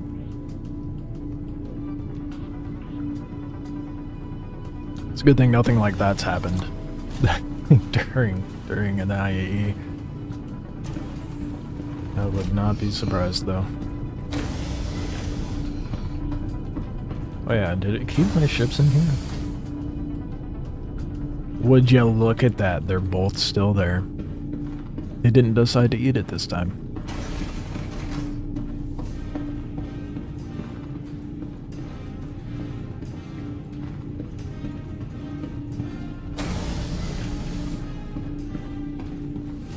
Yeah, well, to be fair, with CIG's expeditious fixing of things as of late, I think that's indicative of like how more attentive they are to the game compared to previous years. That being said, that was also during a free fly event, so you know, a broader public eye on the matter. Gotta look good for the new people. We'll see how long that like ends up persisting, because there's a lot of bugs that we have that they've just been neglecting. Like the bowl is still broken, last I heard, and it's been like that for a while.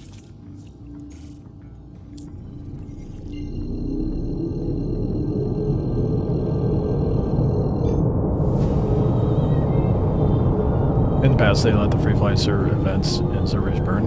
Again, indicative of how things have changed.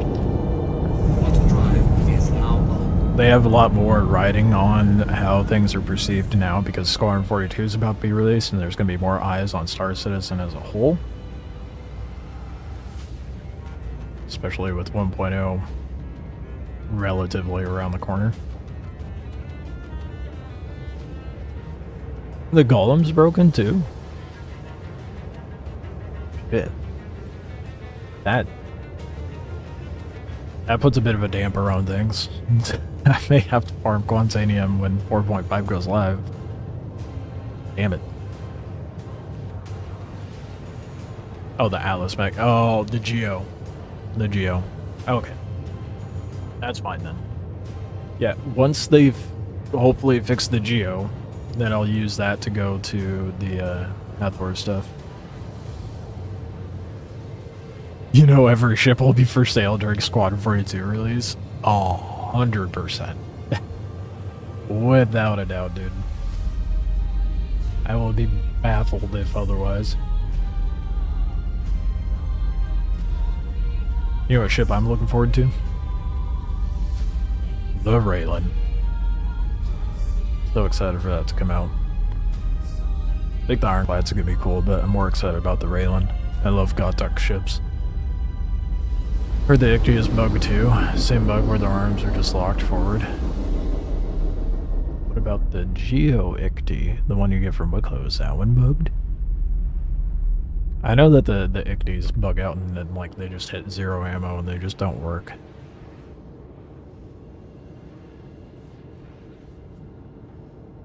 We'll still do the campaign and get yourself free. I mean, of course.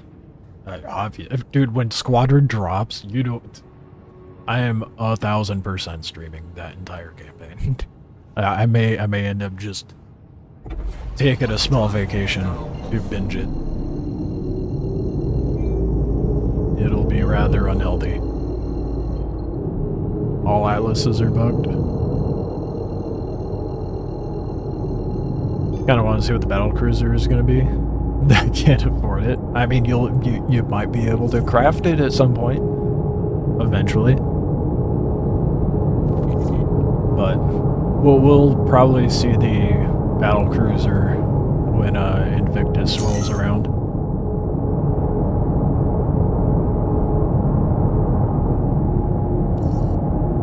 Take a break while I look around.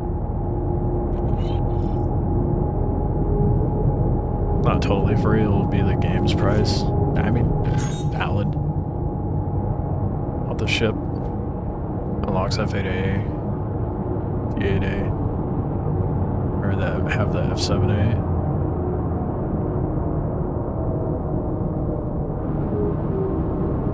I'm not super excited about the ship.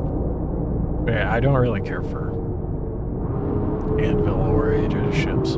I mean, I'll take a free ship, but crafting gets you excited. Yeah, I'm excited for the base building. Scan looks clear, so I think You don't have any problems with the ICTGeo? there's something. I need to go turn that in for sure. Then, Some target practice of flying in hot. 'cause I have all, I'm pretty sure I have all the stuff. I just need to go give it to Wikelo.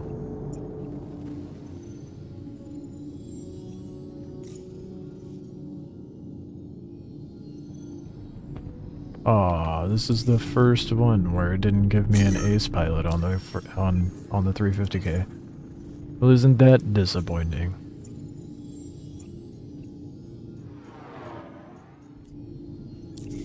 What the hell's the matter with you? I had people who needed that shit done. God damn it. Assuming they still intend to let us unlock those ships and the PU from beating the squadron. I know for sure the F8. I don't know about the rest. Being able to buy a house in a city instead of apartments would be so nice. Decorating your own space and being able to save ship decorations as well. Yeah, they need to, I mean, like in the Clipper, the fact that we can hang up posters and they don't count as flare to save in the fleet manager is so stupid. Or the vehicle manager. Very dumb. So my posters are gone until 4.5 comes around.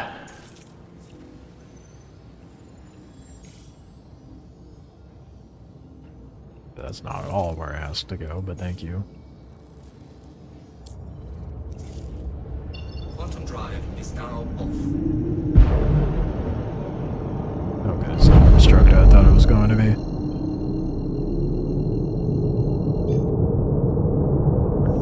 I see the base building demo where everyone gets their own skyscraper. The way that's instanced and customize it however they want. Yeah, it'll be nice. It'll be nice to have that, like, that in-city home, but I just want to build a tiny little base out in each star system. Right now, my first go-to is gonna be Bloom. Middle of nowhere.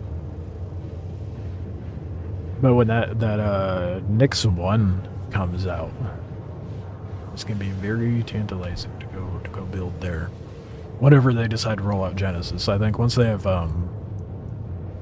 once engineering's out and polished, I think Genesis will be their next step. And then once Genesis is out, we'll see crafting.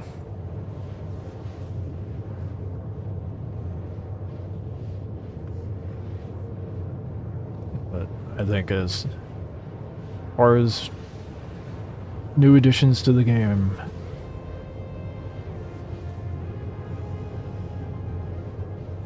the Genesis is the one I'm excited for the most. Just because of what that means for, as far as like what else will be coming. Astra system looks awesome too. I mean, we'll see.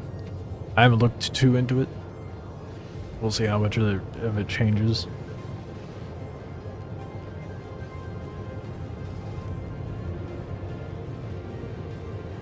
I mean, the personal moon. That's massive. They do have the intention of having like org space stations and stuff like that. So, to a degree, that will be a thing, like hangars and whatnot. I don't know that I mean, you gotta pay for security. Everyone will be able to go find it if they're determined enough. So it's not gonna be... Someone will find a way to access it.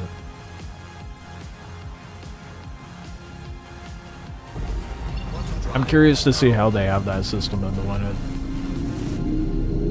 How they're going to restrict undesirables from getting inside your base and how that's managed.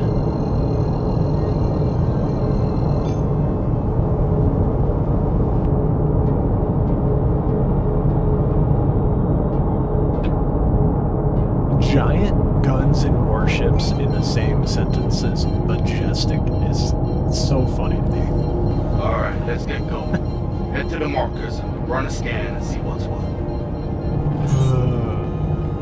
It's not giving me aces anymore. I ran through all of my RNG for the evening, dude.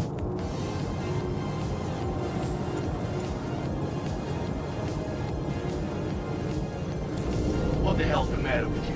I had people who needed that shit done. Well, if you don't give me ace pilot stows, then I am not interested. I want to see them doing an event where aliens try to raid it.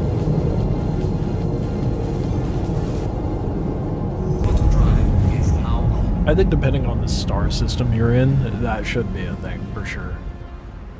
Like if you were to try to set up a base right now in Nyx with the Vandal, trying to encroach on that space, absolutely. I don't think it would make, well, then again, event depends on story lore and location.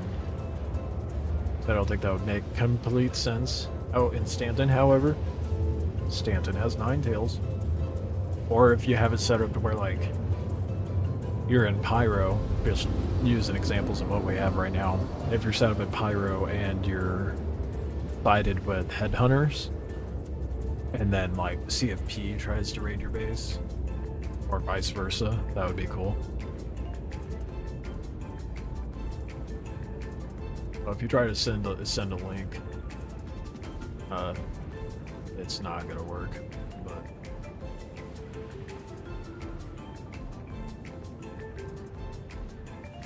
you can throw it up in the Discord general chat if you really want.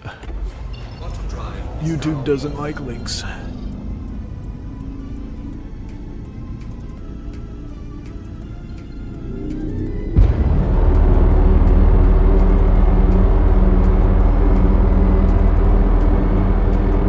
My ship's a little damaged, isn't it?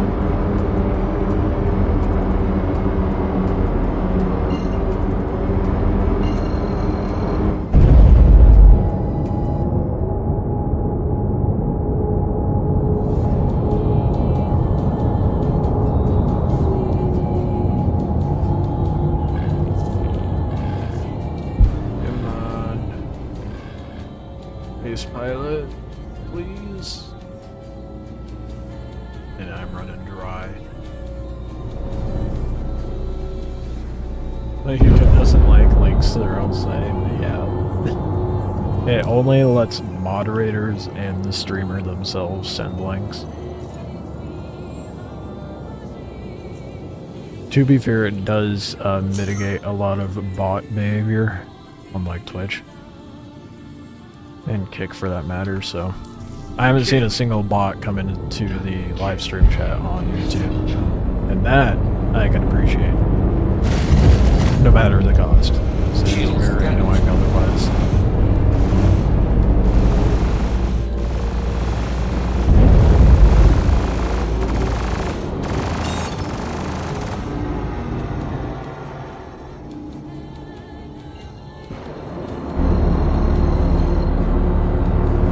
This quantum setup now pulled up.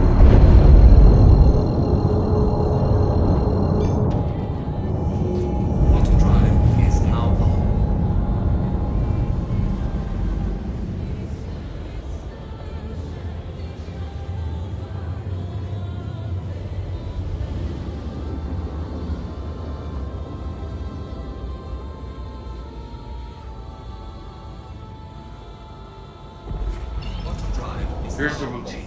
I'm sending you markers. Go to each one, do a ping, No, he's take a pilot. look at anything that comes up. It's a bummer.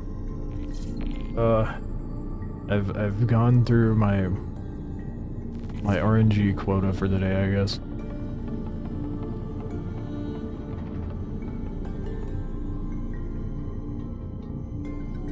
So this is Castra. Pre-production. It does look good. I like the mountainous terrain for sure.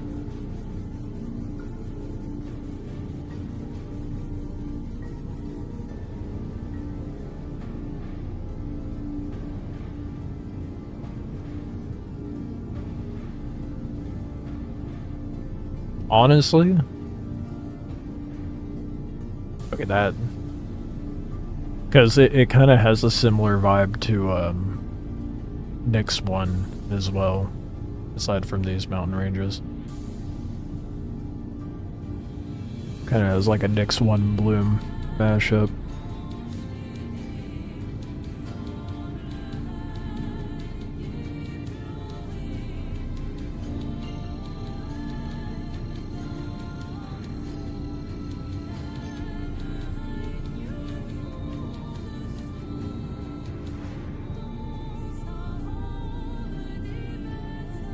Pyramid, that's what it was called. Yeah, there. They got sun here with the reclaimer pulling in.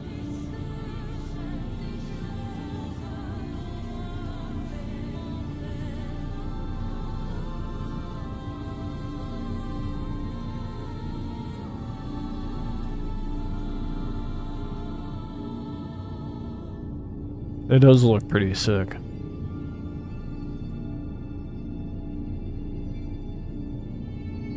You know, when this shit drops, it is going to be so bloated and bogged down by players.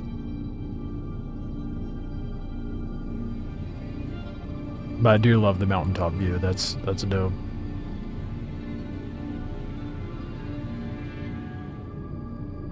And naturally, they have an Idris pulling out of it.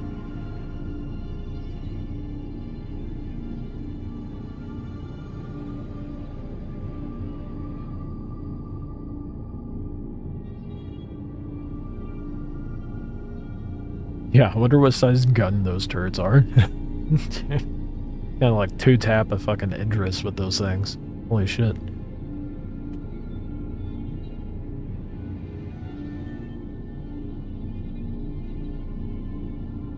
It's interesting it's an active military base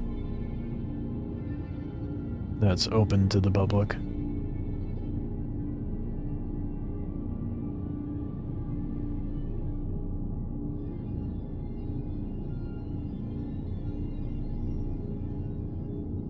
Yo, that tunnel just bored right through the mountain is dope.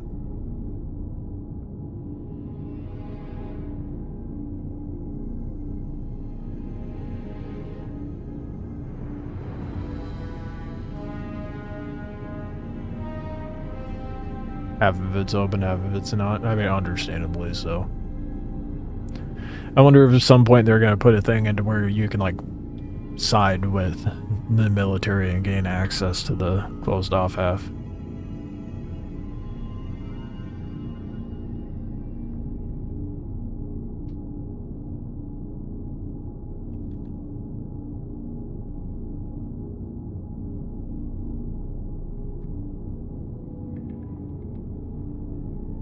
Damn. Yeah, it's gonna be nice when that comes out. Is Castra gonna be after Dix? I hope so.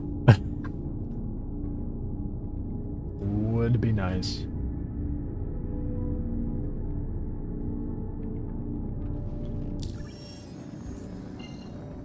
Love to work for the military and hunt Van Duel. Just have them pay you. Let you buy military shipping parts. That would be a much more interesting and better dynamic, wouldn't it? We do need a good alternative to Wikelo. I was hoping that Graze was going to be an alternative, dude. Not just another manufacturer to buy from at Grim. I was kind of hoping it would be like oh, go farm up these ship chunks, and then I will build you a ship for a price. That would have been dope. I would have loved that, but of course that is not the case. I think that would have been way more interesting, though.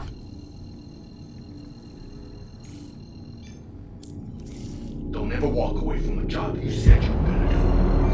Yeah, I learned that from day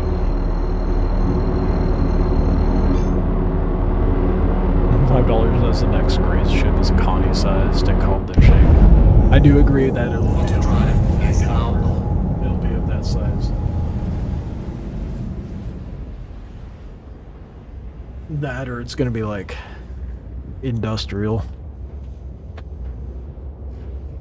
But I would expect like a small sized crude ship for sure.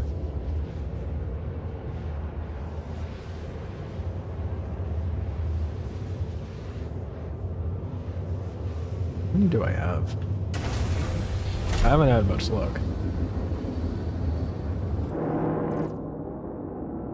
I've gotten 4 today. Oh boy. 5. So there's that one that depoted.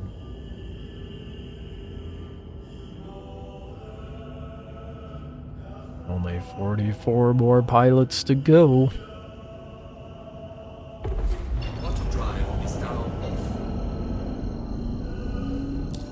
Why do I do this to myself, bro? Why do I hate myself so much? It's so absurd. Colin was right to question whether my sanity would be able to handle it. I just wish ace pilots were more abundant, you know? It's part of the reason why I'm tackling it first, because it's so heavily driven by RNG. No way. Okay, good. It's about to be very bothered, but it's there.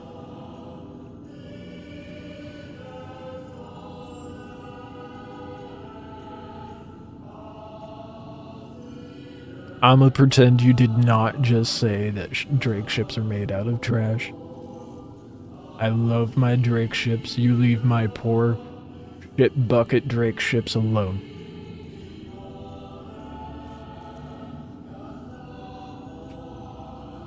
Even though they just came out with a goofy ass looking ship, I still like my Drake ships. Go Misk. Go home. Misk is gross. So bulbous and round. I will say the Starlancer has grown on me. And their subdivision ships of Mirai are really cool. I like Mirai ships. But that is the closest to Misk that I will go as far as liking.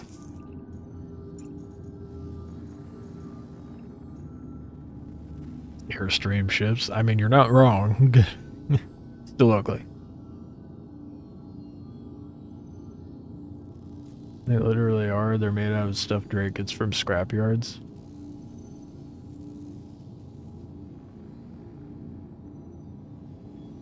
Misk is better when they're not painted chrome. I mean, that hence Airstream. I don't know. Not a big fan. I get that's lore, but still. We don't need to talk about the fact Drake manufactures trash. Or from trash, I should say. Where are the rest of my missions? Here's looking for trouble. There we go. Alright. Stowe's here. Thanks for picking up this patrol. I know it's dull shit, but headhunters gotta have eyes on our turf. You never know. Maybe things will pop off. Drakes are custom-made smugglers and mercenary ships. Great. Had some skag bail on me, so I need Allegedly. Supposedly their new I'll be pushing you along leader this. is trying to Put it change together that correctly. image for them. Probably be Oh my god, the crash again. It was going so good. And then that happened. I don't know why that's been causing crashes lately.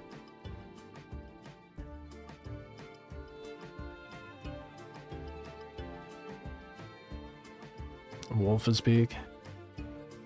Need a plasma bomber variant.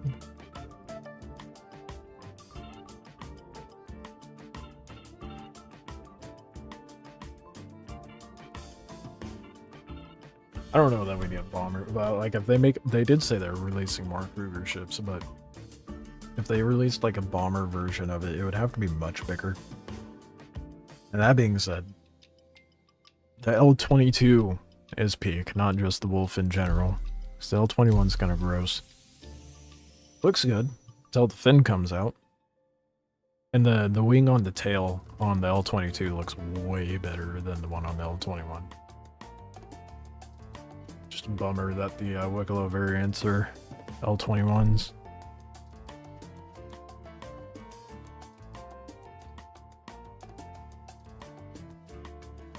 There was quite a bit of hubbub when the L-22 came out. So there was quite a few people that were like, "Oh, look at this, a hidden flight blade." Which, to some degree, I kind of understand that sentiment. The Ares is a thing. I just wish they made the weapon kits available to purchase in game upon its release Robert Space Industries. instead of postponing it. System check.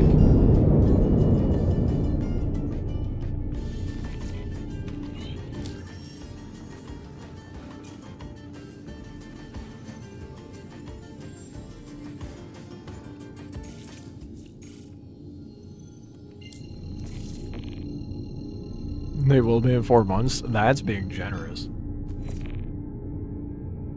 Yeah, I gotta wait for the BDT ballistics as well, which I think is stupid. And their whole argument's like, oh, well, you know, you could just take it off of someone else's vehicle. It's available in game that way. If you try to do that with the ballistic BDT, I don't know if this is the case in the PTU, but in the live version, if the owner of said BDT claims the ship it came from before you save it on your own ship, it will remove the barrels and you will just have a turret mount without the gun. And it's useless. It's so stupid. It's just like that permanently, like until, you know, you manage to throw it on there before claiming it. It's so absurd. But yeah, I mean, we still don't have weapon kits available for Idris's.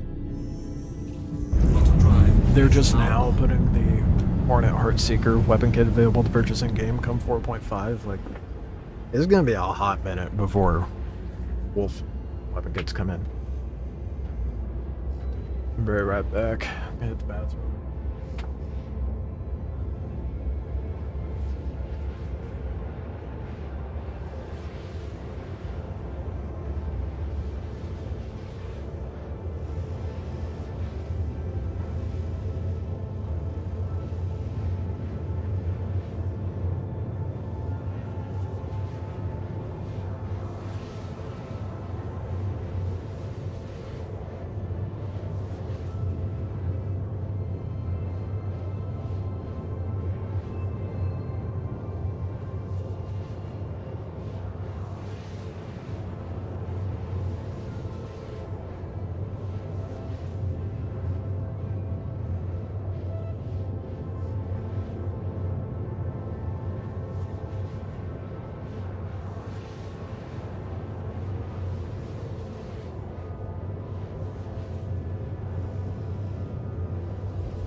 look at that time.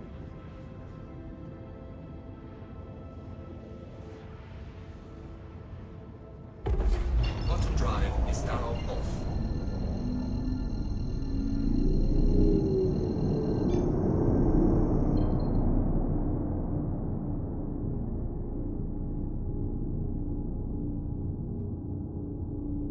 They did say Idris kits will come soon. Well, I hope soon is 4.5 soon, since we're getting a Wikelo Idris without the weapon.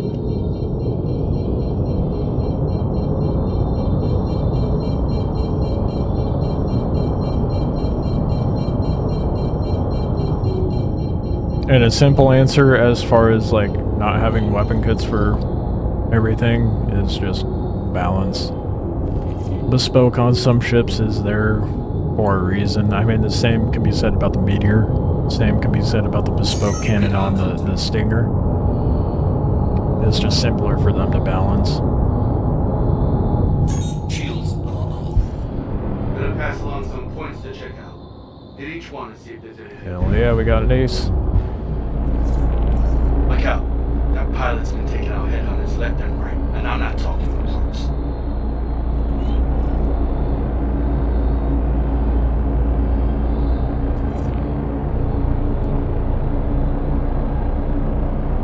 Radar contact.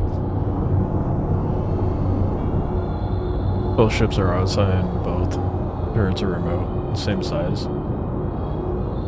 Still a matter of balance, though.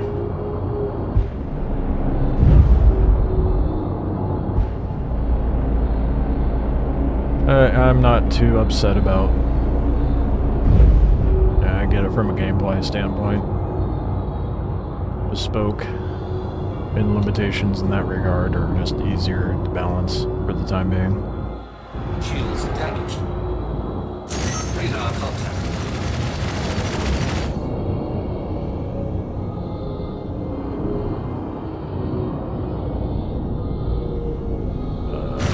There we go. Like, when is they gonna start firing? Soon, please.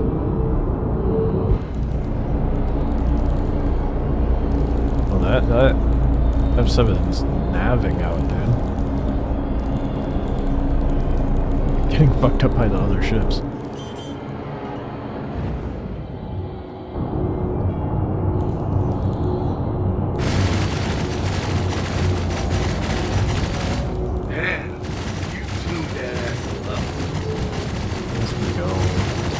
I checked the body of that ace. That kind of revolutionary.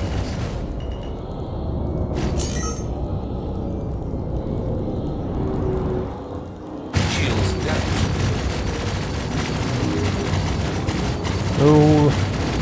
No desync. Give me my ace.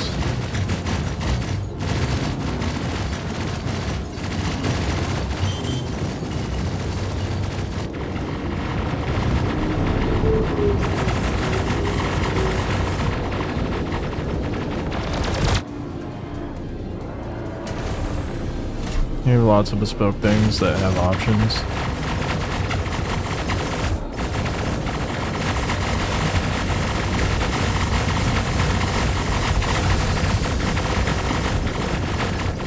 You gotta keep in mind the Wolf bespoke weapons, the options just came out. And we also have bespoke options that don't, or bespoke ships that don't have options.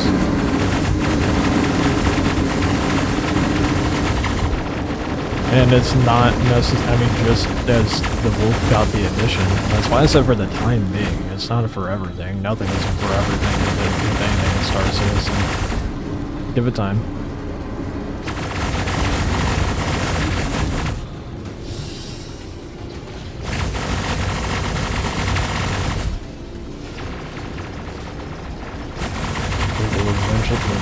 Platoon middle.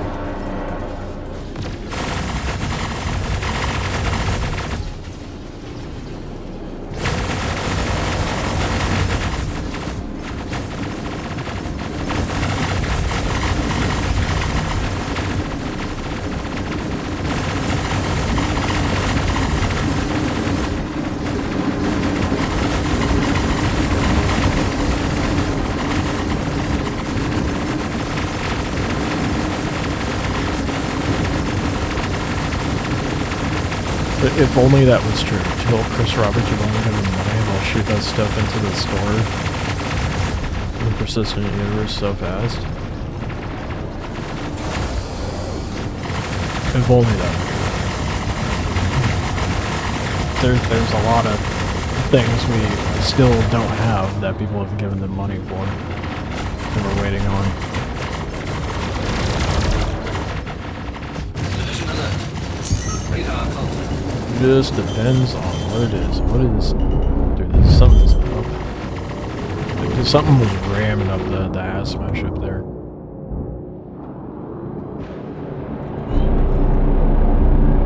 It's so quiet in here. So loud outside.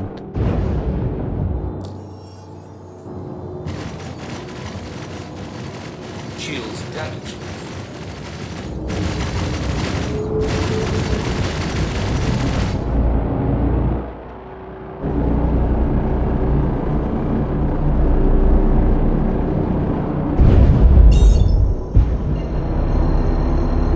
I wonder if they'll ever introduce, I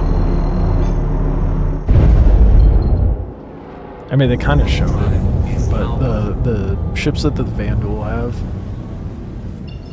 that, like, breach something and allow them to board, I wonder if they'll introduce that as something that could happen to your, like, bigger ships. Can you imagine something like that happening to an Idris? Or even bigger ships when they finally release?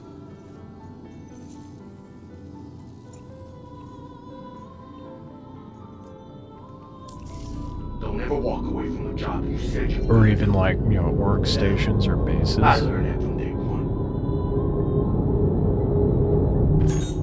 Oh, there it is.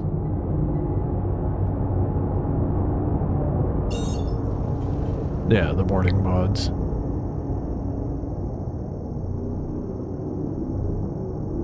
It latches onto docking collars. Like, that would be pretty sick.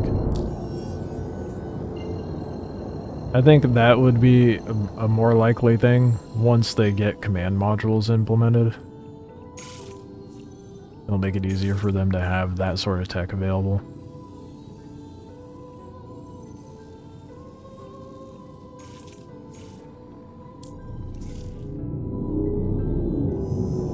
Auto drive is now on.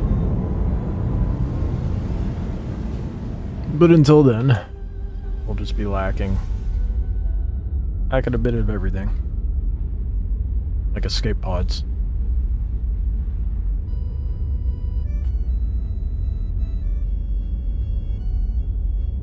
But as is everything else, in due time, a little bit of patience.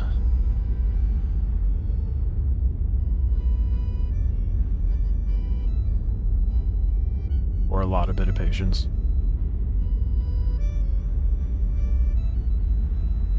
Just having Vandal use their pods on our ships would be insane, right? I definitely don't see that happening anytime soon.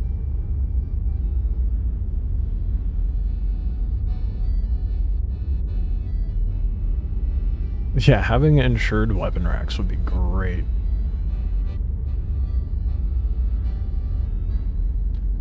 Kind of annoying that's not... I don't know why they decided to not have that put back in with the introduction of Tier 0 loot.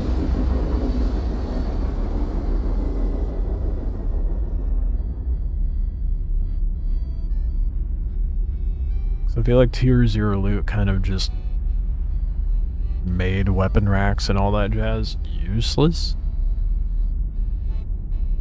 Duping railguns. True. How do you mitigate that? You know?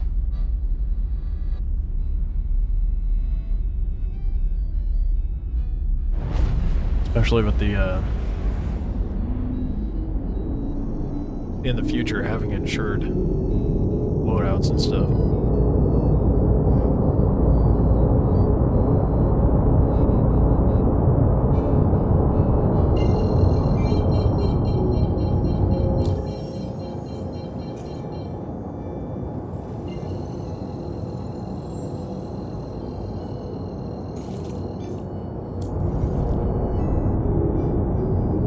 to let it not revolt. Why is it trying to take me to Pyro 5 of all places? The fuck? Have it not replenish certain weapons? I agree. Like boom tubes, railguns, Animus, or whatever the rocket launcher's called. Those all should just not be insurable.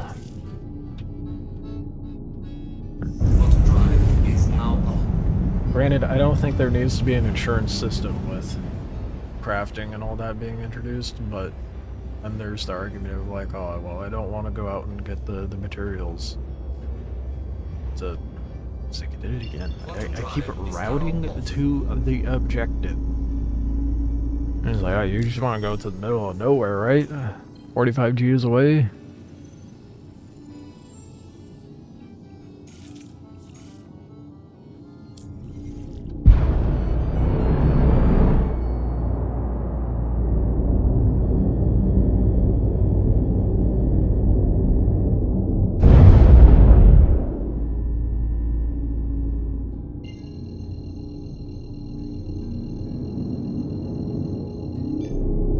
Yeah, I think there being a layer added to having to be charged to like repair the weapon and stuff like that too. But I mean, there is going to be a like eventual wear and tear on FPS guns, so. I just think the whole insurance system for FPS gear is dumb. I don't think it's that big of a deal if we have to end up like crafting it again or something.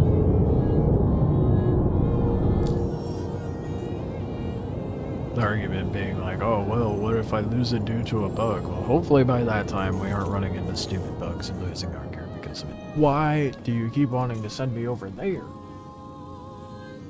The thing I need to go to is 70 kilometers away, and it just wants to send me across the system.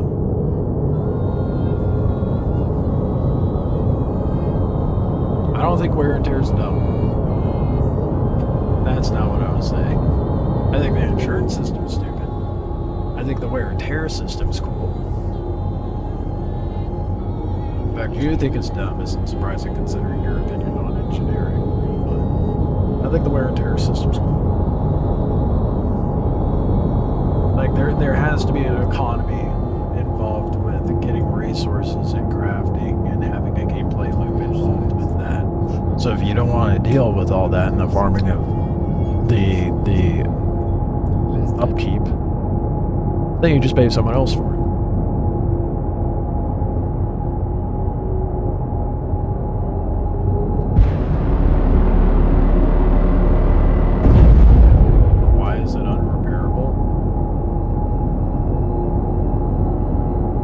See, that part, I don't know why.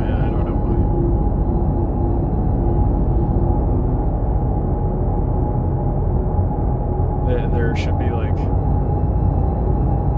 well,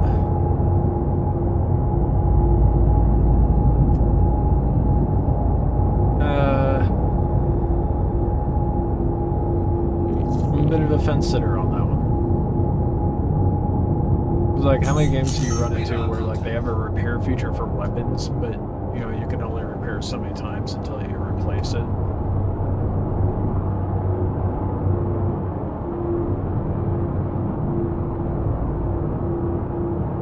Why repair shit when you can just smash it and claim it? Yeah, I mean they did say that they intend on making systems in place to where it deters you from just death spawning and also claiming ships, so what that looks like, I don't fully know. I don't think they fully know either.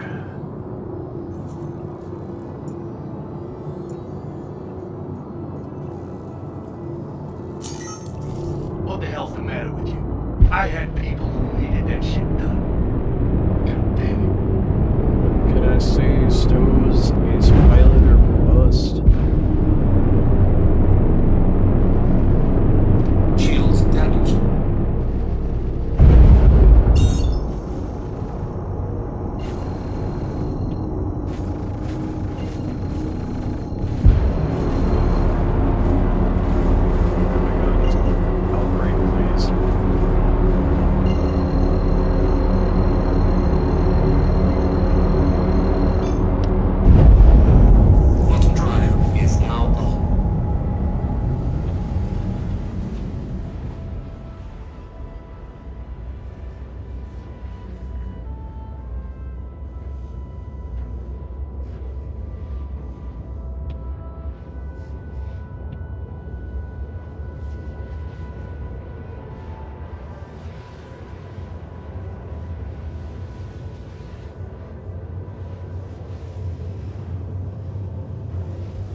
text.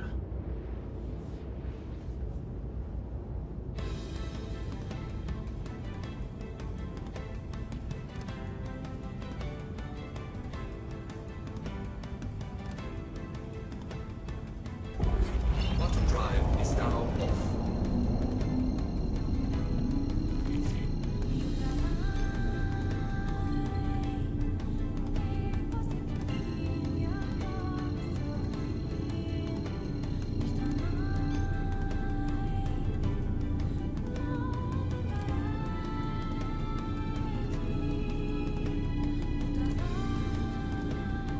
That's why you don't have ballistic weapons.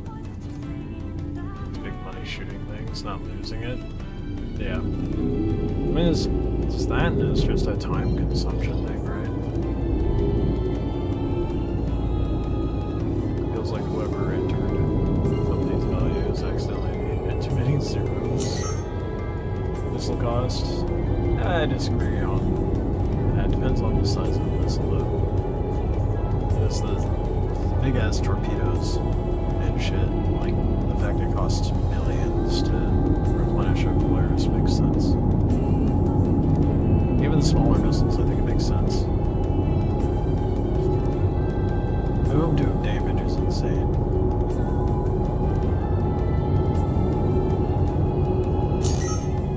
Shields Nice. For graphic code, it's not by a blueprint system. I mean, that's kind of what they were saying. It's blueprints. I don't know. I think it'd be really dumb if they just were like, yeah, you have to get the blueprint over and over and over again. Wouldn't be the first time I've seen a game do that, and well, the last time I saw a game do that, they kind of crumbled, so. What's that say?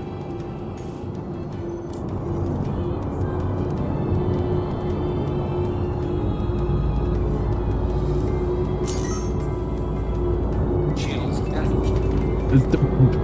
Bro. Wow, okay, that's an interesting take. Missiles under size 9 are not useless. The fuck? They work fine in scale of the ship that you're using them against. Would I use anything below size 5? On big ships? Bottom drive No. is now on. Not really. Do they work on smaller ships? Yeah. They do the damage that you would expect them to. I mean, shit, what? Wow, yeah. Undersized 9 is not useless. It just scales to what you're trying to use it against. I mean, as is the case with weapons as well. Would I use size 1s against a Corsair? No. Bottom drive is now off.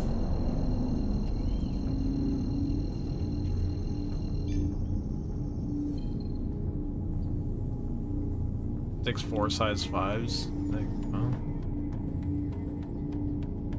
Doesn't even kill it.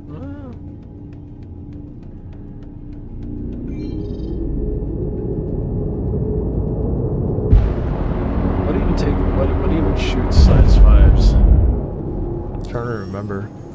Because it's the Eclipse and the Retaliator have size 9s, don't they? Both of them?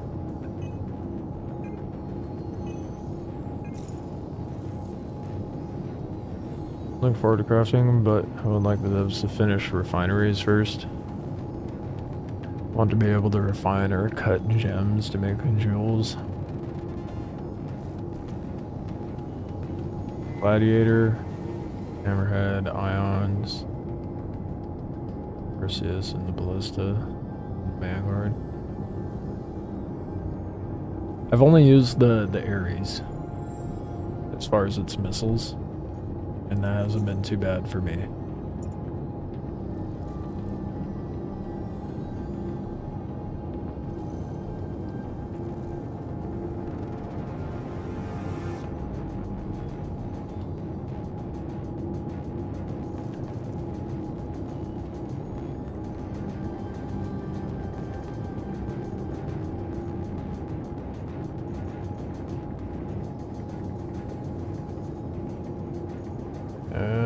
Damn.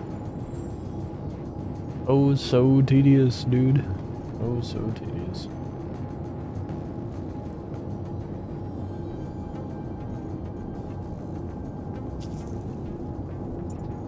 Whole ass stream of just doing patrols.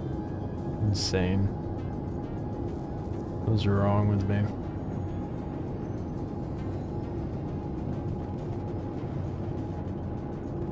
Do the next round.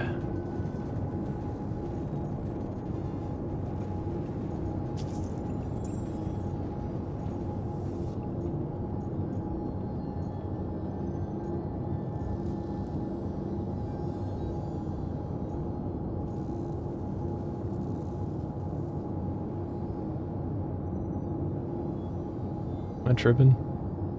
I think I might be tripping. How many did I accept? Okay, that's what I thought. I'm missing 200k. Where are you at? Where are you at?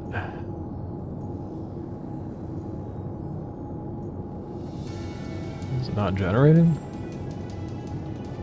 No. Oh, no. I just saw it right as I exited the lobby. Simple job. All the way at the bottom.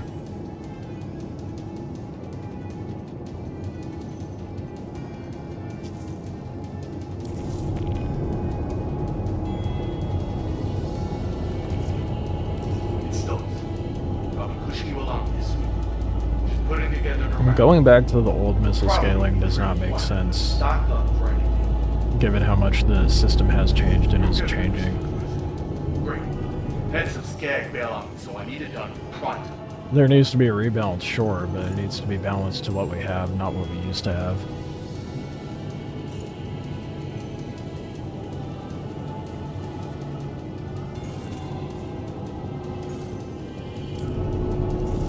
Stone's here. Thanks for picking up the patrol. I know it's no shit. The headhunter's gonna have eyes on our turf. What, that is the... Maybe things blow up. Okay. If you say so, that's what you meant. Not what you said. But okay, I'll take your word for it.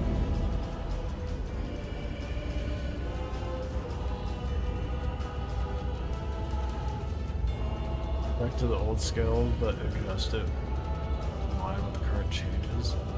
Then it wouldn't be to the old scale. It'd be to a new one that's balanced for what we have.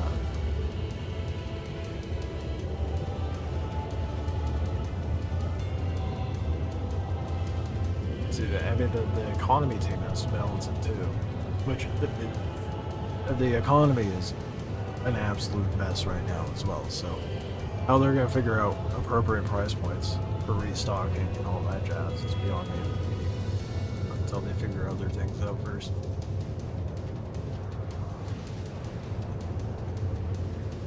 I'm confusing scale with raw values?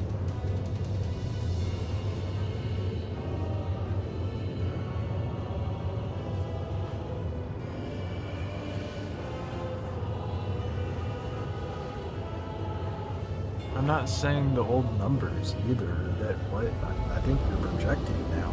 That's not what I... Okay. Rework the economy, it's going to be a wipe for sure. There needs to be an economy wipe, and I think that's inevitable with crafting coming in.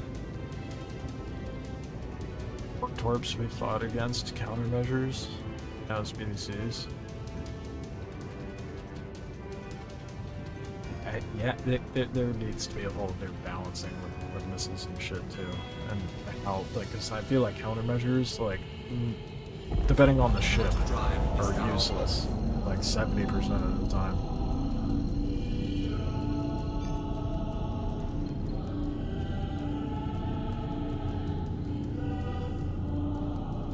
I don't think, no, that wall capped scaling. Alright, but scaling to how it was in the past doesn't make sense with the current game. Because the scaling made sense to how it was, but wouldn't make sense for what we're about to have and what we currently have. Especially with the armor and engineering in place, there needs to be a whole rebuild of it.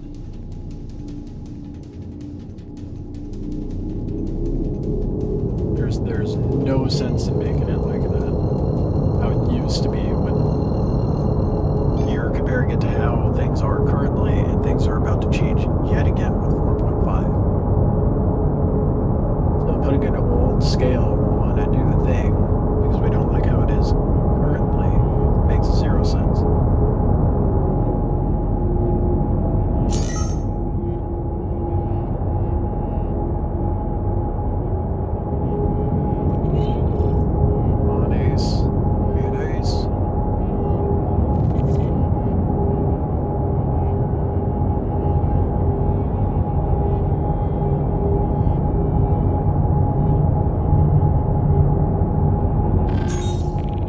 Let's go, let's pilot.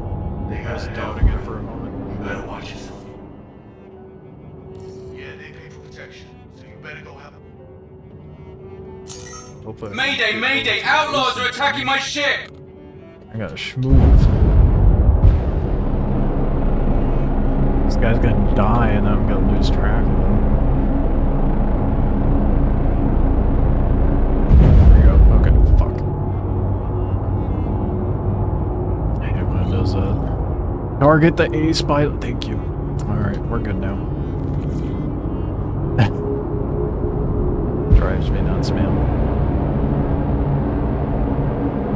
Where is this F7 going, bro? I should have been recording this fight.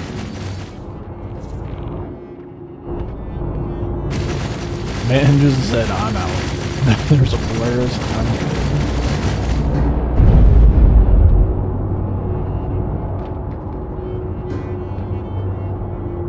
If you can't two-shot a Connie with size 5s, then it's bad. It's subjective. Because you're also comparing to how you've considered what the balancing is in the past with the lack of armor there. So we don't know what ships have better armor and what ships don't here in the near future. So what should go down via a size 5 and what shouldn't is, in my opinion, yet to be determined. God damn. I thought they were gonna kill you for sure. You should probably check their wreckage. See if they had anything of value. This is turning into a hell of a scrap. Shields damaged. Oh shit. I am not coupled.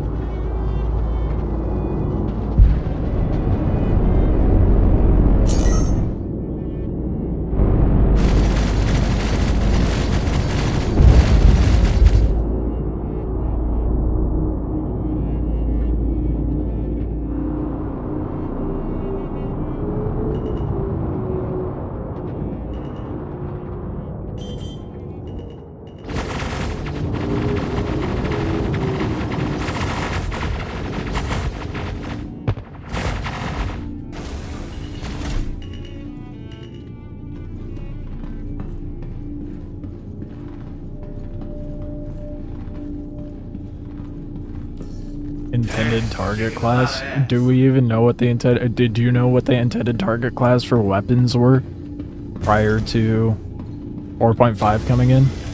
Like, I'll ask you right now, what weapon do you think a size 3 gun would be appropriate for? Right now, what weapon, what ship do you think a size 3 gun would be appropriate to use against? Or like a size 5?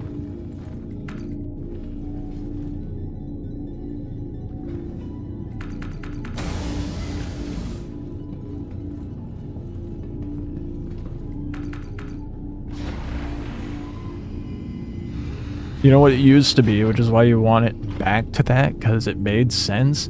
But, yeah, bro, you are so stuck in the past that you can't see what's over the horizon. Size 4 was heavy fighters and gunships. Was.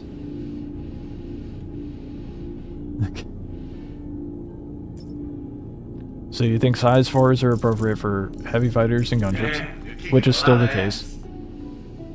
What about a like A hammerhead. What size weapon should you use against a hammerhead? So that's kind of like gunship is subjective. Because they're different sized gunships. Because technically the Andromeda is a gunship.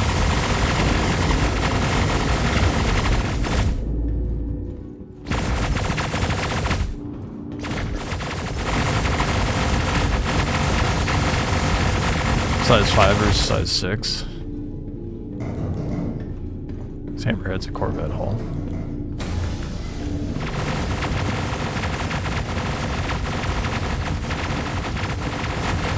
I think it's size 5 to be able to tap into Corvette hulls. And 4.5.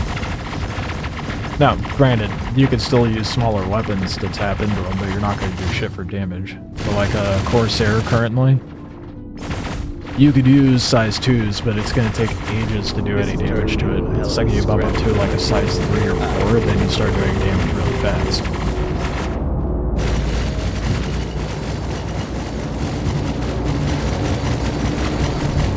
Probably need a size 4 minimum. Size 3 and downward should be ignored. Okay, well at least you have proper perspective on the weapon damages for ship hulls. I'll give you that.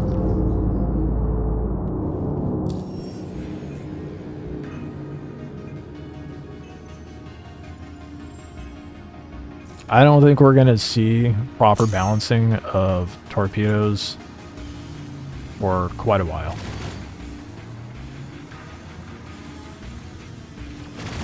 I shouldn't say quite a while, but it's going to take a bit of time before we see proper scaling for damage of anything here in the foreseeable future, because of how much rebalancing they have to do with armor and engineering. My entire point being, what you once knew, what you once had, forget about it. Never existed. You have a fresh new plate of food in front of you. Taste it before you talk shit on it. Well, I said shouldn't say talk shit on it, but you get what I'm saying. You know? And don't compare it to the plate you had before.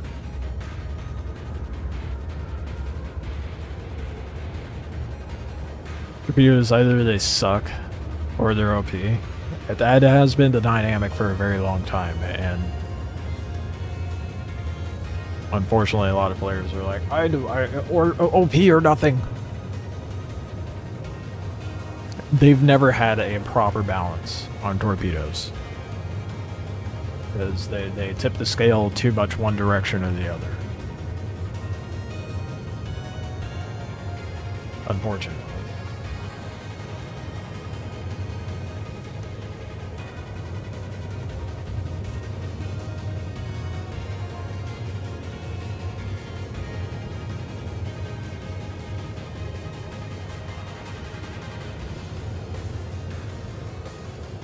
As far as what that scaling should look like, missiles, I don't know. I never used missiles really to begin with. They do that for everything, and it's frustrating. Welcome to development and testing a game.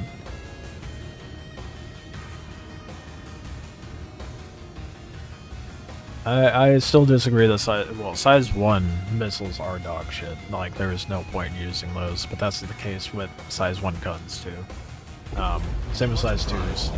Size 3s, if you're fighting something of equal size class, it's fine, and same with size 4s. Size 5s takes a bit to bump it up, but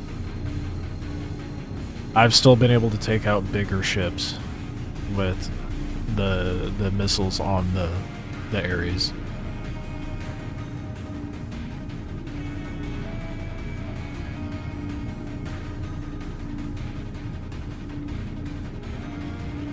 Size 2 are okay-ish if you're shooting light fighters, what they're intended for, or just use a lot of them. I think size 1 missiles are just like meant to be a nuisance. They're not meant to be effective. Size 2 is the same thing, unless you're, dealing with light fighters, which I think is their intended use. Size 3s should be medium ships and do like a decent amount of damage to heavies. Size 4s should be used for heavies. Size 5 should be used for like bigger ships. And anything above that you should be using like say like a size 6 to 9 should be against like a reclaimer. Whether it should be a one-shot or not, you know, it depends on the size.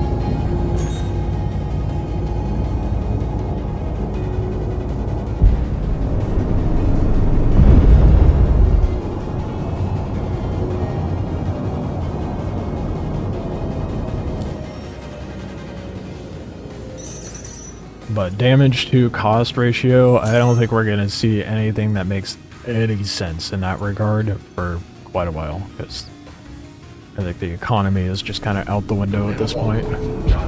And they've balanced economy towards a bunch of people using big-ass ships by themselves. Prime example, the Polaris mission, having a payout of 200k makes a dick all sense.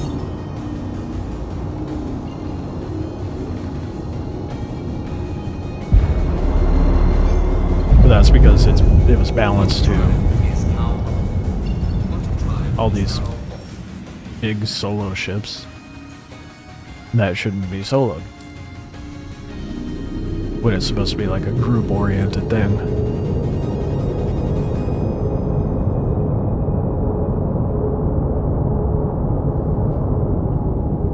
We don't even have size 6 or 8 missiles at all. I mean, we gotta speak in hypotheticals anyway, right?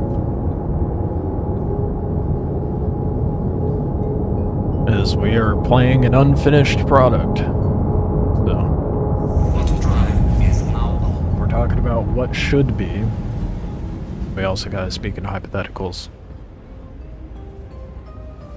What should and could be.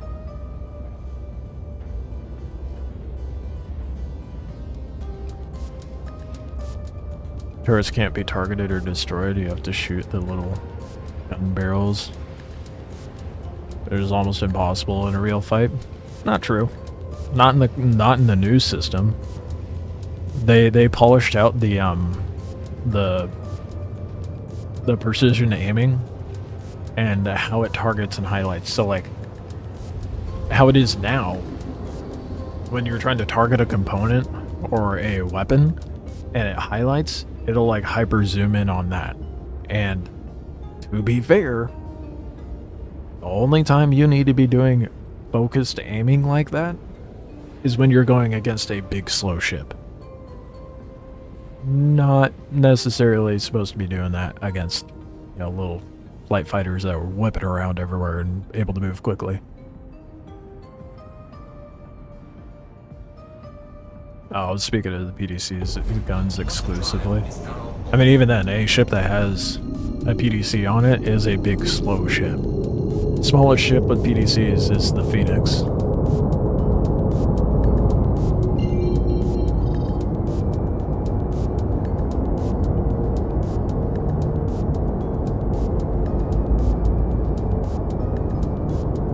I don't know if that's fixed in 4.5 either, to be honest. I haven't tested it. I haven't been bothered to go back into PTU. Second I heard there was an Idris to farm, I'm like, well, PTU who? I couldn't care less. I'll let everybody else do the testing. I got more important things to do. Like get all the shit for this Idris. Picking up some angry people inbound. No ways.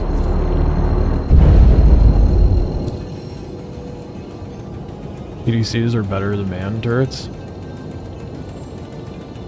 Maybe you just have shitty manned turrets. Yeah, I mean they shouldn't be, right? Like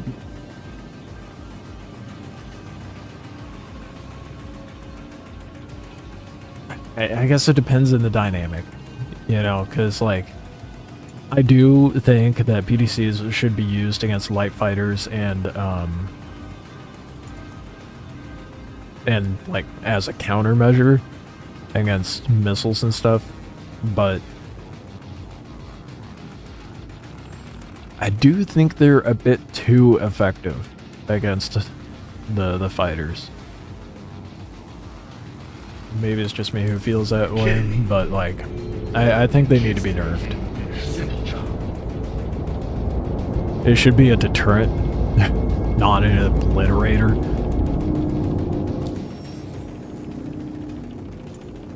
But granted, they're not effective against anything bigger. And with, I don't know, that's something else I need to check, or someone else can check.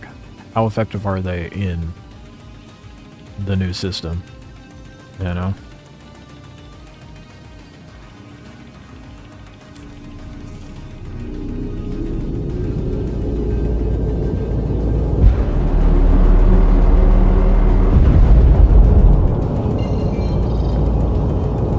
Yeah, I wonder if they still target the downed ship like they do in the live servers, because I think that's really annoying. Yeah, down a ship and the BDC's like, I'm still shoot that. It's not dead until it no longer exists. Auto drive is now on.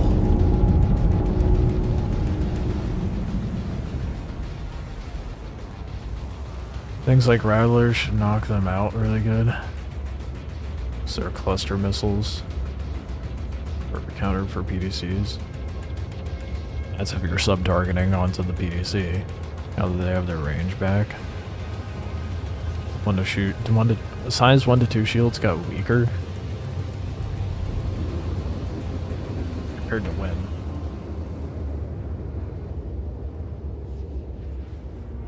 Like, got weaker in the 4.5, or are they weaker now in the live compared to the past? Compared to 4.4. That is true. I feel like size 1s and 2s don't feel very good. But I'm reserving any opinion on how things feel right now until 4.5 is in the live servers. As even in PTU, it's just going to be ever changing.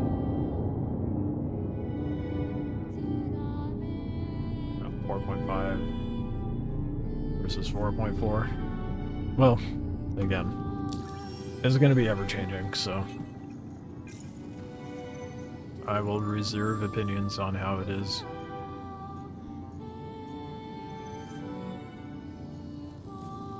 So they're doing balance tweaks on it regularly since PTU came out.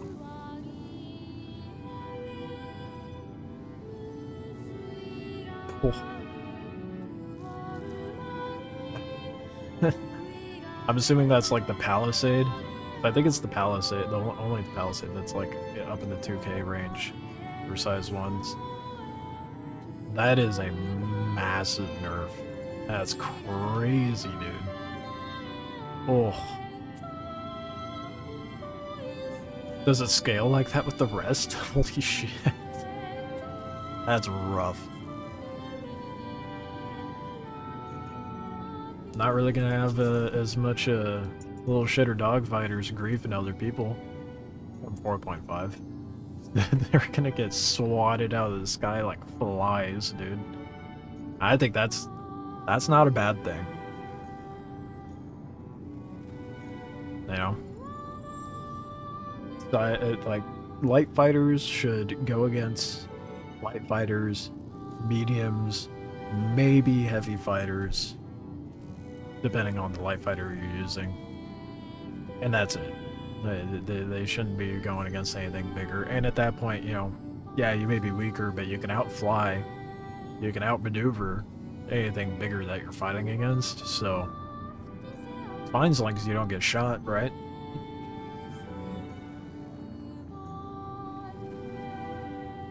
.1, now it's 4.7. I think they're... Now this is just me playing devil's advocate, but I think the stats we've been accustomed to over the years have been overcompensation for a lack of armor. So now that armor's a thing, they're kind of bringing things, like reeling things back a bit.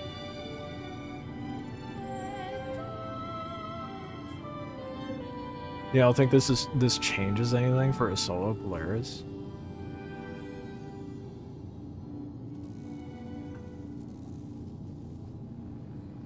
What size weapon is it that you need to tap into a Polaris, like, to actually make effective damage? Isn't it like size 5? To actually be able to do anything, so like, only heavy fighters and like other big ships will be able to actually do damage? And not even all heavy fighters, it would have to be like a Stinger, a Meteor, a Guardian.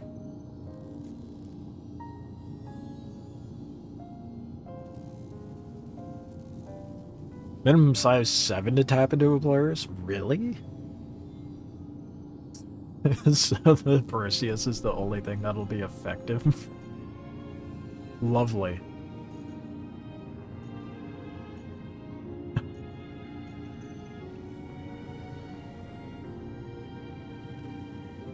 Okay, well, I don't agree with that sentiment. Like, 3 types of ships: light fighters, capitals, and coffins.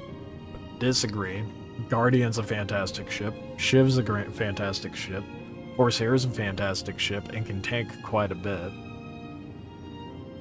Those are just ones that I typically use.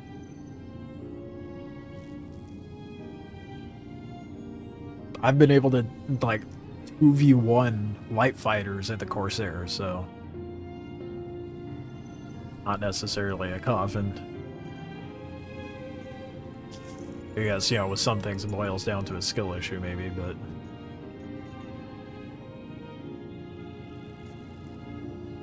I think it's also a matter of, using the ship for its appropriate task, you know? A lot of people were upset with the Stinger when it came out, because they're like, oh, it's so weak! It can't take any damage! Because it's a glass cannon meant to roll in with a group. It's not supposed to be a rogue soloed ship that just obliterates everything. Balance. Go to multi-crew ships. Corsair is multi-crew. Take 4 to 5 people to crew them. They have the same health and defense as a Connie.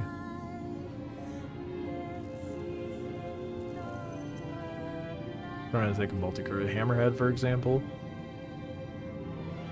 120th. Well, I mean... everything has... Isn't it a 10th? Hold on, let me look up the HP pool. I mean, not that any of this matters once 4.5 rolls out. Let's look at 4.5 stats.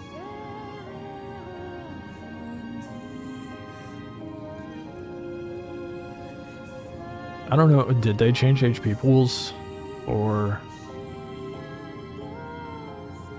4.5 or...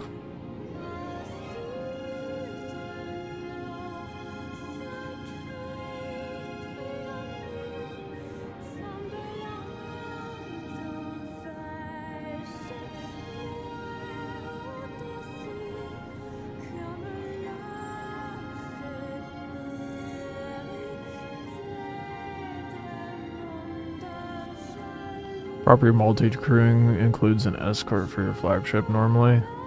Like an Idris escorted by 2 Hornets and a Mustang. And a Mustang, but that's an interesting choice. You've been able to land in the hangar for traveling. Yeah, I mean, but downscale that down. I mean, you wouldn't technically need an escort for a Hammerhead.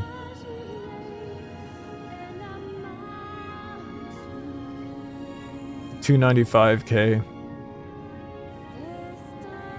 3.9 mil for the Polaris. I wish it would keep the selections.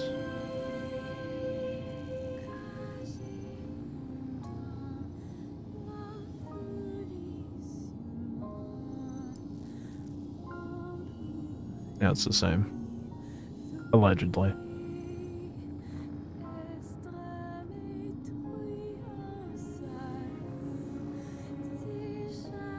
I think with the change of weapon size situation and armor, that's going to change the dynamic of multi-crew ships and being useless.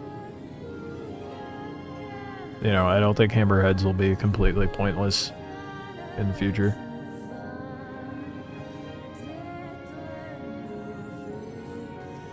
Why are you comparing a hammerhead to a Polaris? Either way. Because that'd be like comparing a Polaris to an Idris. You know?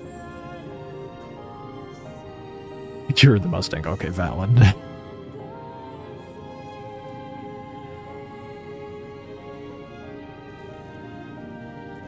There isn't really a ship of similar size as the Hammerhead, to be fair.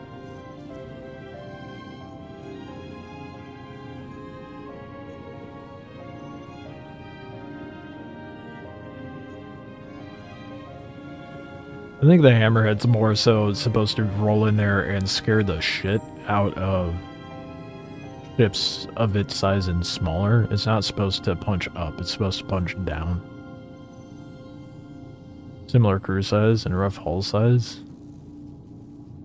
Do we have several of the same caliber as the Hammerhead? No. What ship? What ship is there that's the same size, same role? Eric doesn't count. Perseus now, sure. But that's that the Perseus is supposed to have physical size. I'm trying to be rational here at the same time. Yeah, size and role.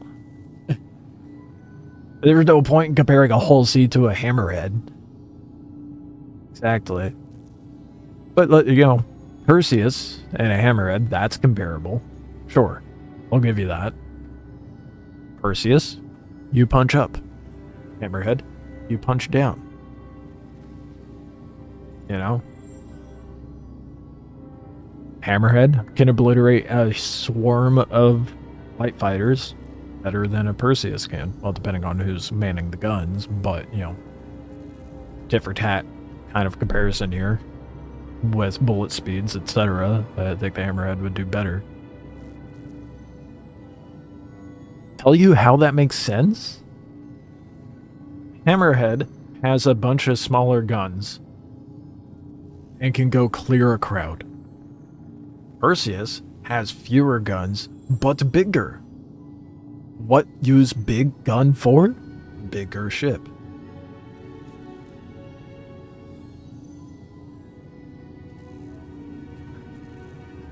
A2 Hull C Caterpillar. A2 is a bomber, not counting that. Caterpillar has a...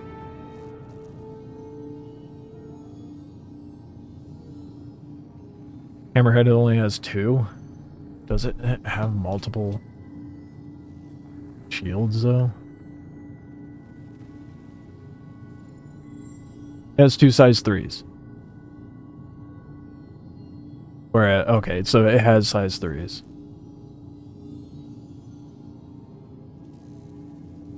It has more hull HP, likely better armor, and a shit ton more guns. That, good sir, is called balance. You know? You can only use 2 shields at a time anyway, so that third shield on the A2, Hull C, and Caterpillar is meant for backup. Hull C, Caterpillar, cargo haulers. Hammerhead in there to fuck shit up. The cargo haulers, or even the bomber that's only it's supposed to go in and out, is more likely going to need that backup shield than the Hammerhead. Because the Hammerhead is supposed to be punching down, not up. I would not advise taking a Hammerhead in to go take out a Polaris. You're going to be there for ages. But anything smaller than that, and in abundance, yeah, go take the Hammerhead in. You'll obliterate things. You got to use the ship for its role, and the way the Hammerhead is set up, and the dynamic of armor and engineering, the Hammerhead's not supposed to punch up. And its lack of Thanks for picking up this patrol. shields makes sense because of that. Shit, but headhunters gotta have eyes on our turf. You never know. Maybe things We have same HP with half the crew. We just bring 4 Connies instead of 1 Hammerhead. What?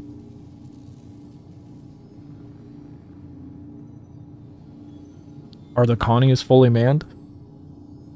If not, that's not applicable. Say they're Andromedas. So you need 3 per, right? That's equivalent to a Hammerhead.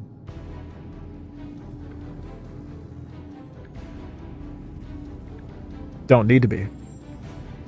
Doesn't matter. We're talking about fully manned, right? You gotta focus on the fully manned. Why would...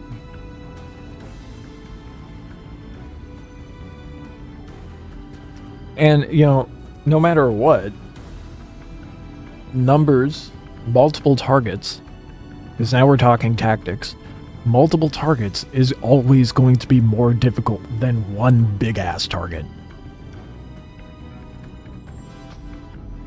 You know?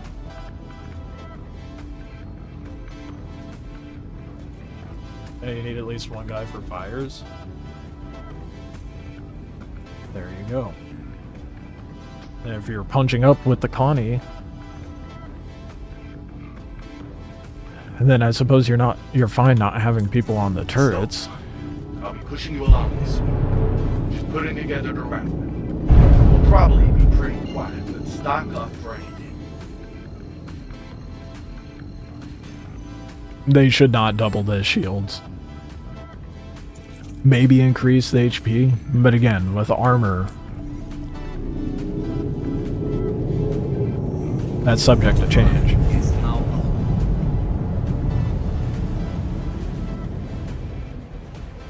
But it wouldn't die in 2 seconds. Have you done PvP in a fully manned Hammerhead in the PTU? In 4.5? If not, then that argument of it dying in 2 seconds doesn't hold any water, because you don't have any experience with that. You have to take into consideration the armor and what the ship is intended for.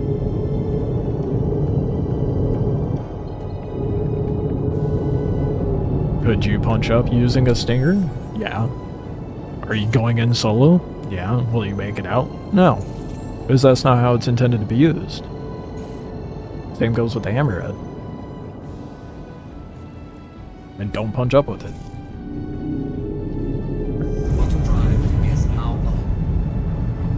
If you... Now, I would love to see this fight. If you took 4 soloed or even duoed Connies and had them go against a fully manned Hammerhead, my money's on the Connies if they're talented, but it would be a close fight. Granted, the main guns are the only guns that'll actually do damage. The Hammerhead, what size are the turrets? Hold up. Size 4s. Connie's fucked. Because no matter what direction that Hammerhead is facing, it always has guns on the Connie. The Connies only have guns when pointed at it, meaning that panel of shield is going to be depleted whenever they're trying to put fire onto it. So again, in a equal skill level situation, in the current game state, Connies would obliterate the Hammerhead. With armor, weapon size, so on and so forth, I think the Hammerhead would actually stand a chance. Especially if you're equipping cannons on those things, because the Omniski cannons are cracked in 4.5. The Connie outranges it. Not by much. The range jump between a size 4 and 5 is very minimal compared to the jumps between the other sizes. I don't remember the exact amount want to say it's only 50 meters. Sit tight. Sending out a scan. Look out. Got some shitheads heading your way.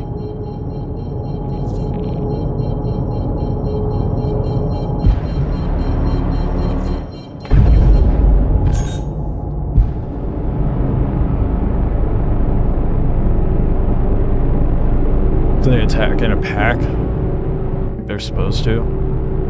Well, in that scenario. Yeah. I don't know that that's what the colony is intended for. 16 size 5s nuking the HH. And melt it fast. True enough. Sure. But then Hammerhead rotates. Oh. Well, now the colonies have to reposition. They changed the ranges back. What, the 4.4 model ranges? Shields damaged. They changed the ranges back. I feel like the ranges how it was before is way better.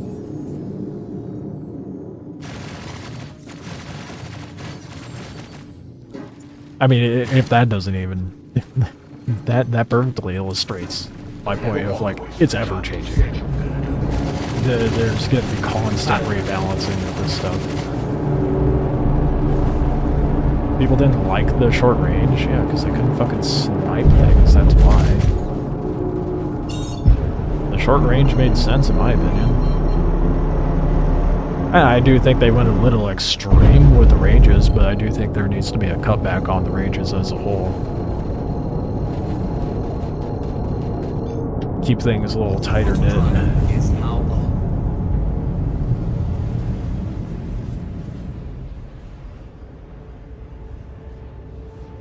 If you have a coordinated group that knows how to fly their ships, and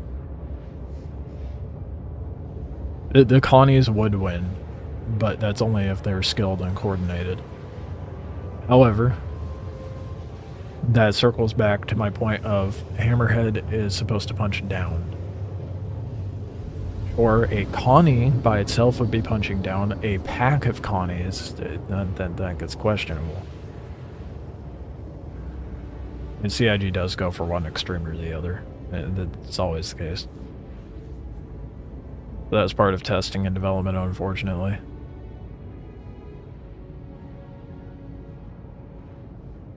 But 1K for everything was dumb.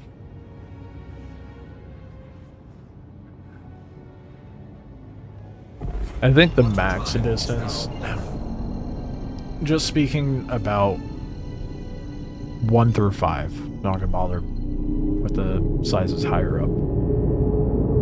Max distance should be like 3K for sizes 1 through 5.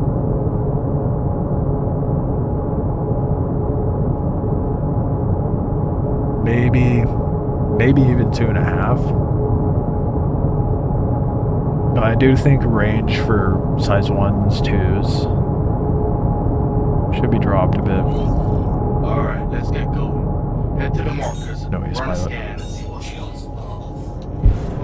But again, that stuff's hard to really determine. And I think they're going to worry about that later. I think that's going to be another situation like why they didn't add armor in the tech preview and waited. They should just wait to add different weapon ranges until they have a better inkling as to What the hell's the matter with you? balance of damage outputs and what ship should take out what ship.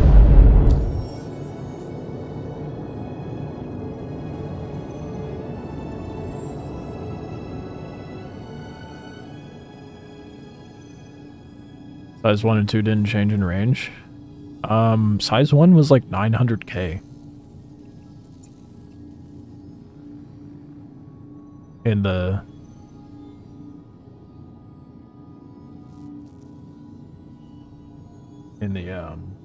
tech preview. I don't know what the ranges are. Apparently they're the same now. But talked about the 3313 nerfs. Oh my god, that's ages ago. Again, to compare things from ages ago, Makes 0 sense. Why wouldn't we keep it? Because it was a different game back there. We didn't have armor, we didn't have engineering. That's why. We have a lot more ships. We have a broader range of ships. Broader classifications of ships. I don't think they took what worked and broke it.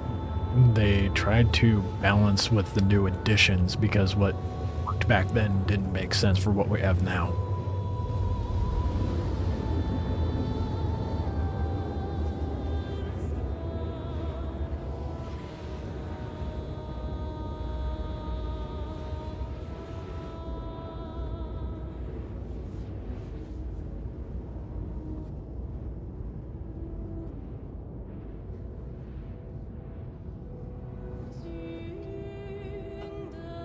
I need to go cook myself dinner soon. Coming up dry on these ace pilots, man. I hate it. I mean, I got a decent amount. Kinda sucks for the amount of time I've been going at.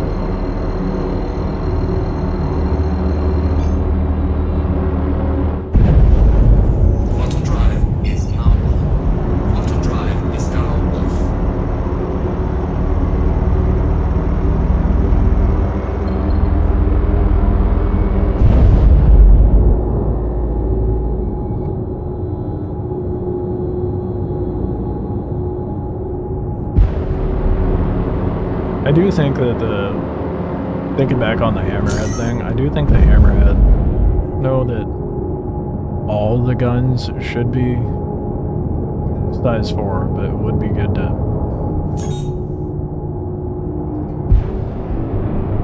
there's a lot of missile action going on here. Oh.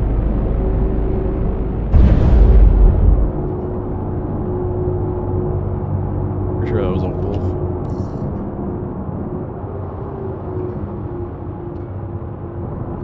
Got some shenanigans going on at Obituary, it would seem.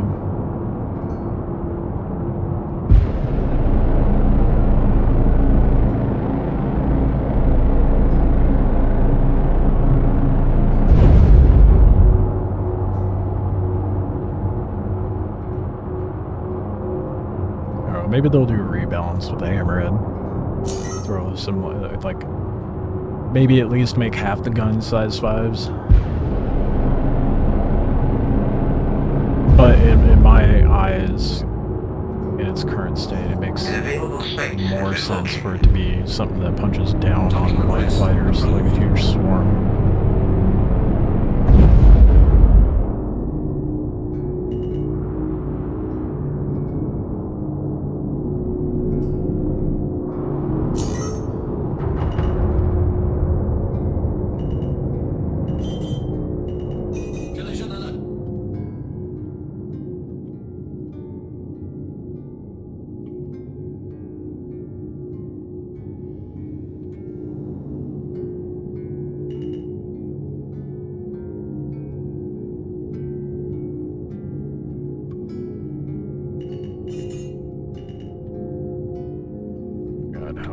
Am I? Oh, I am inside it.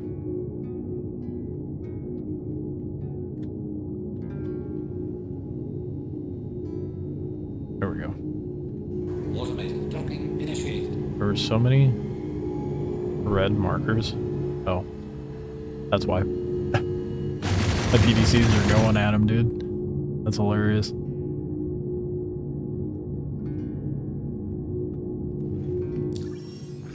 Arrival complete.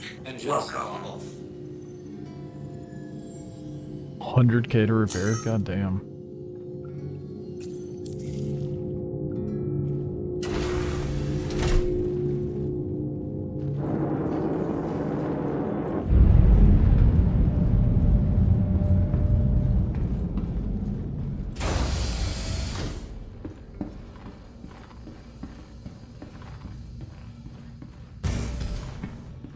At least a quarter of the... No, that's excessive. I don't know.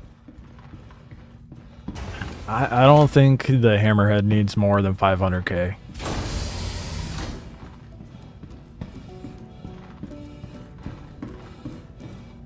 I mean, it's sitting at 300k right now. I think realistically, like 400k would make them, like, if they're to buff it, that would make the most sense.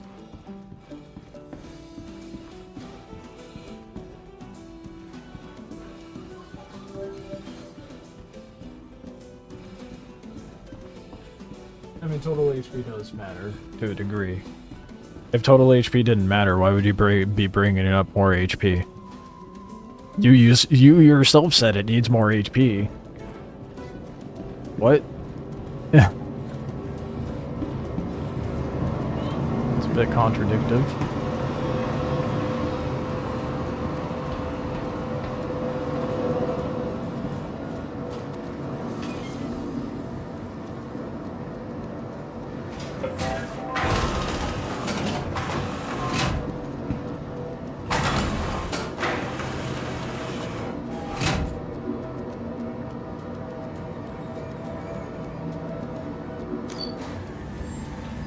That's not the whatever, you know. So if I say the whole HP should go up to 400k, that would give the indication that maybe the center hull goes up to 100k, you know, or whatever number.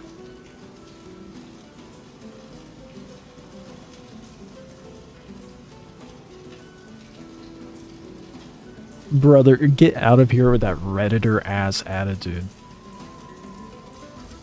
Holy shit. Wanna lecture me? I'm not lecturing shit. I'm having a fucking conversation, expressing my opinion based on what I've experienced with.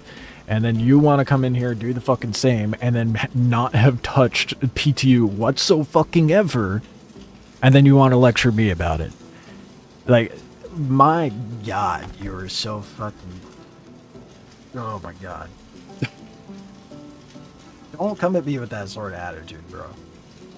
I've been hoovering your ass all fucking night. Alright? Trying to have a conversation about it. Trying to put it into perspective what, like, how I think what makes sense, and then you take that as me lecturing you? Jesus, get off your high horse. Which is bitch. Fuck's sake, dude. Simmer down. My goodness. Which is rich.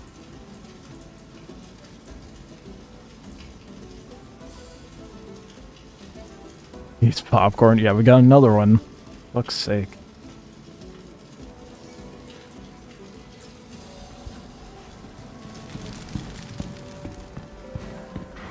Welcome to the ASOS vehicle retrieval system. Dude. I don't understand. Like, we've been having a cordial conversation for, like, how fucking long?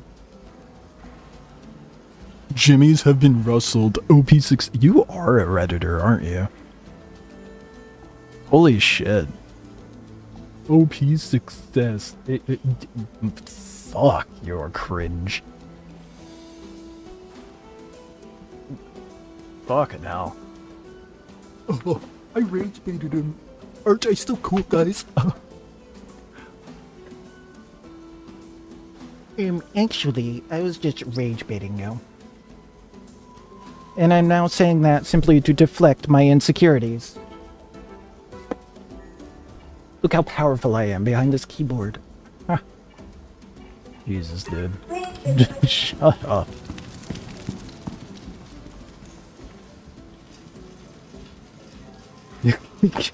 You're the reason I'm so fucking drained. Can't breathe? Oh. Yeah. Yeah, well, I did call it. You are a Redditor. Is this why you hate engineering? Because you can't find any friends to play with because you act like this? It all makes sense now. My goodness.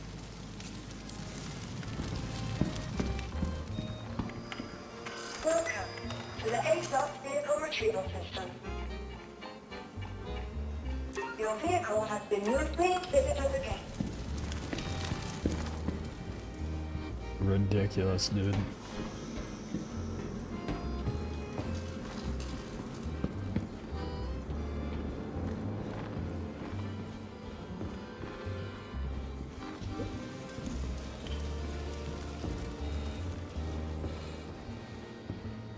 Says the guy who streams alone to 19 people, screams at people in his chat.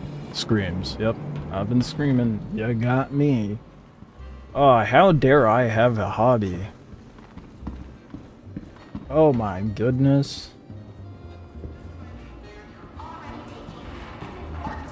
Oh, he streams to... I mean, now you want to pull out numbers, bro? For all my friends, why are you solo right now? Did you look at the thumbnail? Can you read? Oh my god, wow. It's so fucking stupid, dude.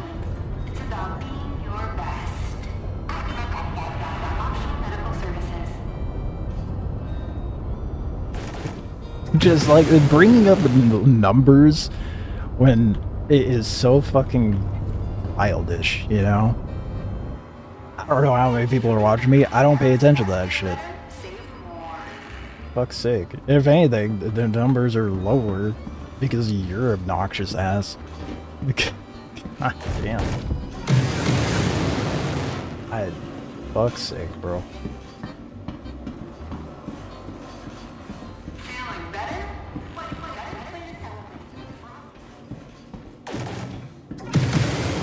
There's a lot going on outside.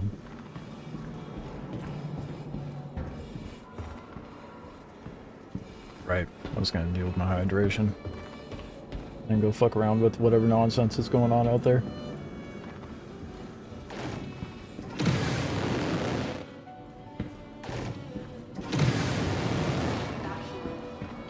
Messing with you? You're really bad at it. That just sounds like a backpedal.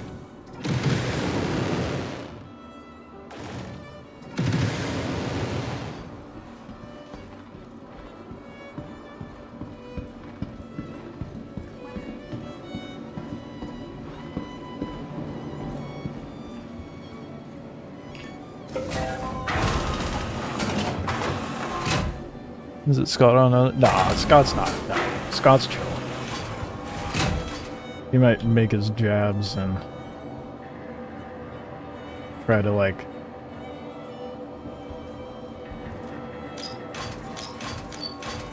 Alex, my goodness. Scott does it the right way. Scott's not that guy. He definitely says shit to piss me off, like saying Expedition 33 is... email, but at least he has tact. Just had a deja vu with this mess with the... No. Yeah, that's true, that's valid. Yeah. I mean, that's the go-to for anyone who's like trying to talk shit and then realizes they're not in the right position. And then they backpedal.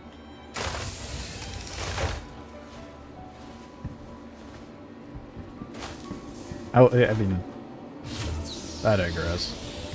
Lowbrow attempts, for sure.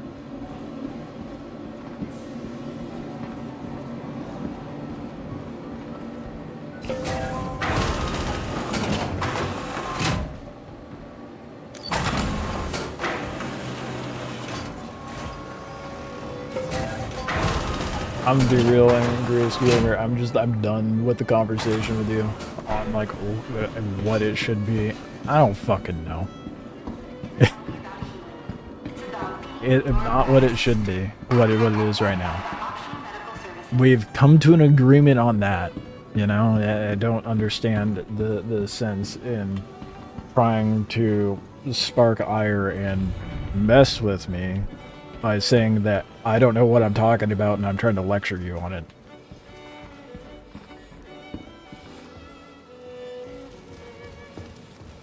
Insane. Having a cordial fucking conversation, you come out with that.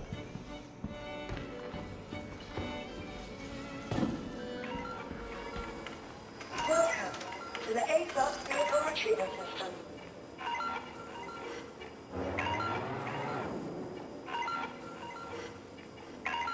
Sounds like there's still stuff going on out there.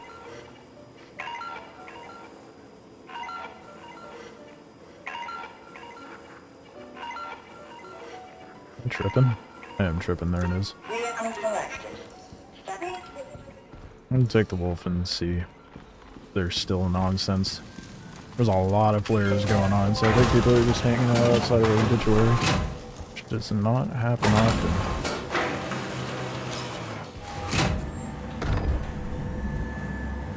Okay, well, explosion. There's still something going on out there.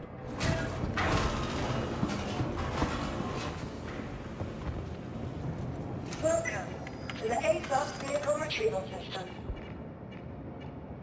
Your vehicle is visible.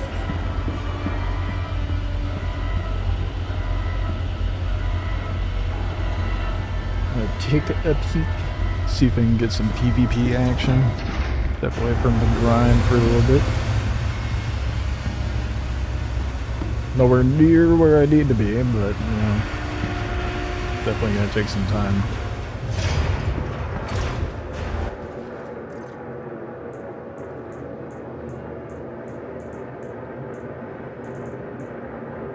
Got 6 pilots today. It's not exactly good. Like a pilot an hour, but like the first hour or 2 hours of stream, and actually all throughout has been a great debate, whether it be with one or multiple people. So I did get 5 platoon medals, so it's pretty good. Bruh, pull out the ship.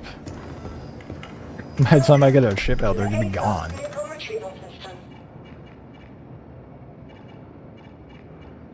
What up? Your vehicle, please visit us again. Goodbye.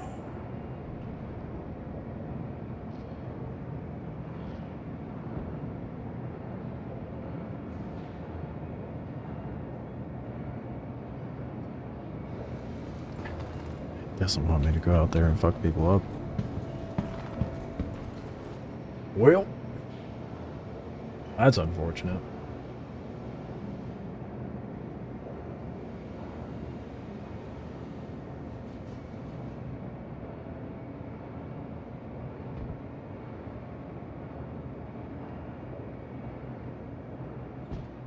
Yeah. I guess on that note, I have dinner to cook. I'm hungry. I'm exhausted from all this debating and discussion. So unfortunately, I'm going to stream a little early tonight. Oh boy, what do you have? There's never hard feelings, but I will call things as it is. Yeah, I'm fine. I've been going for 6 hours, and this is probably the most debate I've had all day, or in a long time on a stream. Plus, I've been doing the same shit for 6 hours. I genuinely do just need to go cook dinner. If I just had something to heat up, I'd keep going, but I don't even know what I'm gonna cook for dinner, so I don't really give a shit about what happened. I'm not that sensitive. Should have seen how things were during the last Oasis days. That was... I don't care. It's internet bullshit anyway. None of it really matters at the end of the day.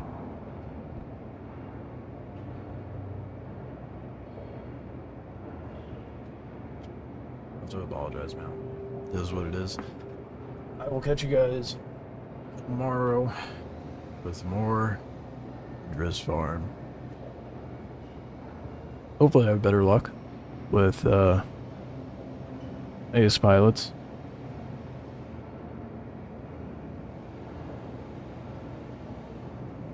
Not exactly looking forward to it, but it's got to be done. Anyway, I'm gonna go make dinner. Guys, enjoy the rest of your night, day, evening, morning, whatever it may be for you. Go check out the latest video where I was talking about Oh yeah, Wikelo gear being introduced into the loot pools and how stupid that is. And then there will be another video going up tomorrow, so you can watch those while I'm off stream. I'll catch you guys tomorrow. Appreciate you guys hanging out. I'll catch you next time.